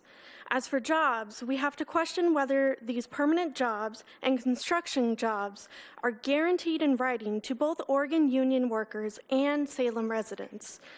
From a business and PR standpoint, as a public entity being binded to an NDA since March 2025, it is not good business. It gives an impression of misleading motives and a weak product. It definitely doesn't shine a positive light on their company when we have remote video capabilities to keep them in this meeting when they'd rather walk out and not voice their opinions as well. From a consumer's perspective, it pains me to say this, but it gives an impression of Verus possibly trying to influence bias through corruption, which has been seen time and time again when entertaining a long-term discussion that clearly wanted to exclude the public from learning more about their plans for our home city. This is not a direct accusation on anyone. It is simply a thought. I understand the support from the Carpenters Union and its workers, but can't this land go to something that better benefits both Carpenters Union and the community, such as businesses that better align with the values of our community, or even affordable housing? Or possibly another project under the Safety and Livability Bond that was passed by voters in November of 2022. We, as the public, do not know everything. We weren't in those private meetings or behind those closed doors. We don't know what was promised, but I implore you to ask the hard questions and push back when they dismiss community concerns. As representatives of your constituents, I implore you to ask, why Salem? Is there better infrastructure that could be built that actually Isabel, benefits thank all you. of us? Thank you very much. You're welcome.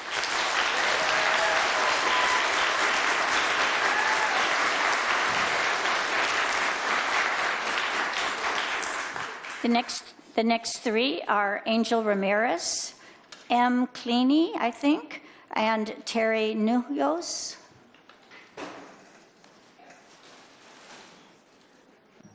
Okay. Push the button again. You turned it off. Okay. Good evening, Council, and everyone else. My name is Angel Ramirez, and I live over in Hayesville. It's about 15 minutes from the local library. Let me be clear, I am against the data center. I understand the need for NDAs, privacy, don't want to get the word out before anything really takes place. Something I want to bring attention to is privacy, because I want to talk about the after effects of setting up a data center. For my background, I served in the Army for 6 years as a cyber operations specialist. So my domain is strictly networking, computers, and securing communications. I've worked at data centers. I've been in one. It's kind of nice. It's air conditioned. It's pretty loud. But in all the smoke and mirrors, at the end of the day, it's a lot about recording and monitoring and the amount of data that's generated. You can do a lot with a little bit of data. Granted, we're all carrying computers now. I don't want the AI or the compute to be set up because I'm not really comfortable with that on a mass scale. And bringing in this data center is going to incentivize prying eyes. Right now, we're having discussions on Flock. I'm not a fan of that either. It's one thing that the government surveils to an extent under the guise of national security, okay? But a private company that also kind of rubs me the wrong way. That's all I really have to say. Thank you. Thank you for your testimony. Madam President, can I make a motion to extend this to 11 o'clock? I'll second. It's been moved and seconded to continue to 11 o'clock. Any discussion? Will the recorder call the roll? Councilor Vang. Aye. Councilor Nordijk. Aye. Councilor Varney. Aye. Councilor Teigen. Aye. Councilor Nishioka. Aye. Councilor Matthews. Aye. Councilor Nguyen. Aye. Councilor Brown absent. Mayor Julie Hoy. Aye. The motion passes. We continue to 11. Are you M? All right. Thank you. Go ahead. I'm M. Cleary. I'm born and raised in Salem, vested interest in 97317, just the southeast area. My family still lives there as well, and I'm just outside the vicinity. One of the big things I want to say is, first of all, I did listen to the presentation, and it is very clear that they have tied your hands, not only in the sense that you cannot vote on this data center, as it seems that they said, you also can't meaningfully engage with us. Like now they're saying that you can't actually say your opinion on these centers. Tying your hands and putting you out in front and then throwing you under the bus, that's a hard position to be in, so I do appreciate that. That being said, you are the face. You are the ones that have to endure these comments for right now. The biggest thing that I have to say is I did listen to people saying over and over again that there will be a short-term benefit and gain and a potential long-term gain, not a guaranteed long-term gain, potential. So we are going to give up a great amount of money for potentially not very much. Along with that, the short-term gain puts a long-term burden on all of us, not them. So I'm hoping that you guys can be just clever in some way. Already, we know that misinformation has been given, but it's been given by Veris. It's been given by their website, saying that they don't engage in NDAs. That alone should be enough to question whether or not a permit should even be going through. Because if we can't trust in good faith that they're going to be honest with us, why would they be given a permit? So there has to be something that you guys can do, a different bill, a different something that can put a stop on a company that we know already isn't willing to stay, isn't willing to talk, and is already giving us the only misinformation here tonight. So I just hope that you guys can figure out some way to do that, to interject, even though they are trying to take it out of your hands. Thank you so much.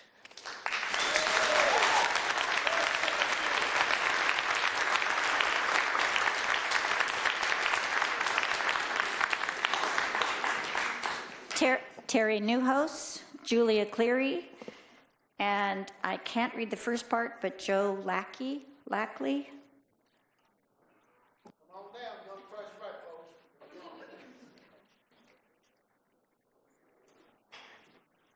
Let me know who you are so I can see where I am in my... For sure. My name is Julia Cleary, and I was born and raised in southeast Four Corners region of Salem.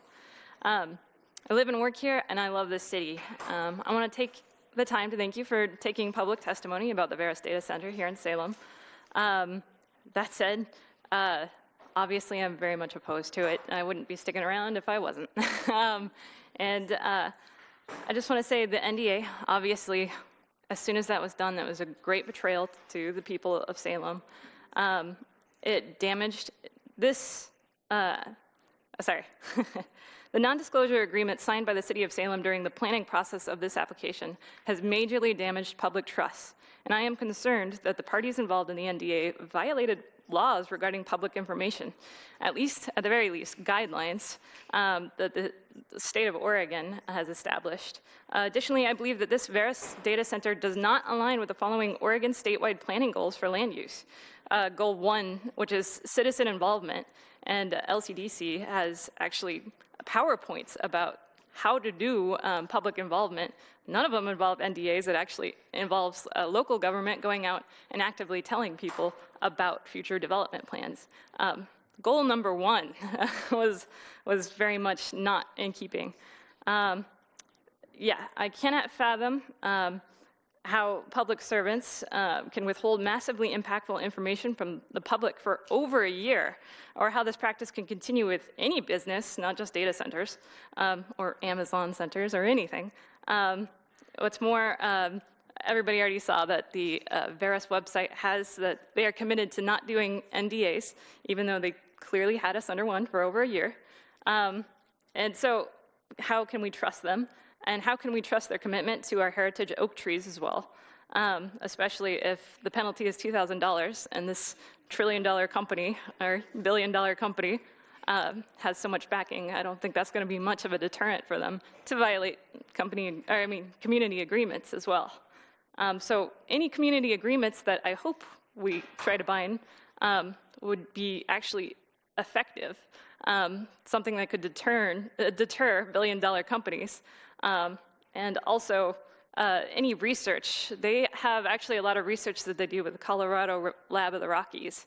And obviously, if we're going to be vetting information, we want to make sure that they're not the ones funding the studies that we're using to look at the veracity of their numbers. So anyways, all in all, just wanted to say thank you for taking the time to listen to this.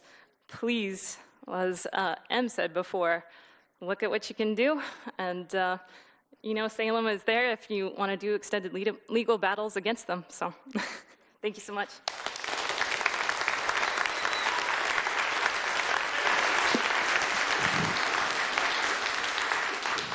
Joe Lackey, and I think it's Justine or Justly Presley, Logan Hellaway, Marcus Ashford.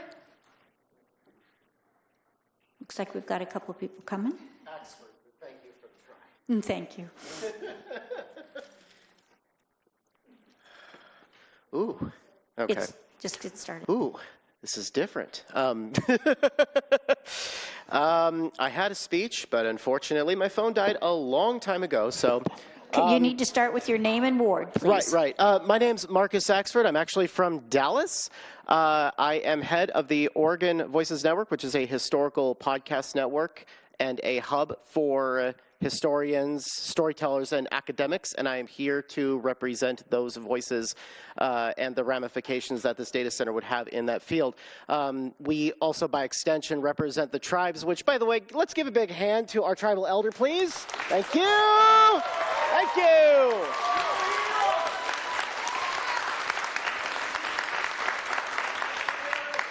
Even from a screen, I tingled. Whew.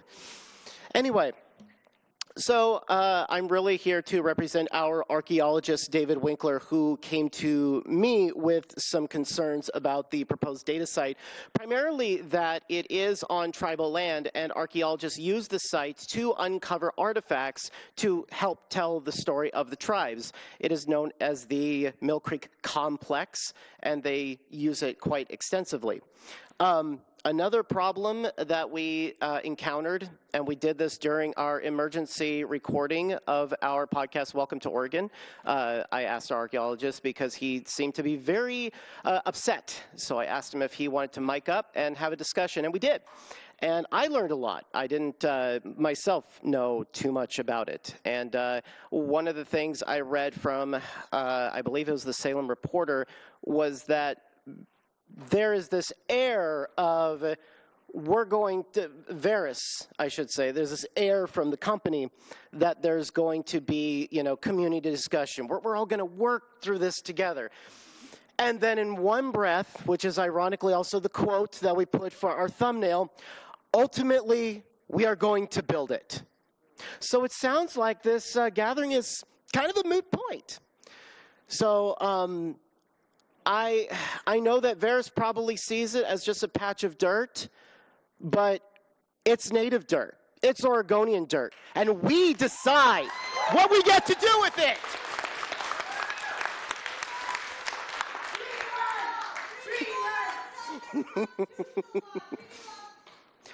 Yes, there is, for my last 30 seconds, I should point out, there is a concern that Veris will not respect the laws involving archaeology that happen before a site is prepped.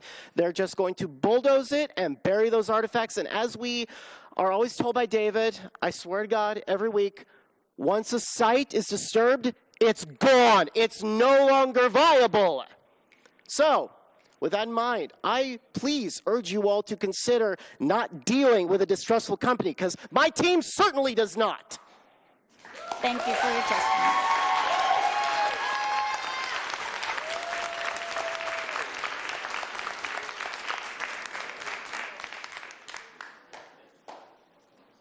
Can you help me out? Your name? Yeah, Logan. Logan, thank you.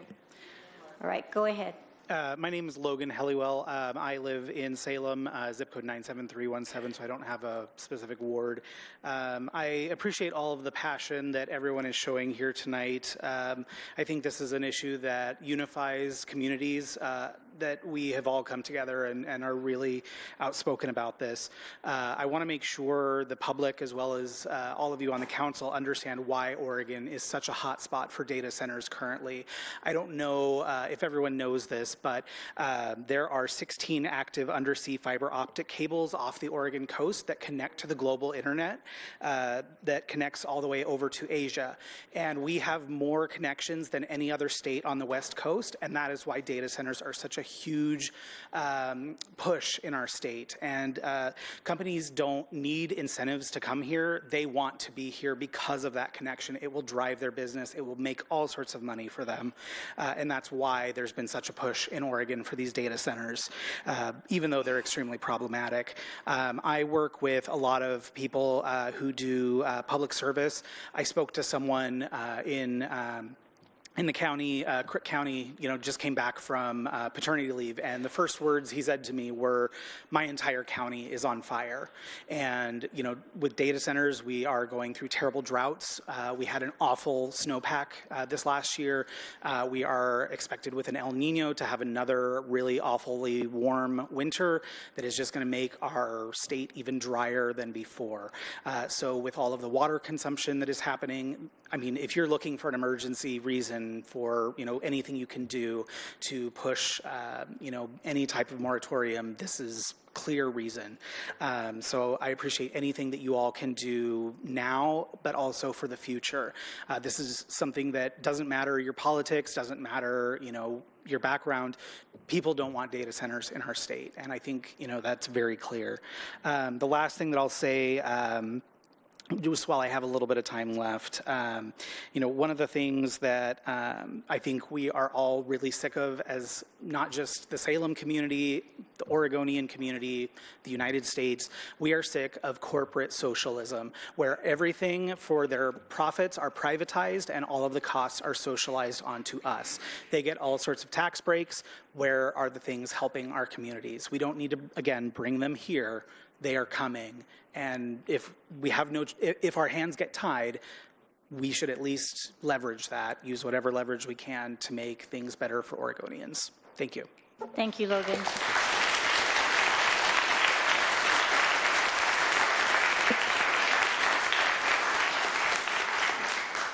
Shelley Hines, Leah Iverson Gosech, Elisa Strauss, and Kathleen Treppa.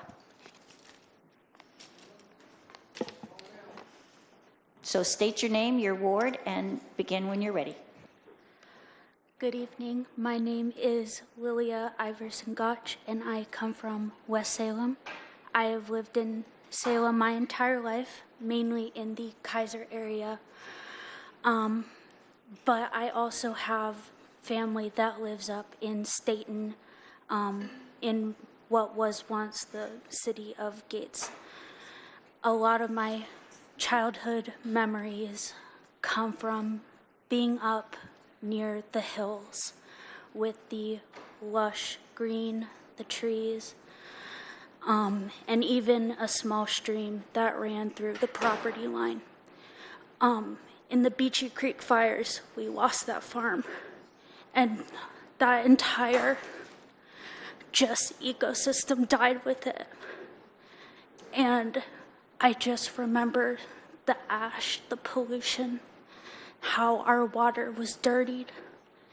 And I don't want that to happen anywhere else. Not in Salem, not just in Oregon, not anywhere in the United States. It doesn't matter. Everyone deserves food. Everyone deserves clean drinking water that they can drink safely and know that it hasn't had chemicals or any type of solution put into it that can possibly impact their future. I know I'm not the smartest and I'm not the most well-educated, but I have a brain that can think, and I can do my research, and I can look at all the facts and everything. I don't hate anyone sitting before me. I don't hate any of the people who have opposing opinions. I just want the best for the state, for the city, for the cities around us, for the people who live here, and for our ecosystems. Thank you for allowing me to speak.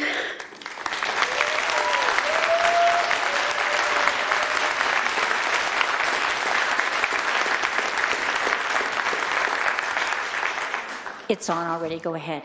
Pardon? Yeah. Okay.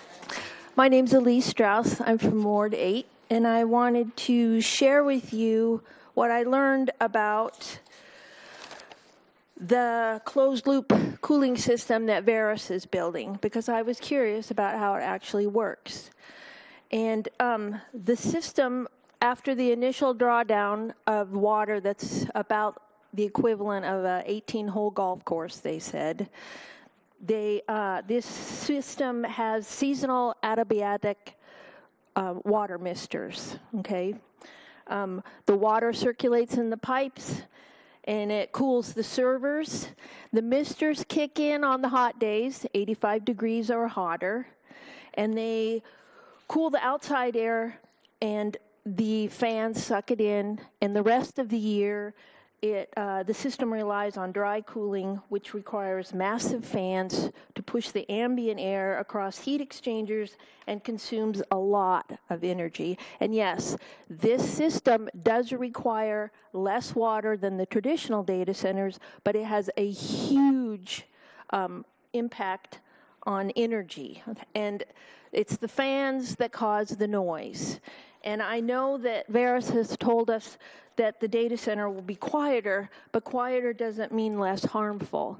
And the water in this cooling system is mixed with chemical performance enhancers like anticorrosives, biocides, copper, or glycol to prevent biofouling and infrastructure corrosion. It doesn't produce continuous wastewater, but the misters spray a fine water vapor into the atmosphere. Any minerals or treatment chemicals present in the water are carried into the surrounding air.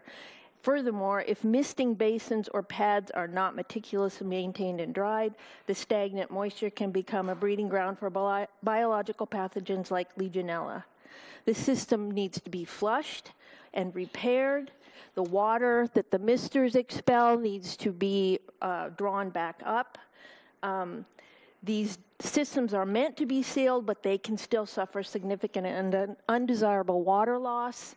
25% loss per month is not uncommon. And then we talk about the battery backup systems. Minerals such as lithium, lead, and copper are used to make these batteries. And this month, Trump's executive order stripped the sides of Bears Ears and Grand Staircase monuments in Utah by 90%. So we are strip mining minerals in this country for these batteries. So do we want to be part of this process or not? There is no way this system will not harm the environment. There is no way. You need to be aware of that. Thank you for your testimony.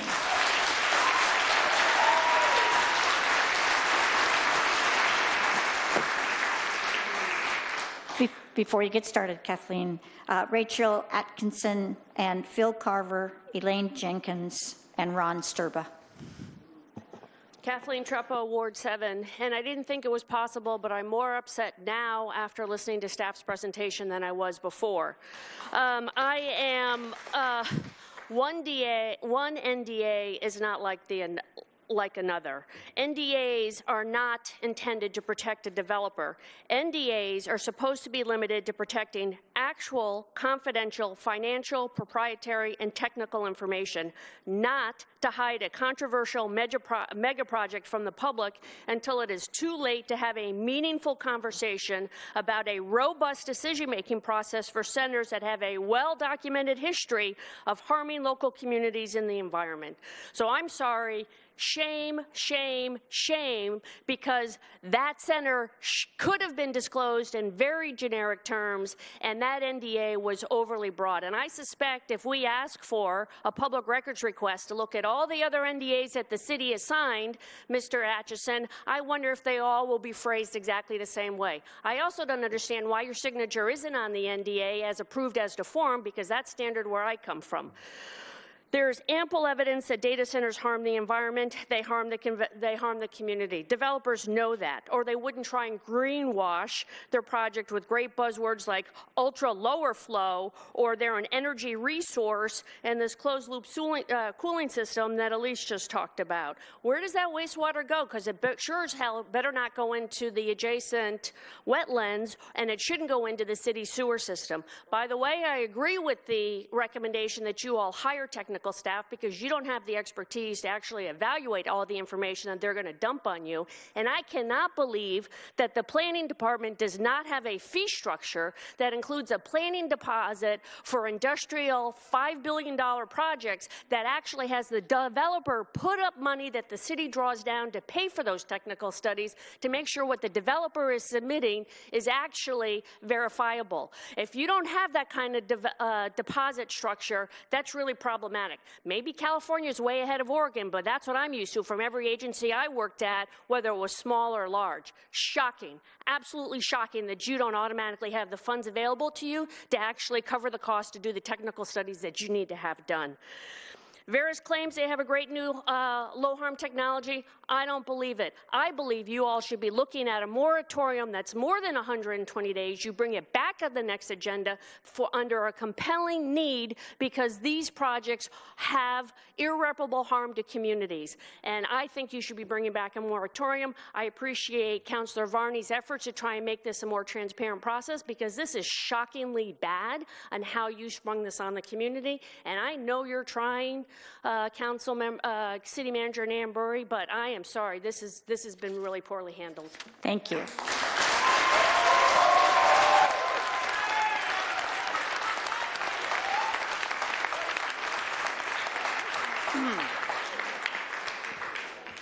Rachel Atchison, Ward 3.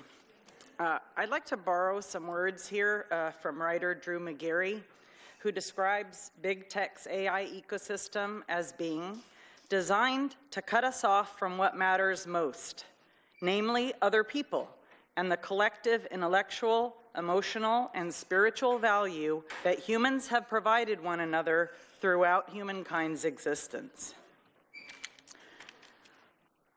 That being said, to address item 5.3, I appreciate the intent behind the motion, but I do feel it's a little bit too late, too little too late. I still would like to see it go forward. What we need is concrete action from you immediately in the form of a code amendment. You have not received the application yet. You can do a Hail Mary. You don't know exactly what they're going to do, or maybe you do. I don't know, because there's been an NDA. Code amendment now. We don't want further data centers, so get the process started. We want a code amendment now to prevent data center proliferation here. We cannot allow our community to be colonized like Hillsborough. No amount of money is worth that.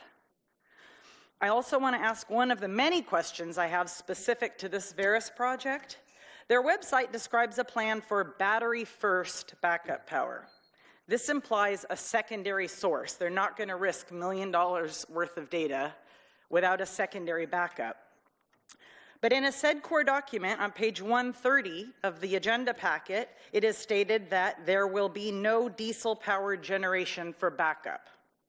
So my question is Veris planning to use SMRs, small modular reactors, that is nuclear power, at the proposed site?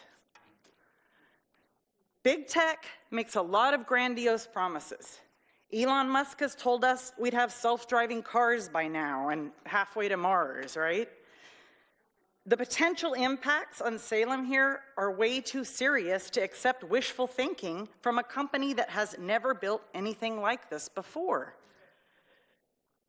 Code amendment now. Get the ball rolling, and an emergency moratorium on data center construction.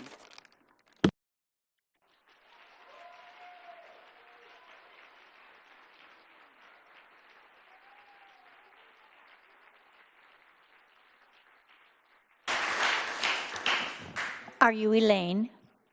Thank you. Can you reach the button? There you go. Go right ahead. Okay, I'm Elaine Jenkins. I live in Ward. Get closer to the mic. Oh, I live in Ward 6. So hi, May. Nice to see you. We've had a lot of feedback. You guys have taken a lot of feedback tonight. And so I had my little list of things that my research, but I think I'm going to go another way. And I think I want to talk a bit about power and control, because what I heard in this slideshow is about power and control. Now, understand, I am old. I have worked with people for about over 40 years as a juvenile probation officer. I still do facilitate groups for men who hit women and children. So I know a lot about power and control and violence. And this whole process of the C-Corps stuff, this appears, and I got to do more research, but it appears to leave us out, the people who are going to have to live with this. And I know we live with the issues because we've been there before. Do you remember the 1980s? Many of you weren't born in the 1980s, right? So in the 1980s, it was chips. We were going to be the chip capital of the West Coast. And you know what? After we built the buildings, after we trained their staff, after we gave them a tax abatement, you know what they did? They left. They got out of here as soon as they had to pay property tax. Then there was the I call it the big hole, the swimming pool, at the time where the public-private private business stuff was going down. And, within about 6 months, the private part took the money and was bankrupt, and the city of Salem picked up the pieces of that. This is venture capitalism, both. This company's venture capitalism. They call it private investment, but it's the same thing. So they're trying to get rich quick, and we're the people who's going to supply the money for it. And they have no use for data centers because they don't use them. That's not their gig.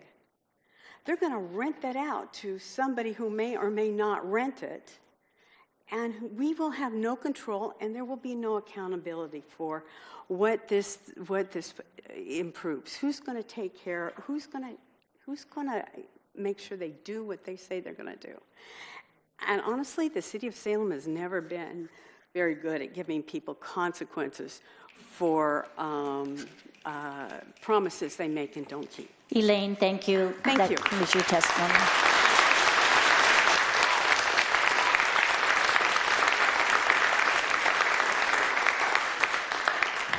I need a motion to extend to 11:30. I'll make a motion to extend our meeting to 11:30. Second. It's been moved and seconded. I'm guessing we don't have any discussion. Will the recorder please call the roll? Councilor Nordyke. Aye. Councilor Varney. Aye. Councilor Tigan. Aye. Councilor Nishioka. Aye. Councilor Matthews. Aye. Aye. Councilor Gwynn. Aye. Councilor Brown absent. Councilor Vang. Aye. Mayor Julie Hoy. Aye. I just, as we continue on, I just want to make sure that Phil Carver and Ron Sturber have left, or are they still here? All right, thank you. Nick, I think it's Grover, that lives on Peachwood. Morgan Grover. Sandra Graham. Jared Graham? Okay, it looks like Sandra's coming. Thank you.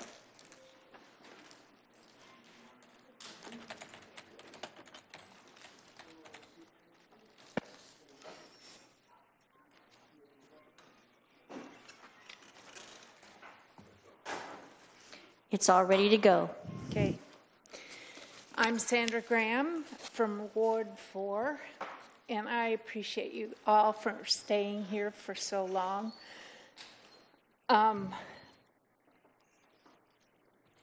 I know that you're probably getting lots of email about the subject, and if you haven't been, you should be. And you should be reading it. There's a lot of people here who have said things that are very important to hear. Please research carefully what is really happening with data centers before you make any decisions that you think might benefit Salem.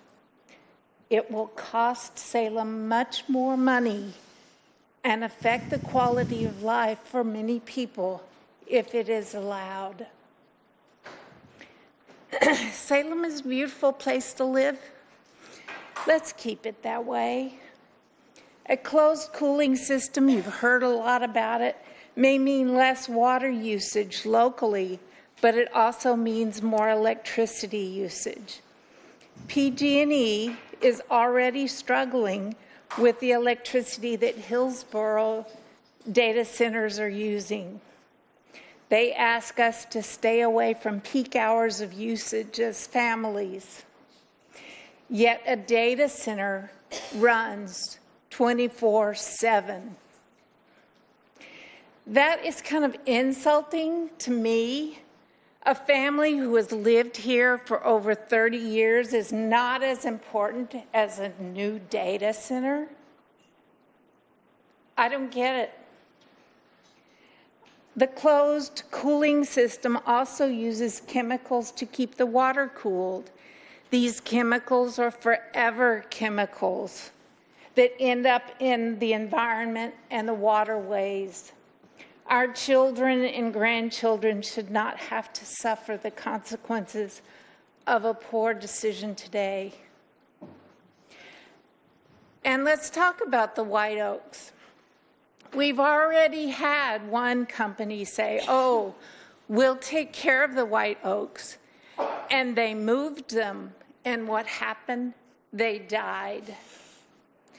You want a company that we don't even know that much about to be responsible for these White Oaks that will potentially die again? I could go on about the noise level, the air pollution, all of that too. It's all interconnected with these data centers.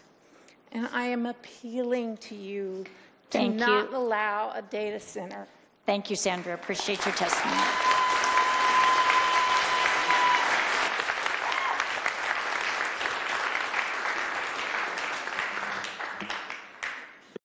It was already on. Press it again. Sorry. Didn't mean to shut it off. What? There you go. How about this? Can you hear me? Okay, I'm not going to give my speech because it's late and we've been here forever. About everything I was going to say has been said before, except I do have a concern with the property tax abatements. If this company is supposed to bring in money to our schools, I don't see how that's going to happen if it's already been approved. And even if it hasn't been approved or there's a moratorium on abatements right now, it expires in 2027, 90 days after the legislature adjourns. In Hillsborough, they got their tax abatements through the SIP program, Strategic Investment Program that Oregon offers. And to give you an idea how happy Hillsborough is with their abatement, they lost $143,476,000, which equals $7,648 per student. There's a whole list here of Oregon school districts that lost money who were promised, hey, this is going to be great for the economy. And I keep wondering, and as someone else mentioned, she stole my gig, why don't we build affordable housing? Property taxes right there. Businesses that are eco-friendly, that represent our values, rather than this company which is depending on it, because you know data centers depend on AI. And I tell you right now, from most experts I've listened to, it's not going to be the big boon everybody thinks it is. It's crashing right now. I don't know if you've seen the stocks on SpaceX. and they claim to be an AI company. What I'm saying is, this data center goes down, are they going to leave all this junk out here? I know there are pollution sites in Oregon where companies just cut and run, and now they're contaminated, and it costs millions of dollars to clean them up. I guess that's all I want to say.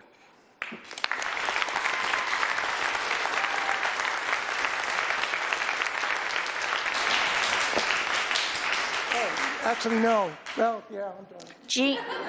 Jean Marie Hayes, Bradley Hogley on Laurel Avenue, Ryan Newby.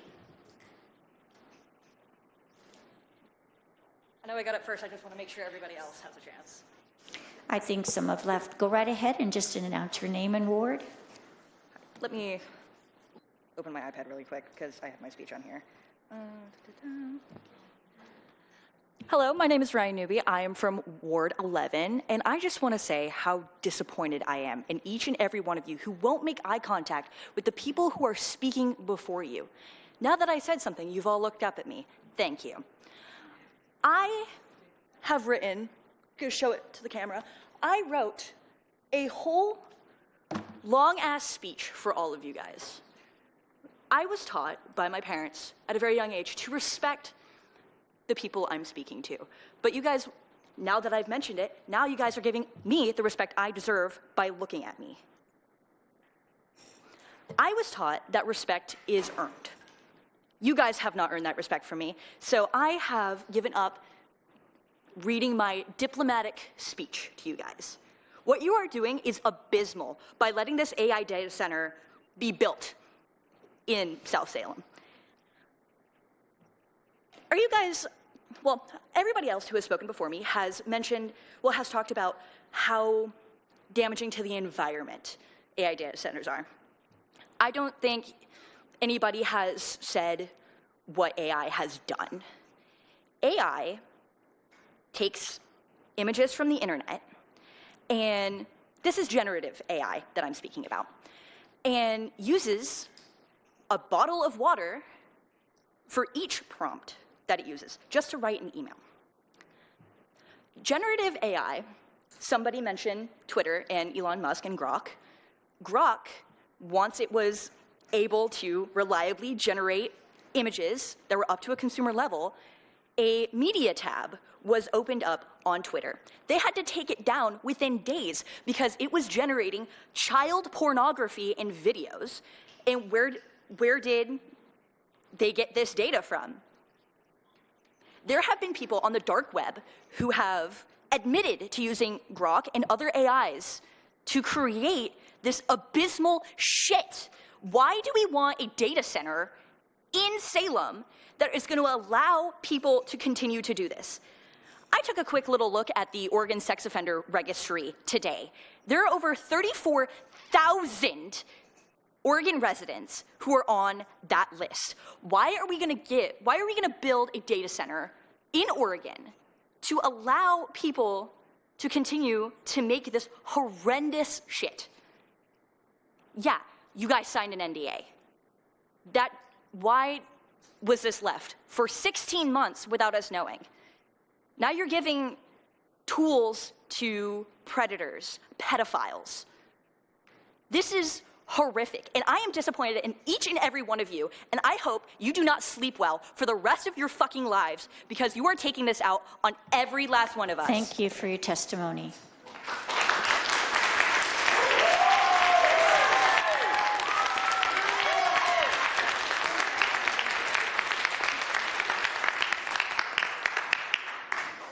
My name is Bradley Hogle. I live in Ward 1. First of all, thanks for staying up with us. I have to say I feel a little unsafe having only had corn nuts for dinner, but I'm glad we're still here. I was born at Salem Hospital. I went to Sumter Elementary, Judson Middle School, Sprague High School, and then I got my associates at Chemeketa. In my teen years, I worked at Enchanted Forest. My father worked at the Oregon State Treasury, and my mother worked at Chemeketa. Now, my father is buried at City View Cemetery on Hoyt Street, next to two of my grandparents. Before she moved to Monmouth just a few months ago, my mother lived in the same house in South Salem for 38 years, the house where I was born and raised.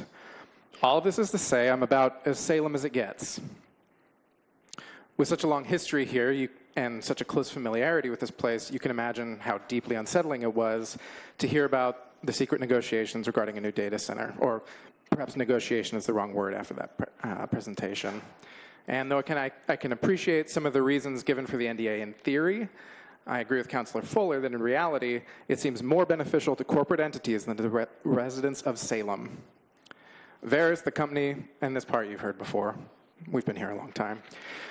Veris, the company who wants to build here, was only formed in 2024. They have not completed the construction of any data centers, but are currently trying to build one in Michigan. They have no discernible track record of trustworthiness, no history we can investigate to determine their ethics or practices. Considering that a representative of Veris said, and I quote, "Ultimately, we are actually going to build it," we're not seeing a picture of caring about what the local residents think. You've all probably seen stories of what living near recently built data centers are like. We have to ask ourselves, are we okay with the people that you represent, the people that live in this community, becoming more stories like that? So if you can't stop the data center, do everything you can that you heard tonight to limit the harm done. If the city can't pay for those vital investigations, make Veris foot the bill. Have enforceable legal repercussions, including if Veris breaks its promises or tries to escape responsibility or shift the blame like all these other companies have done. Anticipate the worst tactics these companies use. Become aware of how data center companies are manipulating, deceiving, and even suing cities. Have a solution ready for Salem residents who are the most likely to have problems with their water, power, or noise pollution should you start to hear those stories trickle in. Don't leave them out to dry. And please remember, like any city, Salem is not its buildings, businesses, parks, restaurants, schools, or institutions. Salem is the people who live here, the people who care about living here, and the people who cared enough to elect you to represent them. You do not have a responsibility to corporations. You have a responsibility to the people of Salem.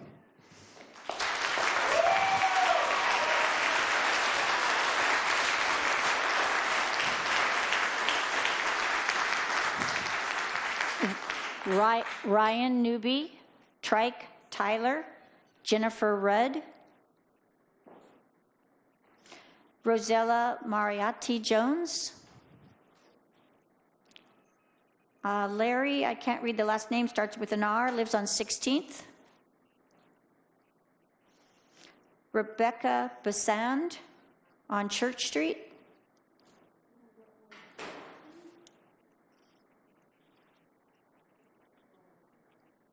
It's on, go right ahead. Good evening, council members. My name is Becca, and I have lived here in Salem for the last 21 years. I'll be really quick with this, as I know we've all had a long night, and I can tell all of us are really tired. As a Christian, I believe that we are to be good stewards of creation, and the facts that show that data centers are not the way to go. A typical hyperscale data center uses 1 to 5 million gallons of water per day. That's the equivalent of the water used for a town of 10 to 50,000 people. Most of the water is lost to evaporation and never returns to the local watershed. The cooling water is treated with biocides and corrosion inhibitors and is discharged to wastewater to have found PFAS, forever chemicals, linked to cancer, thyroid disorders, and reproductive harm. In a 2023 study in Environmental Science and Technology found PFAS in groundwater near data centers at levels exceeding EPA health advisory levels. Data centers don't need potable water, as we've learned. They can be used with treated water or recycled gray water. Google data centers in Douglas County, Georgia uses 30% reclaimed water. Microsoft's data centers in the Netherlands use recycled water from the nearby municipal treatment plant. If, unfortunately, this project moves forward, I'm asking that you require reclaimed water as the condition of approval. A single hyperscale data center can occupy 30 to 100 acres in Loudoun County, Virginia, Data Center Alley. Over 30 million square feet of data centers have replaced farmland and forests. That's equivalent to more than 500 football fields of impoverished surfaces and increases stormwater runoff and reduced natural habitat. Data centers run 24/7 with cooling towers, backup generators, and HVAC systems producing noise levels of 85 to 95 decibels just at the property line. The World Health Organization recommends limiting nighttime noise exposure to 40 decibels to prevent adverse health effects. A 2022 study in Noise and Health found that the residents that live within 1,500 feet of data centers reported significantly higher rates of sleep disturbances, headaches, and elevated blood pressure. I come from a family of contractors. I understand the need for jobs, but the construction phase creates temporary jobs that last 12 to 18 months. Once operational, a hyperscale data center typically employs only 30 to 50 permanent staff. For 30 to 100 acres of land and millions of gallons of water, that's not meaningful returns for our community. And as I see I've run out of time, I hope you hear the facts. Thank you for your testimony.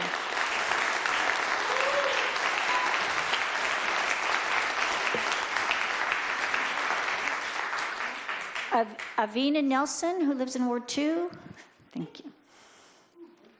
Sorry, I'm in Ward 1. I didn't know. Okay. I wrote it on the sheet. Thank you. It's on, so you're welcome to start. Thank you. Good evening, city councilors. While I am heartened by Veris's commitment to be, quote, good long-term neighbors to our community, I am troubled with their lack of data to back this claim up. Water use is a prevailing concern surrounding data centers. Veris has addressed this by pointing to their, quote, proven closed-loop cooling system that continuously recirculates water rather than evaporating it. They do not cite any data for this claim, although they assure that they will provide more specific figures as the design is finalized. They make a similar claim in regards to noise pollution. They will be using state-of-the-art low-noise cooling equipment and battery storage. Site-specific information will be shared, of course, as the design is finalized. I am appreciative of the fact that they do provide more concrete information on how data centers affect nearby property values. They proudly state, quote, research by the George Mason University Scar School of Policy and Government found that data center development does not negatively affect residential property values. In many cases, nearby property values improved, reflecting the positive economic activity and investment in infrastructure and schools that major commercial development brings to a community. They fail to mention the study's own authors' hesitance to view this data, which was collected in Northern Virginia, as applicable to a place like Salem. Clower, who is the author of this study, himself stated, quote, if somebody wanted to take our findings and try to generalize it elsewhere, in other words, to say, apply it to a different market, I would say to do so with caution. Considering this and the fact that with these statements, it seems that they will say a lot of things without data to back them up and will cite studies whose own authors would not agree with their use of it, I am very concerned with them coming into this city based on data they cannot back up. I would urge the city to collect concrete, verified data on all of these issues from multiple sources before moving forward with this project in any way. I am very heartened by the PowerPoint earlier and that you said that you do not have the data on this and you would have to get more information. What I feel is that we should not move forward in any way towards approval until we have that information and from a source that is not Veris but is a source that we can trust and can be verified. I would like to thank you all for your time. Have a good night.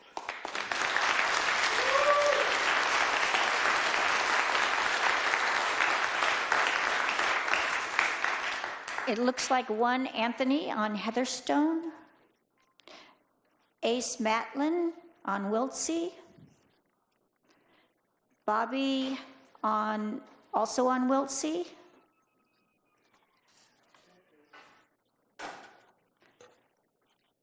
Lext, L-E-X-T it looks like.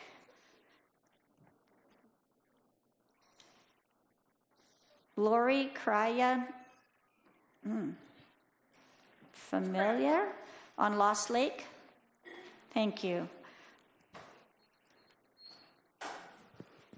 So state your name and your ward, just so I know where I am. Perfect. I'm Lex. I live near Ward 5, work in Ward 3, and I have concerns about the proposed data center. First, as you've heard, data centers have a horrible impact on the environment and people. They use and pollute water, create noise pollution, use excessive power, and underdeliver on the jobs and money they promise. Verus is trying to greenwash this, repeatedly mentioning less water, less noise, less power, but giving no statistics, as this will be one of its first data centers. There's no proof. And what exactly is an acceptable level of noise pollution? Why should a data center steal the water when we're in a climate crisis and our state is burning? Why are we putting the people last? For a profit that isn't guaranteed, maybe 75 jobs that will eventually be outsourced like the data centers in Prineville, and at least 3 years of tax breaks. For Verus, of course, not us. Second, there's no transparency with data centers. The Oregonian had to fight the Dalles for 13 months to see how much water their data center was guzzling. And we already know that Verus is lying to us on their website. They're not trying to hide it, so we need to believe them. They're liars who think transparency is just a buzzword. Third, the purpose. New data centers largely focus on AI. Verus mentions this on their own website, and fueling mass surveillance programs. Many of the main AI companies now have Department of Defense contracts, meaning they're helping our government figure out which kids to bomb next and are unaccountable for environmental violations. And that mass surveillance, it's being used to genocide Palestinians, help ICE kill people in our own country, amplify racist policing, further destroy this stolen land, and push us deeper into fascism. We are aiding our own exploitation and furthering our complicity if we allow this data center to be built in Salem. So shame on city staff for keeping this a secret from all of us, and somehow still not knowing anything about it. But councilors, I am really tired of all of you telling us to be polite while we beg you not to sell this planet and the city for parts so our future generations starve, have no water, and ultimately burn. We should all be angrier. You are lucky we are not. But councilors, if you do care for the future in our community, do everything in your power, a moratorium at the least. But look for other ways. Do your job, please, to keep this and any other data center from being built in Salem. Show your solidarity and be a Luddite. We don't need AI slop. We don't need companies who profit off the exploitation of the working class. And we do not need data centers any fucking where. Thank you.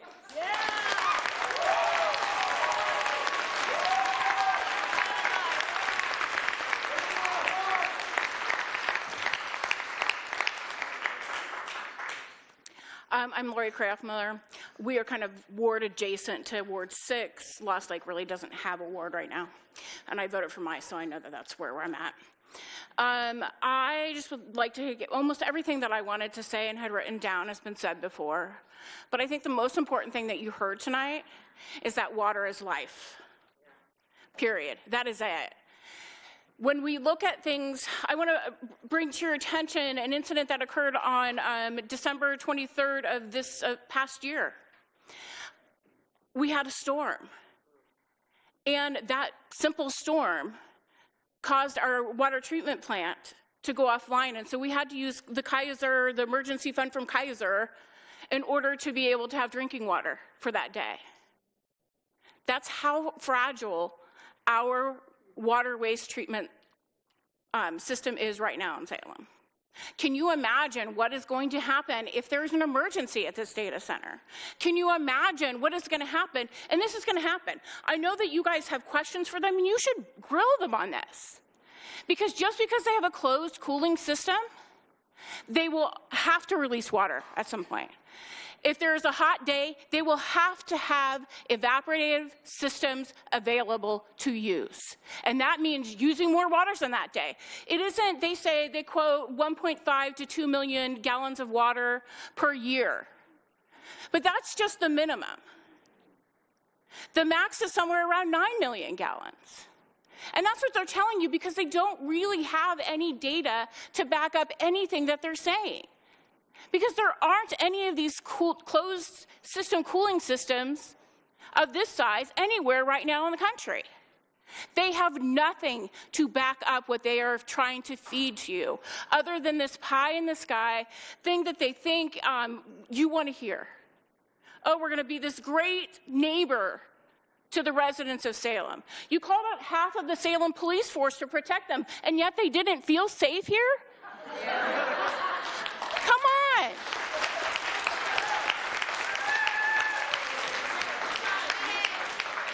I have 40 seconds left, and this is what I would tell the people who are sitting behind me and everyone else who is out there listening who gives a shit about this city. And that is, quoting John Lewis, it's time for us to get into a lot of good trouble. Let's get out there and make our voices heard, because we can stop this. The people in this room, you don't want to stop it? Great. Don't do it. We'll do it. We will make Salem so uninhabitable to those people that they won't want to build the damn data center here. We're going to get in a lot of good trouble. Thank you for your testimony.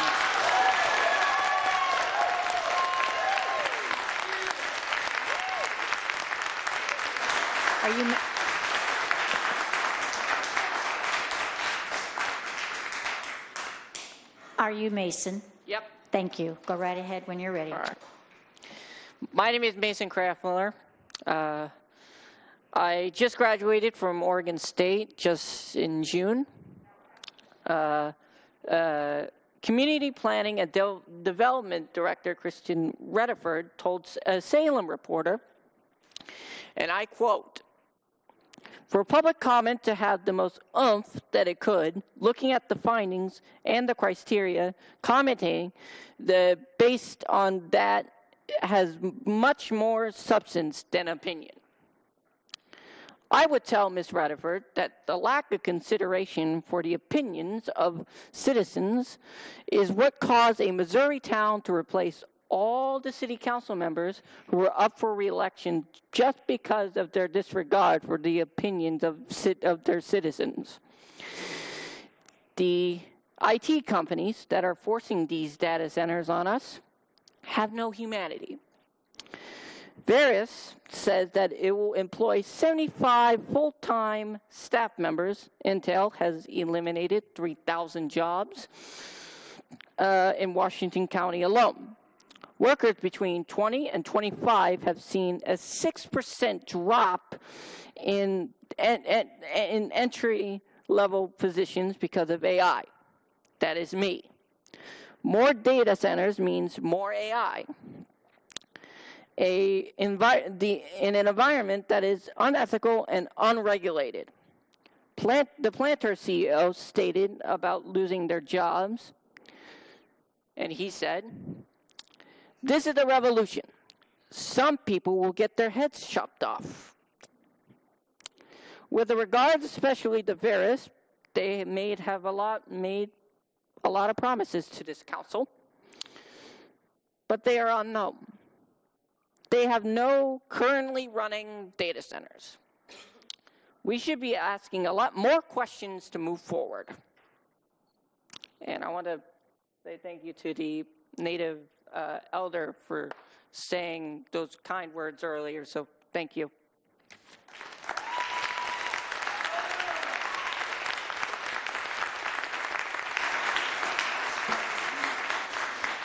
Madam President, I'd like to make a motion to extend the meeting till midnight. Second. All right, it's been moved to extend our meeting to midnight. And seconded by Matthews. Will you please call the roll? Councilor Varney. Aye. Councilor Tigan. Aye. Councilor Nishioka. Aye. Councilor Matthews. Aye. Councilor Gwynn. Aye. Councilor Brown, absent. Councilor Vang. Aye. Councilor Nordyke. Aye. Mayor Julie Hoy. Aye.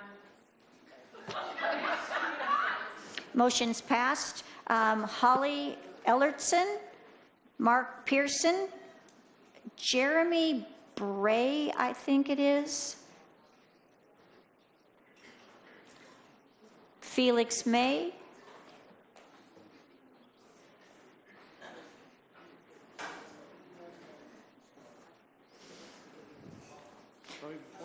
yeah. 100 people that left already? Anybody? Okay. Yeah, go ahead. It's on and ready. My name is Jeremy. I live in South Salem. I've voted in every election and am very active politically, but I've been so unimpressed with Salem leadership since the age of 18, I haven't taken the time to memorize my ward. Just 2 years ago, I read the Lorax to the Future, aka my 10-year-old son's third grade class. Thank you for reminding me. I speak for the trees, sir. I'm not sure if he's still here, but... The youth know, even better than us ridiculous adults, that their future relies on environmental sustainability.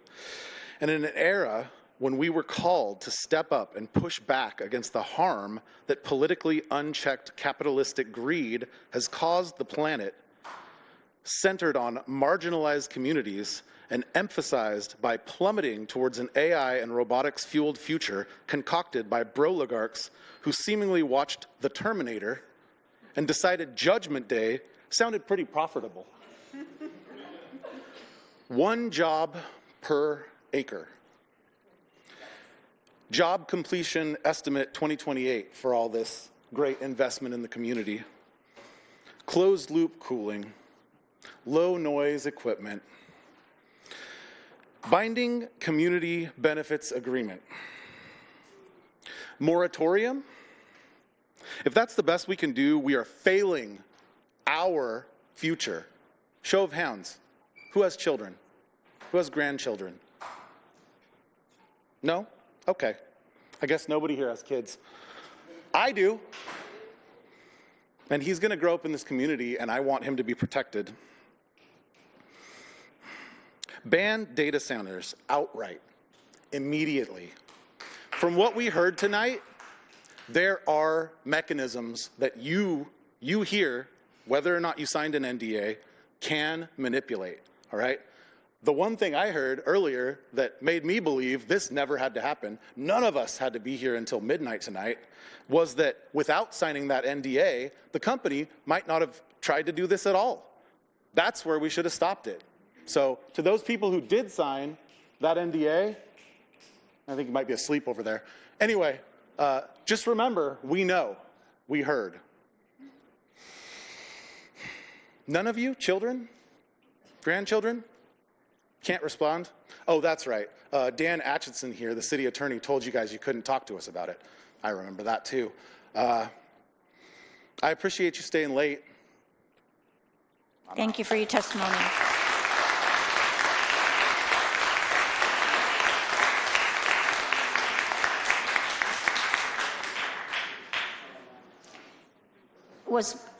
Was Mark Pearson here, or so Felix May?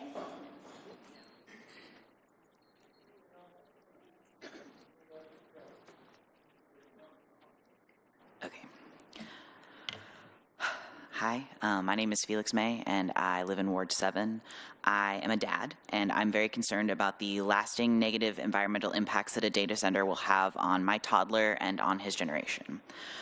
Our community is already really stressed about the eventual Detroit Lake water drawdown and climate change, so I don't know why the city of Salem would be interested in taking on this project that would create additional water issues. I do not trust Veris's claim that a closed-loop water system will solve it. Obviously, that water will become more and more dirty, and then it has to be disposed of somewhere. Which children would you choose to give that water to? I heard the stuff about the NDAs. To me, it sounds like they primarily benefit these big companies and they do not benefit our community. And it makes the council look incredibly sketchy. I know that the council, presumably other than I guess the mayor who's a part of SEDCOR, did not sign the NDA. But because there have already been so many ethics violations amongst the council, it's not like a cute PR look for y'all. And so I don't think that they should happen anymore. I don't know whose job it is to tell Veris that they need to pay for the testing to make sure that their parasite building doesn't put poison in our city, but I would ask that our elected city council and competent city staff figure that out, as well as how best to verify those numbers.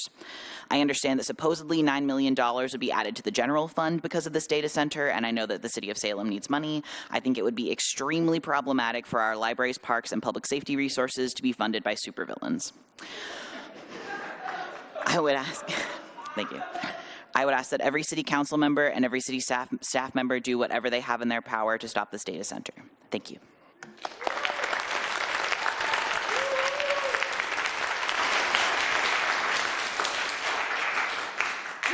John Cadillo.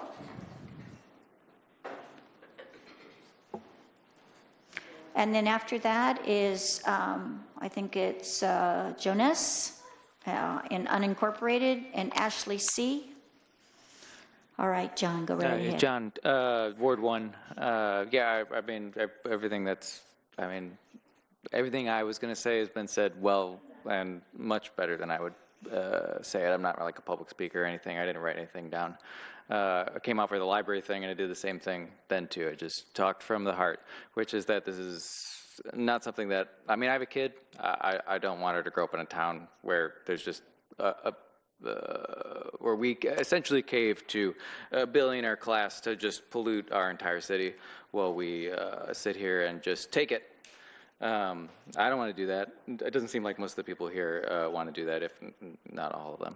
I don't really know what else to say that has not already been said, but this to me seems like if we let a 75-acre data center in what is to stop a 40,000-acre data center like the one in Utah that is going to unfortunately happen, it seems like. I mean, it just seems like a foot in the door. I don't want to live in a world like that. This is just this is some techno-feudalist BS, yeah, I'm just exhausted. But I need to say my thing. So I think you all should please do everything that is in your power. Your hands are not tied. I live next to Englewood Park. It is a beautiful park. I love the trees. I love Oregon. Oregon is green. Oregon is great. Let's keep it that way. All right, thanks.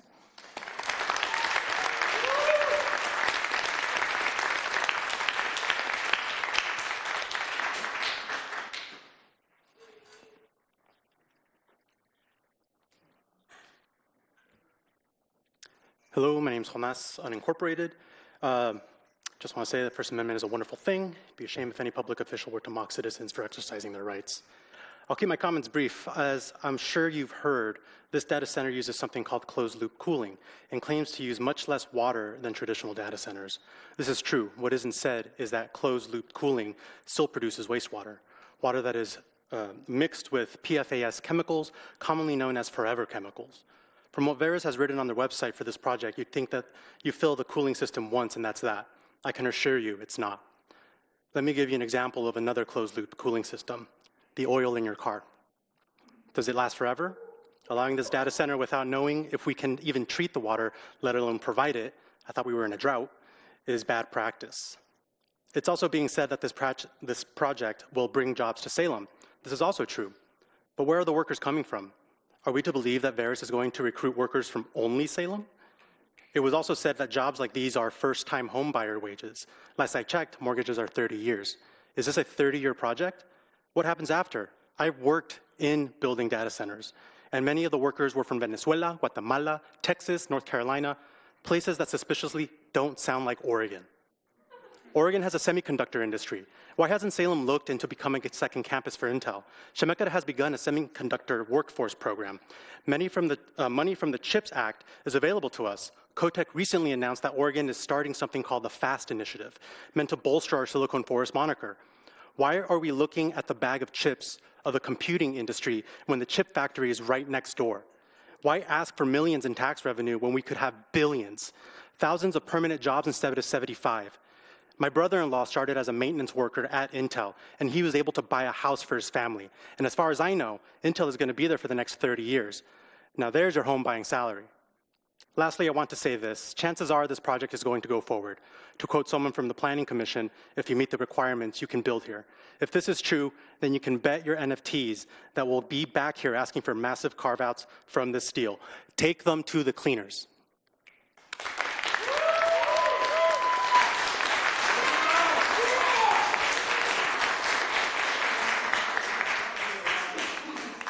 Are you Ashley? I am Ashley. All right, the microphone is ready. So tired right now. Okay, mic down, because I'm short. My name's Ashley. I live in an unincorporated area of Salem. I work in Ward 3. This data center would be right in the middle of those two things, right along my commute. I stand here today to ask the City Council to explore every avenue possible to stop this and any data center from being constructed in our city. We've seen from countless other projects, people have talked about so many today, let's see here, in Oregon and in the US, how devastating they can be for our local communities. From the gluttony of our land and resources to the theft of our hard-earned tax dollars. Verus claims this one will be different, more ecologically friendly, with a lower negative impact of the local community. How can we hold them to these promises? How can we know if they're even attainable?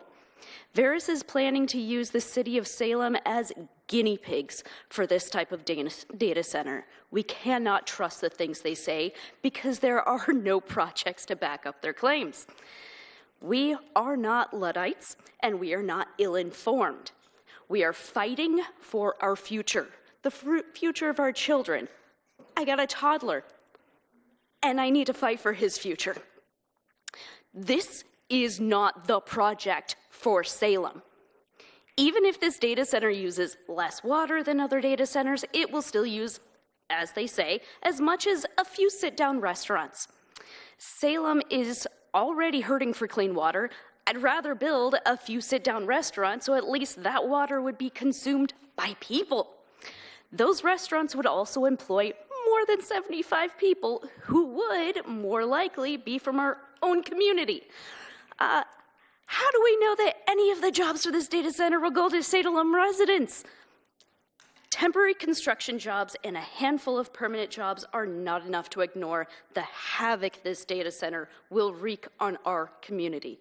We can do better. There are better projects we can pursue if only we put people and planet over profits. Thank you.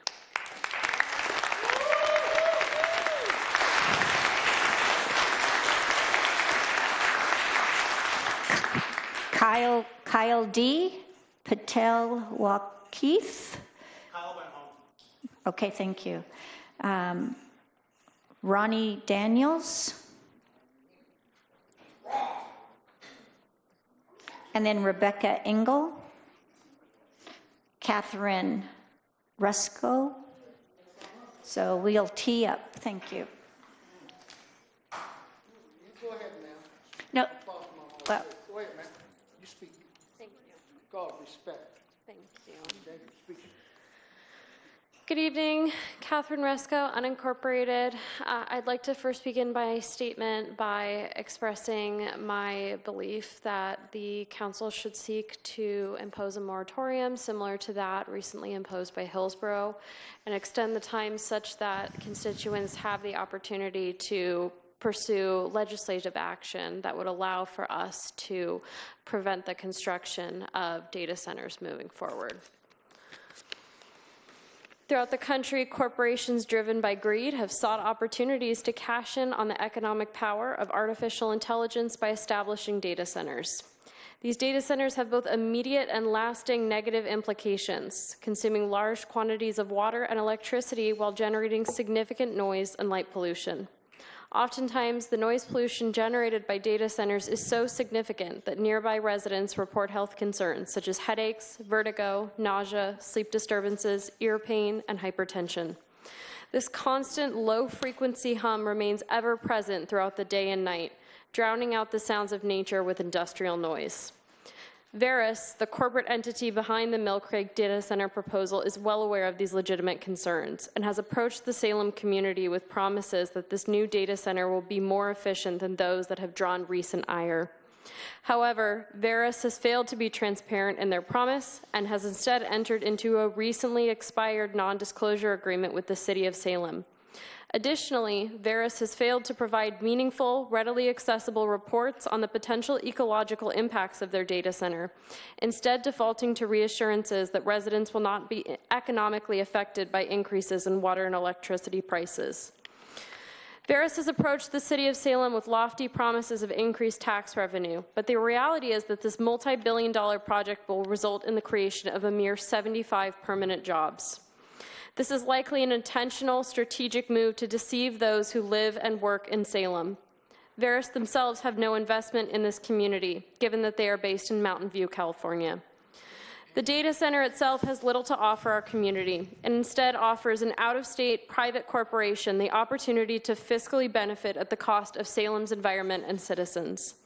They are relying on the citizens of Salem to remain unaware and uninformed until the project is well underway, as they are very well aware that taxpayers in Salem do not want a data center in our beautiful backyard.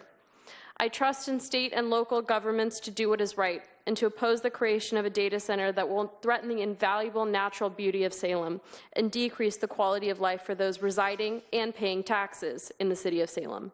Thank you for your time.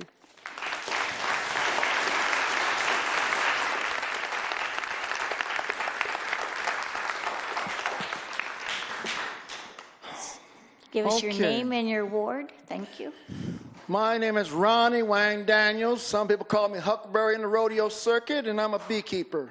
I can also ride horses pretty good, too. I speak on this behalf that I'm glad that I pray that you choose not to get this data center, hopefully, to find out there was an NDA, and it sounded like to me they put you in a crawdad trap and sucked you in without you knowing it. And that's sort of bullshit, first of all. Second of all, just like the point that was made by my brother from another mother down there in Quartzsite, Arizona, who's watching this right now. Just like we had swamp coolers 40 years ago when I was in a foster home, you had to wet them down. Yeah, it might be internal with your AC in your system, but it condensates. Where's that condensation water going to go? That's the first thing. Are they going to make a 3-foot thick concrete part to collect all that water and haul it off somewhere else? Reprocess it? Because, I mean, if you want to use that ideal, well, go up there, look at Space Station. They have a lot of data in that computers up there, right? Been up there almost 30 years. But I guarantee they use CO2 or Freon to keep it cool, but it still condensates. But they got the waste that can flee off the coils outside to the atmosphere. The point that I see is that I really don't like a damn data center because I can see it being used for evil. I'll give you a good example from my own. I got a ticket before I went to the Young Collar Rodeo at 12:14, and in the process, I asked the officer, and I got a record on my phone if you'd like to hear it, about the flock camera. Okay? He said, we don't do nothing. 4 days later, I decided to come back up to Cottage Grove, check right there on Green and Main Street. The flock camera's gone, so I can't prove the case that I went through a traffic signal that was cut. You talking about AI? Do we want to live like, let's start with a movie like iRobot. I don't need my data information being spread about like cat manure and think you can serve it up like cheese. I do not like how they're going about forcing you and putting you in that little trap where you combine SEDCOR and the Land Use Board is going to have a lot more power than these people will have, because it's been set up since the 70s in a dirty way that you can't stink out of a hunk of crap. And to make a long story, last point is that I appreciate, I may have differences, but no matter what color, no matter what size, what faith, we're all Americans first. And we're Oregonians, especially. I've been in the state 33 years as of this past Sunday.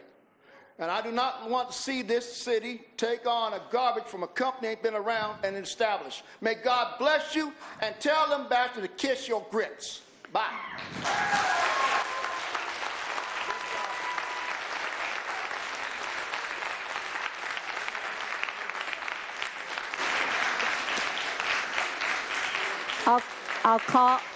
I'll call Rebecca Engel one more time. Maddie Monahan, Lydia Riley Rose,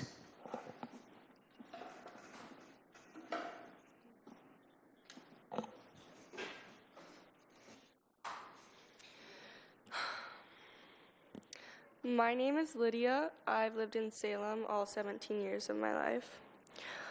All of these statistics being shared are very concerning on their own, immediate and long-term outcomes of these data centers that I have no time to mention. But what I keep wondering about is the fact that if these data centers didn't exist at all, we wouldn't be here having these problems. So why do they exist? Why is it really that so many large-scale companies like Google, Meta, and Amazon, just to name a few, are investing so much into AI? A better question is, why as a society are we being pushed to normalize AI? My biggest priority for being here today is to bring attention to the bigger picture. Humans have lived on this planet as a part of it forever. Regardless of what you believe in about reality, the one thing we're all living in is this world that we can touch with our hands. Let me ask you all something. What makes you feel alive? Is it your creativity? Is it the feeling of rainfall on your face, or watching a stranger light up after receiving an unexpected compliment? Or is it the moment when you watch a newborn child take its first breath? Whatever it may be, we all rely on this realness to give us a sense of meaning in life. Everything AI stands for is the opposite of these experiences. We don't need a computer to take our jobs, raise our children for us, poison our land, or change the way that life has made sense for as long as anyone can remember. If those pushing for AI truly had our best interest in mind, then we would be using this technology and resources involved to feed hungry children, provide health care to everyone, or stop wars. AI does not bring us closer to the experience of life. It is a huge pawn in taking it away. Artificial intelligence is not a tool for the public. It is a weapon for those trying to control it. Thank you for your time.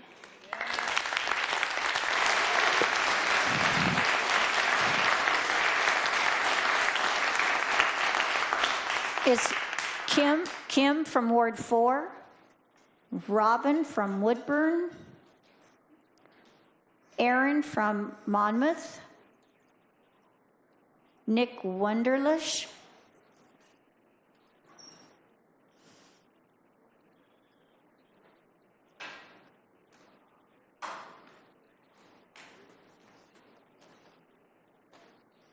Karen Page will follow.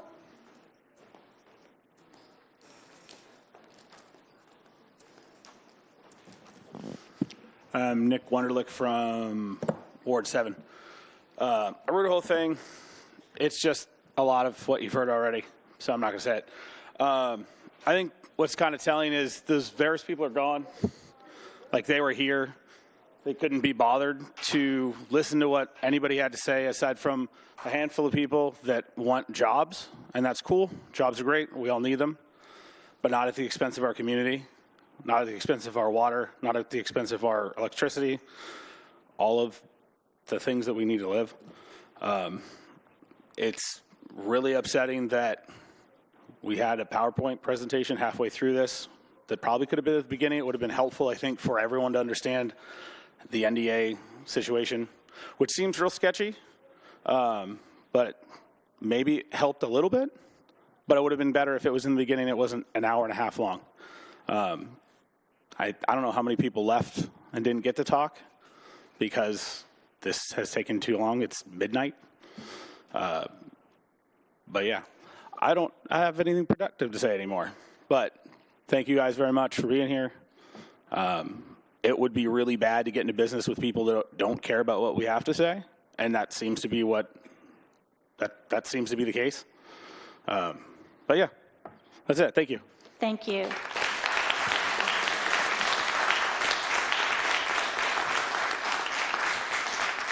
Karen Page, Jacob Punkhouse, Catherine Deaton, I think, from South Salem,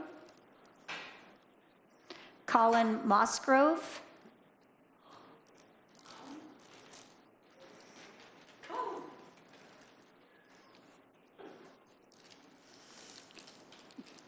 Chris Clark would be next, James Sitton,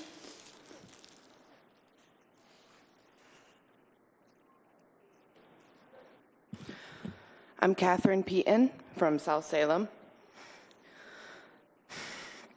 There are critically low water supplies across the nation, and I just want to begin this by saying treaty law supersedes federal law every time. Please give me some time to speak. This affects not just Salem, but our entire nation. In Utah, the data centers proposed there threatens my family. It destroys sacred Timpanogos sites. It threatens to destroy the Great Salt Lake. If the Great Salt Lake dries up, it releases toxic alkaline clouds that will kill people. This isn't just about Salem residents, it's about all of us. The destruction of the archaeological site here in Salem is a move to erase history and the memories of those who rightfully own this land.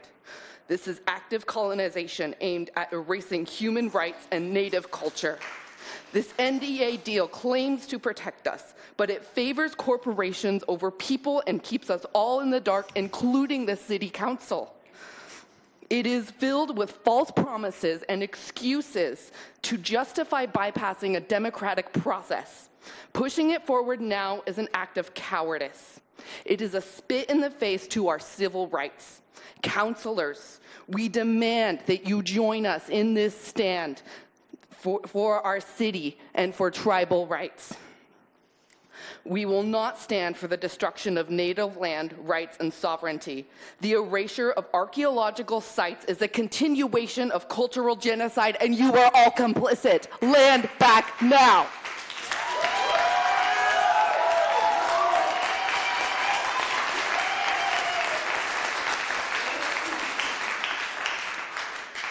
It's already on. Yeah, go Great, ahead. thank you. My name's Colin Mossgrove. I'm actually in Kaiser right now, but I work in Salem. And I spent the last 3 weeks working with high school students. And it's a service learning camp that we did together. And we worked on doing some riparian zone restoration along Mill Creek. And I got to witness the spark of hope ignite within these high school students for the first time, for many of them. The care that I saw pour out of them was truly a miracle to witness. And this potential data center that we're talking about is a slap in the face to that hope that I saw and them light up for the first time. We need to do better. Something that we talk about with these students is the circle of influence. And it's something that we can expand. And so,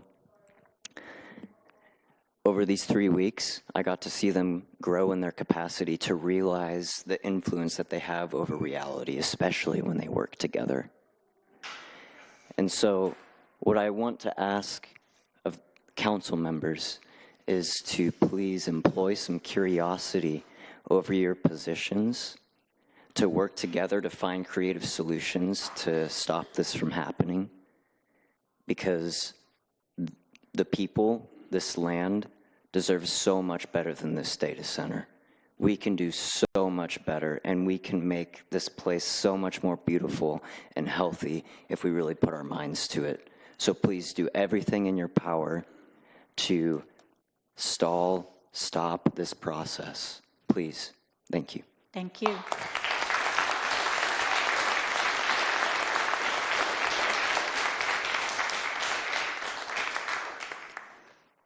It looks like we're going to bring a microphone to you, so hang on a moment. Awesome.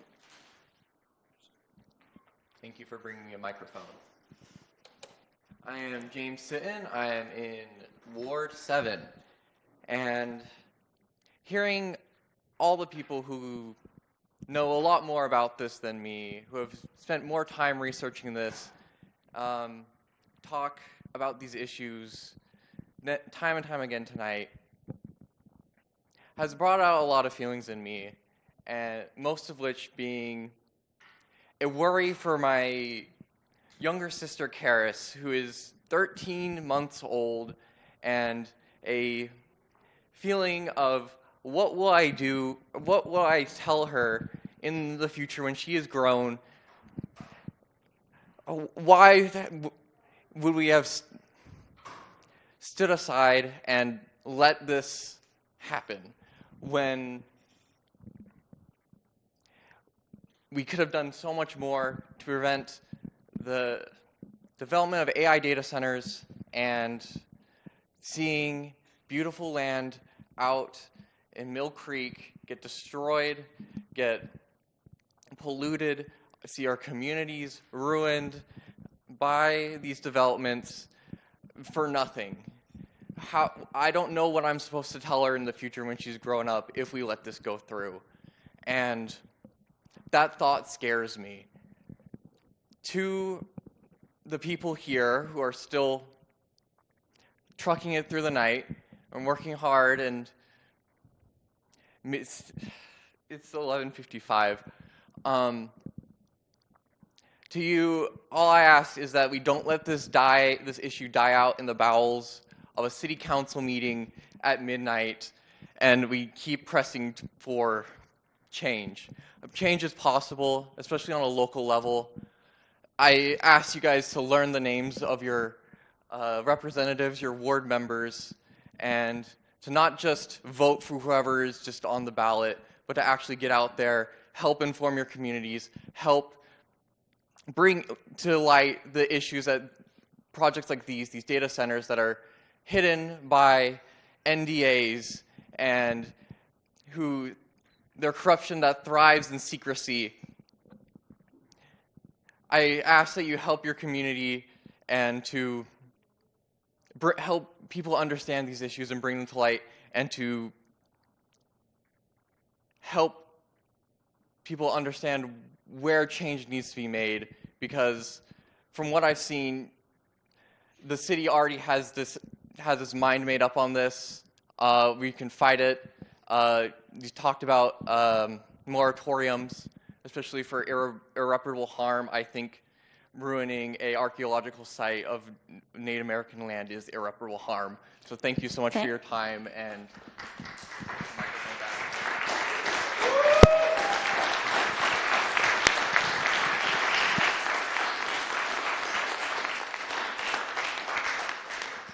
Madam President, I make a motion to extend the meeting to 12:30. Second. Thank you for the motion and the second. I will have the recorder call the roll. Councilor Tigan. Aye. Councilor Nishioka. Aye. Councilor Matthews. Aye. Councilor Gwynn. Aye. Councilor Brown, absent. Councilor Vang. Aye. Councilor Nordike. Aye. Councilor Varney. Aye. Mayor Julie Hoy. Aye. Thank you.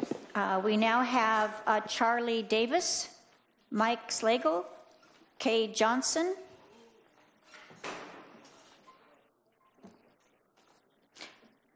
Dr. Meredith Payton,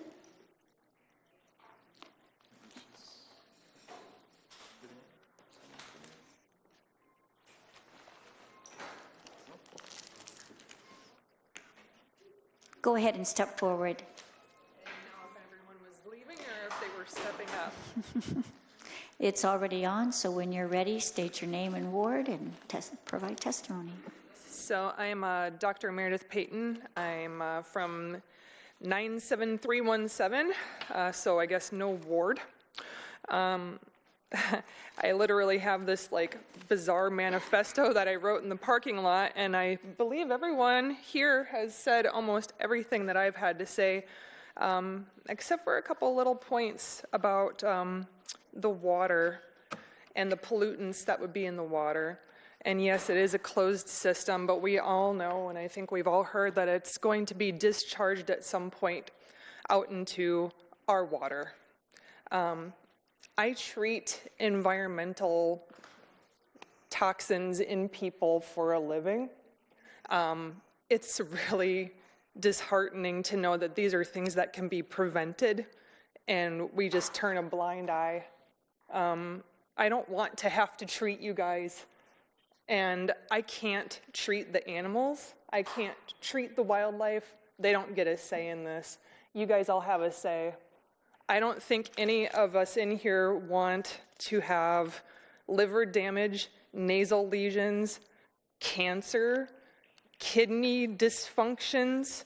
Let's see, what else do we have? Central nervous system damage, neuropathies, decreased cognition, aggressive behavior, hostility. I can go on and on. It's rather depressing. I don't want to be put into business. And honestly, my children, we would live 2 miles from this place. I don't want to stick around. I'm sorry.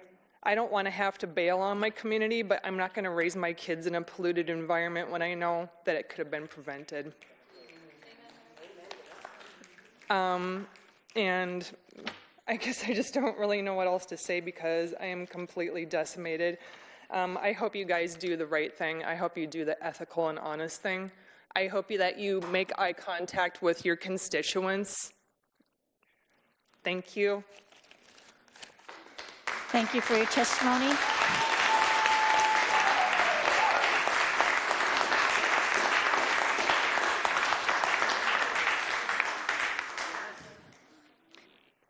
You can lower that a little bit, Kay.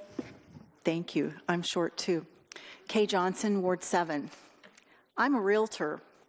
I make a lot of money helping people buy and sell property. I stand to gain if the proposed data center comes to Salem. However, I drive up and down the Columbia River several times a month. Did you know the Columbia River is now the most polluted river in the United States? Yeah. I've learned a lot just by reading the news about communities that welcome data centers, made money at first on the new jobs, the new houses, lots of things to sell, and people fleeing, lots of property to sell. No one knew in advance, and no one here knows in advance really how much water or power the data center actually will use. There's now a catfish with contagious cancer. Gee, but billionaires' lives matter. Everyone I read about has been surprised by power bills that have doubled, by diminished water pressure in irrigation fields, by dry wells. Water bills are high now. We all share one aquifer. One. No one knows how much that aquifer holds. We have already had to draw down our city's main water source, Detroit Lake, this year.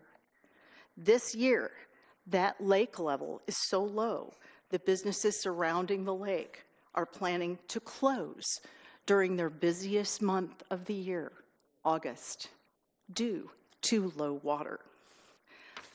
And as someone already said, last year we had to ask Kaiser to share water. Somebody's going to make a lot of money, but it's not going to be me. The water level is going to drop. When our farmers don't have the water they need, what are they going to do? We think Kaiser is going to lend us water again? I don't think so. I beg you, as someone who stands to make money from the data center coming to Salem, please, please, please turn down this supposed opportunity. Thank you. Thank you.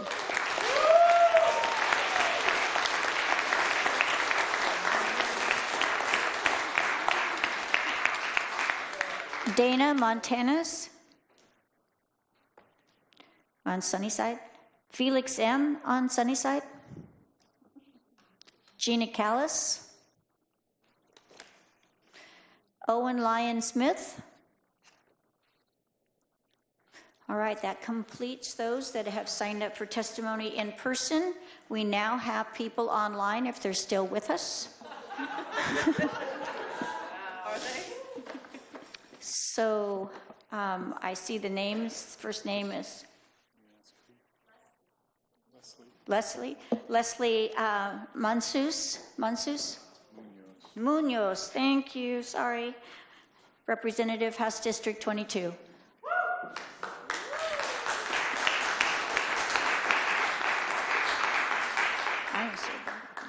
Good evening. My name is Leslie Munoz. I'm the state representative for House District 22, and I'm here to strongly voice my opposition to any new data centers anywhere in Oregon and to show my support for the working families in Salem. I'm a Democrat and also a proud member of the Salem DSA. As a Mexican-American state representative, I know what it feels like to live inside systems that were never built for us, never built to listen to us, and too often only make room for us when it's already too late. Tonight, you made it clear that this process is rigged against real democracy. Non-disclosure agreements, state rules, legal loopholes, application timelines, all of it works together to keep communities in the dark until the project is already at the doorstep. And then we're told our input is too late. That's unacceptable. That's not democracy. That is corporate power outrunning community voice. But let me be clear, far from making me feel hopeless, tonight strengthened my resolve. It strengthened my resolve to partner with this incredible, powerful, and growing community, and to use the power we each hold to change these systems so that they finally benefit us, not corporations, not speculators, not big tech. I oppose new data centers in Oregon, full stop, and I will be working on legislative concepts to bring forward a statewide moratorium on data centers. I will also be looking at every law and every rule that ties the hands of local communities when they're clearly saying no. If a city cannot pause an application when the people are raising the alarm, then the law needs to change. If an NDA makes it so the public finds out too late that the process needs to change, if people have to use magic words that include impact, research, standards, just to stop something they overwhelmingly do not want, then the system is working exactly backwards. Oregon is too beautiful, too precious, and too full of possibility to be handed over to industries that drain our resources, use our land, and give too little back. I want Oregon leading in housing, healthcare, education, and good union jobs, not in data center sprawl. So I'm with you in this fight, and I'm not leaving this room defeated. I'm leaving more determined, because when communities organize, when people speak with courage, and when we refuse to accept the rules as they're written, we can change them, and we will. Thank you.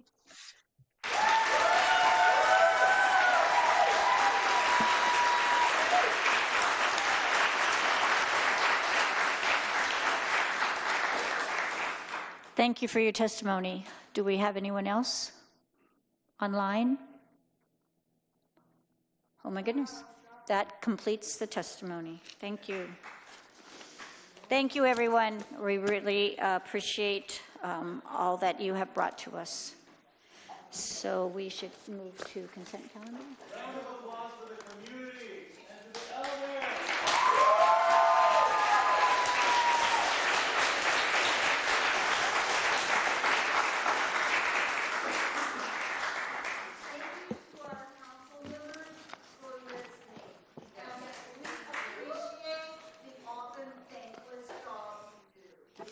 Thank you. I'd like to make a motion to approve our consent calendar.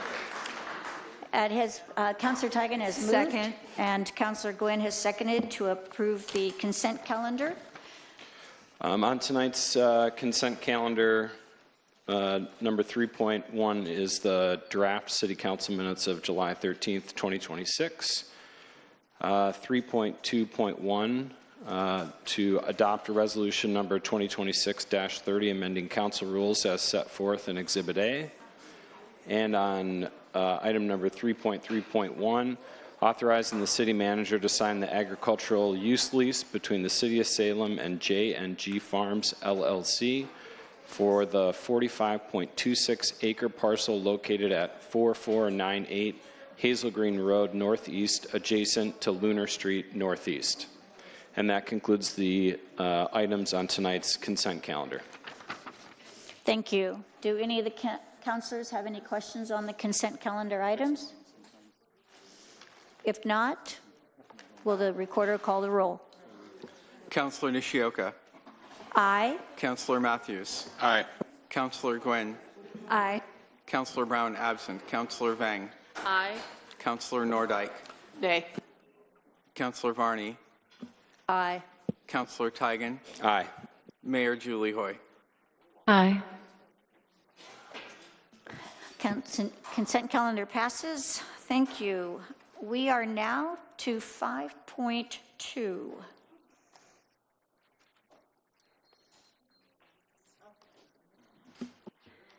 Yay. I move that City Council direct staff to explore options for prohibiting the city from entering into non-disclosure agreements with entities seeking to develop land in Salem for use as a data center. Second. It's been moved and seconded. And Councilor Varney, to your motion. Thank you. You know, our community learned about a potential data center at Mill Creek Corporate Center only after a non-disclosure agreement signed 16 months earlier was lifted. That was a violation of public trust, something we have been trying to build for the last year and a half. NDAs are common practice in economic development, but data centers are a different kind of project, and they require different treatment.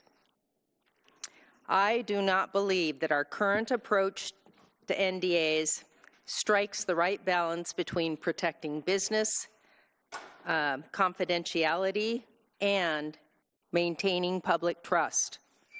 We can and we must do better. This motion doesn't make any policy change tonight. It simply directs staff to study the issue and bring back options for prohibiting the city from entering into NDAs for future data center proposals. Residents deserve transparency and a voice in decisions, especially ones that have such an impact on our community. I wanted to repeat a plea from one of the speakers earlier this evening, Keisha Keller. She said, "Don't do anything in secrecy. Include us." So I hope you will support my motion tonight. Thanks. Thank you, Councilor Varney. Councilor Nordyke, it looks like you have a question.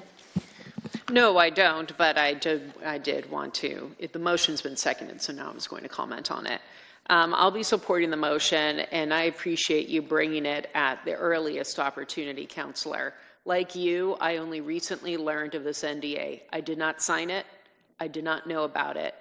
I'm learning about data centers at the same rate as you are and the rest of this city and community is.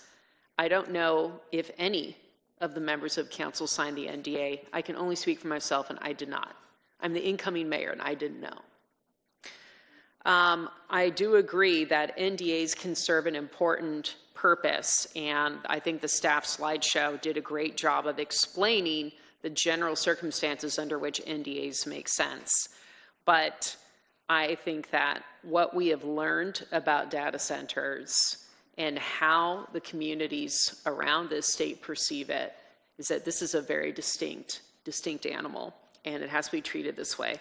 I was kind of making some check boxes. I was actually making some tally marks for recurring things that came up in testimony tonight: noise, water pollution, impact on wildlife, and so on. But the number one thing, the thing that got the most check marks, was the NDA. It was the secrecy that seemed to bother people the most out of all of the things. That doesn't mean the other things don't matter. They all do. But as a way for me to actively listen, whether I was taking notes on my laptop or doing the little check hash marks, I'm trying to actively listen. And I think that you are listening to the community by bringing this motion, and I will be supporting it. Thank you. Councilor Tigan. Thank you, Madam President. I too will be supporting this motion. I don't believe it needs to be amended, but I do think the conversation tonight should inform the staff's report if this motion passes. I think there's other ways to turn the dial towards transparency in the use of NDAs. I mean, I think that we should have this conversation about data centers. I think there's other types of development that would cause similar levels of concern, but if we have an ability to look into things like a registry for the number of NDAs the city's has signed, time limits on how long they can be in place, I think there's some creativity to make sure that people understand without undermining if and whatever legitimate reasons there are for NDAs, to also let people know that these things are being entered into and they don't just sit in a black hole until they, accidentally pop out. So I'll be supporting the motion as written, but I really appreciate the comments we've heard tonight about the NDA. I share people's concern about them. I want to understand why they're valuable, and I think this sort of report will give it to us, so thank you. Thank you, Councilor Tigan. Councilor Matthews.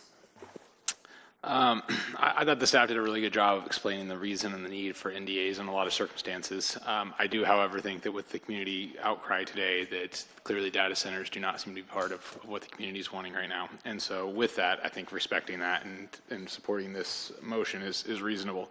I do want to caution that when we talk about a violation of public trust, I don't personally see this as a violation of public trust by staff. So our council policy allows for this. This is what our council policy essentially allows for. And so if there's a violation of policy, it's by our policy, is my opinion. That's kind of what we're looking at tonight. And so I do want to just reflect back that I think staff to take in a lot of heat on a policy that's drafted and controlled by council, which in the past has not been a problem, but now obviously is coming to the forefront of being one. And so, that's the only piece I want to say is when we talk about this violation of public trust, that I don't see it as the staff's violation.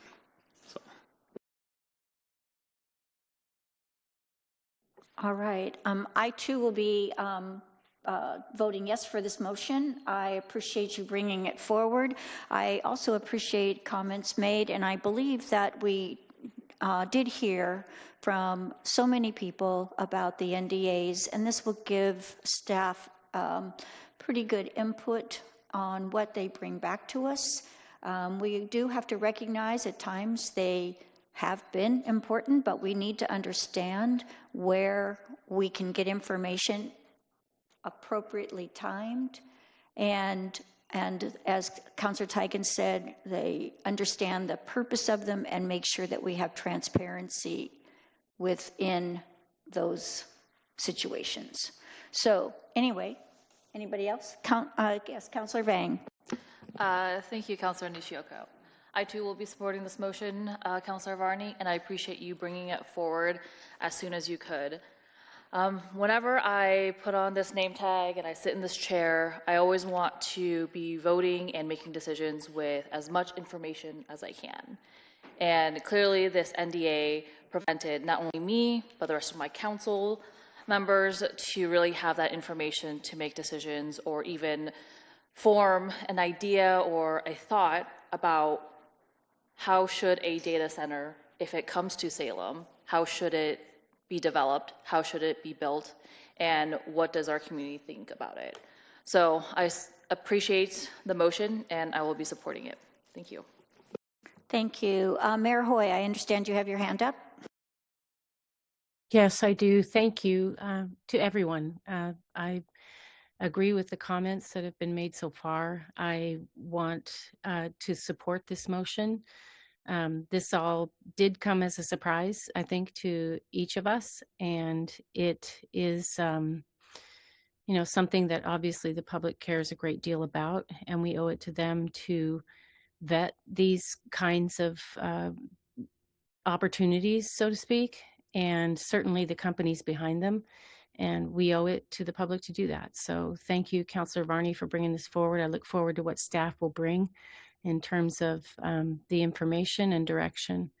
And I just thank everyone. I know it's been a long week and a half or so, and it's been a long night, and I just appreciate the efforts of everyone here tonight. So thank you. Great, thank you. Anything else from anyone? Will the recorder please call the roll? Councilor Matthews. Aye. Councilor Nguyen. Aye. Councilor Brown, absent. Councilor Vang. Aye. Councilor Nordyke. Aye. Councilor Varney. Aye. Councilor Tigan. Aye. Councilor Nishioka. Aye. Mayor Julie Hoy. Aye. The motion passes. Thank you.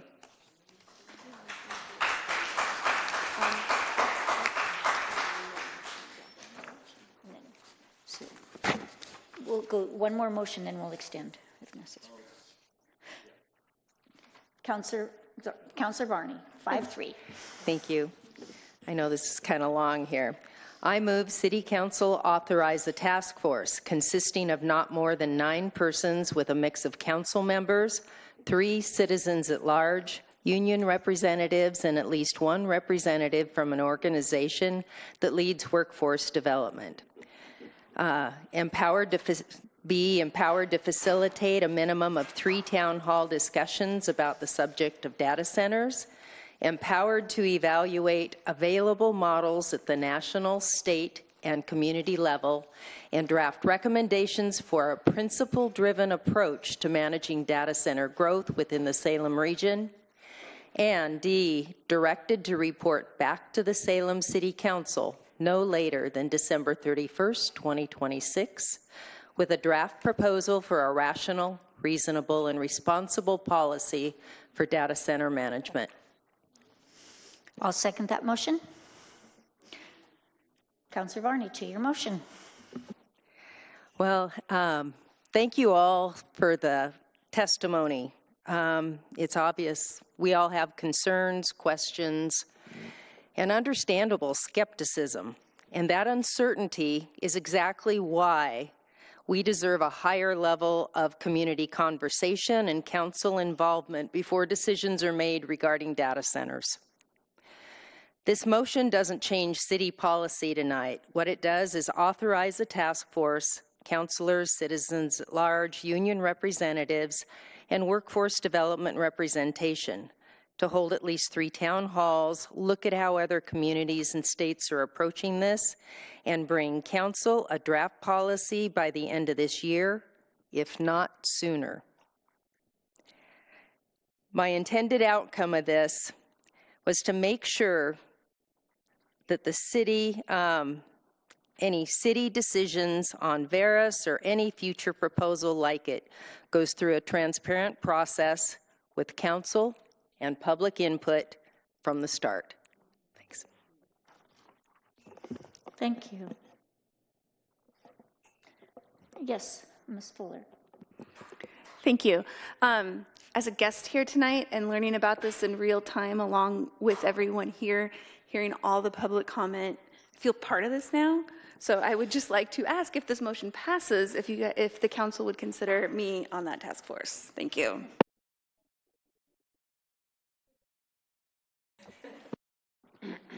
Feels fair. Councilor Nordyke. Thank you. I'll be supporting this motion as well. Just a thought that I have about this task force. Everyone tonight, including members of this council, had a lot of questions for Veris, and Veris is not here. So when if this motion passes and we conduct town halls, we cannot compel Veris to be there. So we will be in a position of, sharing the information that is brought to us. If they apply, if they submit a permit, then we can share that permit information. But at some point, I'm hoping that Veris itself will conduct the outreach that it must do in order to answer these questions, because I don't want to play messenger. Not when facts can change, data can change, permits can change. So I just want us to be thoughtful of that. I think the city is trying to put out information. As soon as the NDA was lifted, our city manager made a statement at the first possible public meeting. They put together an FAQ.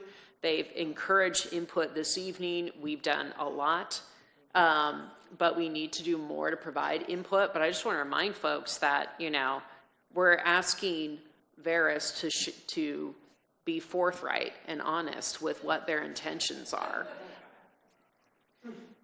And there's only so much that this council can do. So I think this is a great step in the right direction. I'm just inviting our potential partner to be present and engaged.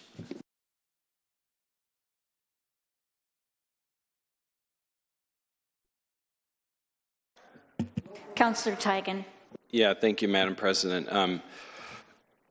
I think it was last week we had a slightly less attended Monday night meeting on our long-term planning. The matter's under deliberation. We're deliberating. We're deliberating. We don't answer questions at this point. So I think one thing to think about, I put those two, this meeting and that meeting together, and we said some things in our Salem about how welcoming we would be to emerging industries and making use of industrial land. And just as we talked about last Monday, those decisions have consequences that, you know, lead to nights like tonight.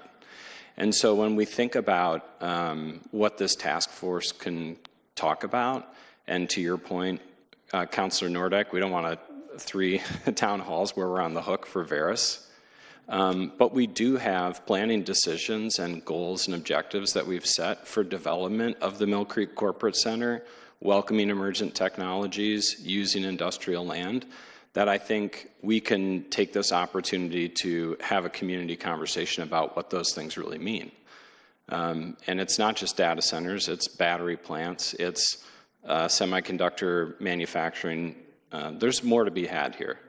So I would just like to, in my comments, widen the scope of this conversation.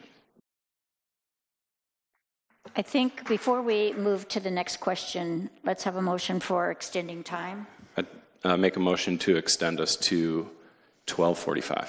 Second. Let's hope to it. It's been moved and seconded. Will the recorder call the roll, please?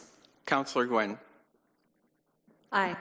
Councilor Brown, absent. Councilor Vang. Aye. Councilor Nordyke. Aye. Councilor Varney. Aye. Councilor Tigan. Aye. Councilor Nishioka. Aye. Councilor Matthews. Aye. Mayor Julie Hoy. Aye. Motion passes to extend to 12:45.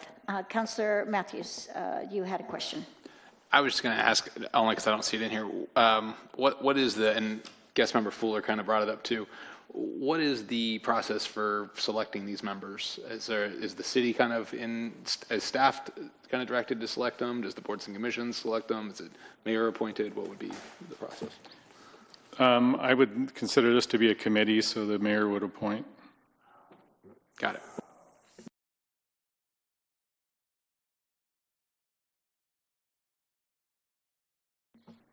Any other questions? Go right ahead. I was going to say, feel free to make amendments. You know, this was brought up, I had the concept and just not hastily, but thoughtfully put it together. Obviously, it's hard to include every little bit, and I agree. I'm hoping that members of large make sure it looks at diversity and representation. I just wanted to mention, you know, we got this out as fast as we could with public noticing and everything, and it's a great start, and I think we can build on it. Thank you, Councilor Varney. I also want to say that tonight was an excellent example of our democracy. And we got information out. Motions were made quickly so that we could have them here on the agenda. And again, thank you, Councilor Varney. And I just want to say that even though it's always, you know, there's a lot that happens, I really want to say I am so grateful that we have that opportunity to hear from you and be able to make motions that can move something forward. So thank you for that. I will also be in support of this. Any other questions or comments? Will the recorder please call the roll? Councilor Brown, absent. Councilor Vang. Aye. Councilor Nordyke. Aye. Councilor Varney. Aye. Councilor Tigan. Aye. Councilor Nishioka. Aye. Councilor Matthews. Aye. Councilor Nguyen. Aye. Mayor Julie Hoy. Aye. Thank you. The motion passes. All right. We are now to information reports. I will simply read the numbers. If anyone has any questions they would like, please stop me. Item 6.1, purchases approved administratively, June 1, 26 through June 30th. 6.2, Salem Police Department update on the Community Violence Reduction Initiative and youth engagement efforts. 6.3, Salem Commercial Property Assessed Clean Energy, the CPACE program overview. That completes information reports. We are now to ordinances. So I believe, Councilor Tigan, you will read the ordinances, and just an FYI, we'll have him read all three. Yes, do the motion. Sorry, my first time. Read the entire text of what's under 711. I think you read the motion. Just the recommendation section. Okay. I'd like to make a motion to advance Ordinance Bill 8-26 to a second reading. Second. Been moved and seconded. Ordinance Bill number 8-26, an ordinance relating to boards, commissions, and committees, amending SRC 2.040, 2.530, 2.535, 2.540, 2.545, 2.655, 4.035, 5.010, 5.020, 5.030, 6.010, 8.010, 9.300, 12.015, 13.030, 13.055, 15.020, 16.020, 16.040, 18.020, 18.040, 20C020, 20C030, 20C040, 20E040, and 20I020, repealing SRC 2.65,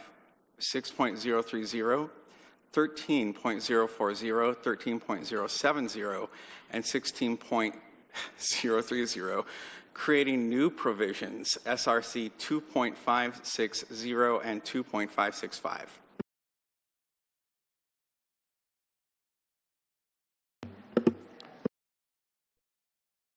All right, make a motion to adopt the City Council Advance Ordinance Bill number 10-26 related to a commercial property assessed clean energy program, creating Salem Revised Code Chapter 39 to authorize and implement the Salem CPACE program in accordance with ORS 223-680 and ORS 223-685, and move to the second reading. Second.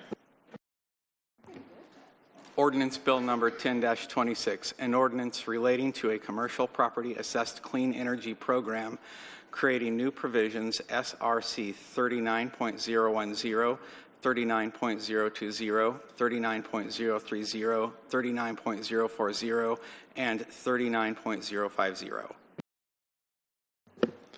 I'd make a motion to advance Ordinance Bill number 12-26, approving annexation, applying city zoning, and approving withdrawal from the Salem Suburban Rural Fire Protection District for a territory located at 3851 Croisan Creek Road South to a second reading for enactment. Second. Ordinance Bill number 12-26, an ordinance declaring certain territory located at 3851 Croisan Creek Road South, annexed to the city of Salem, prescribing zoning and withdrawing the territory from the Salem Suburban Rural Fire Protection District.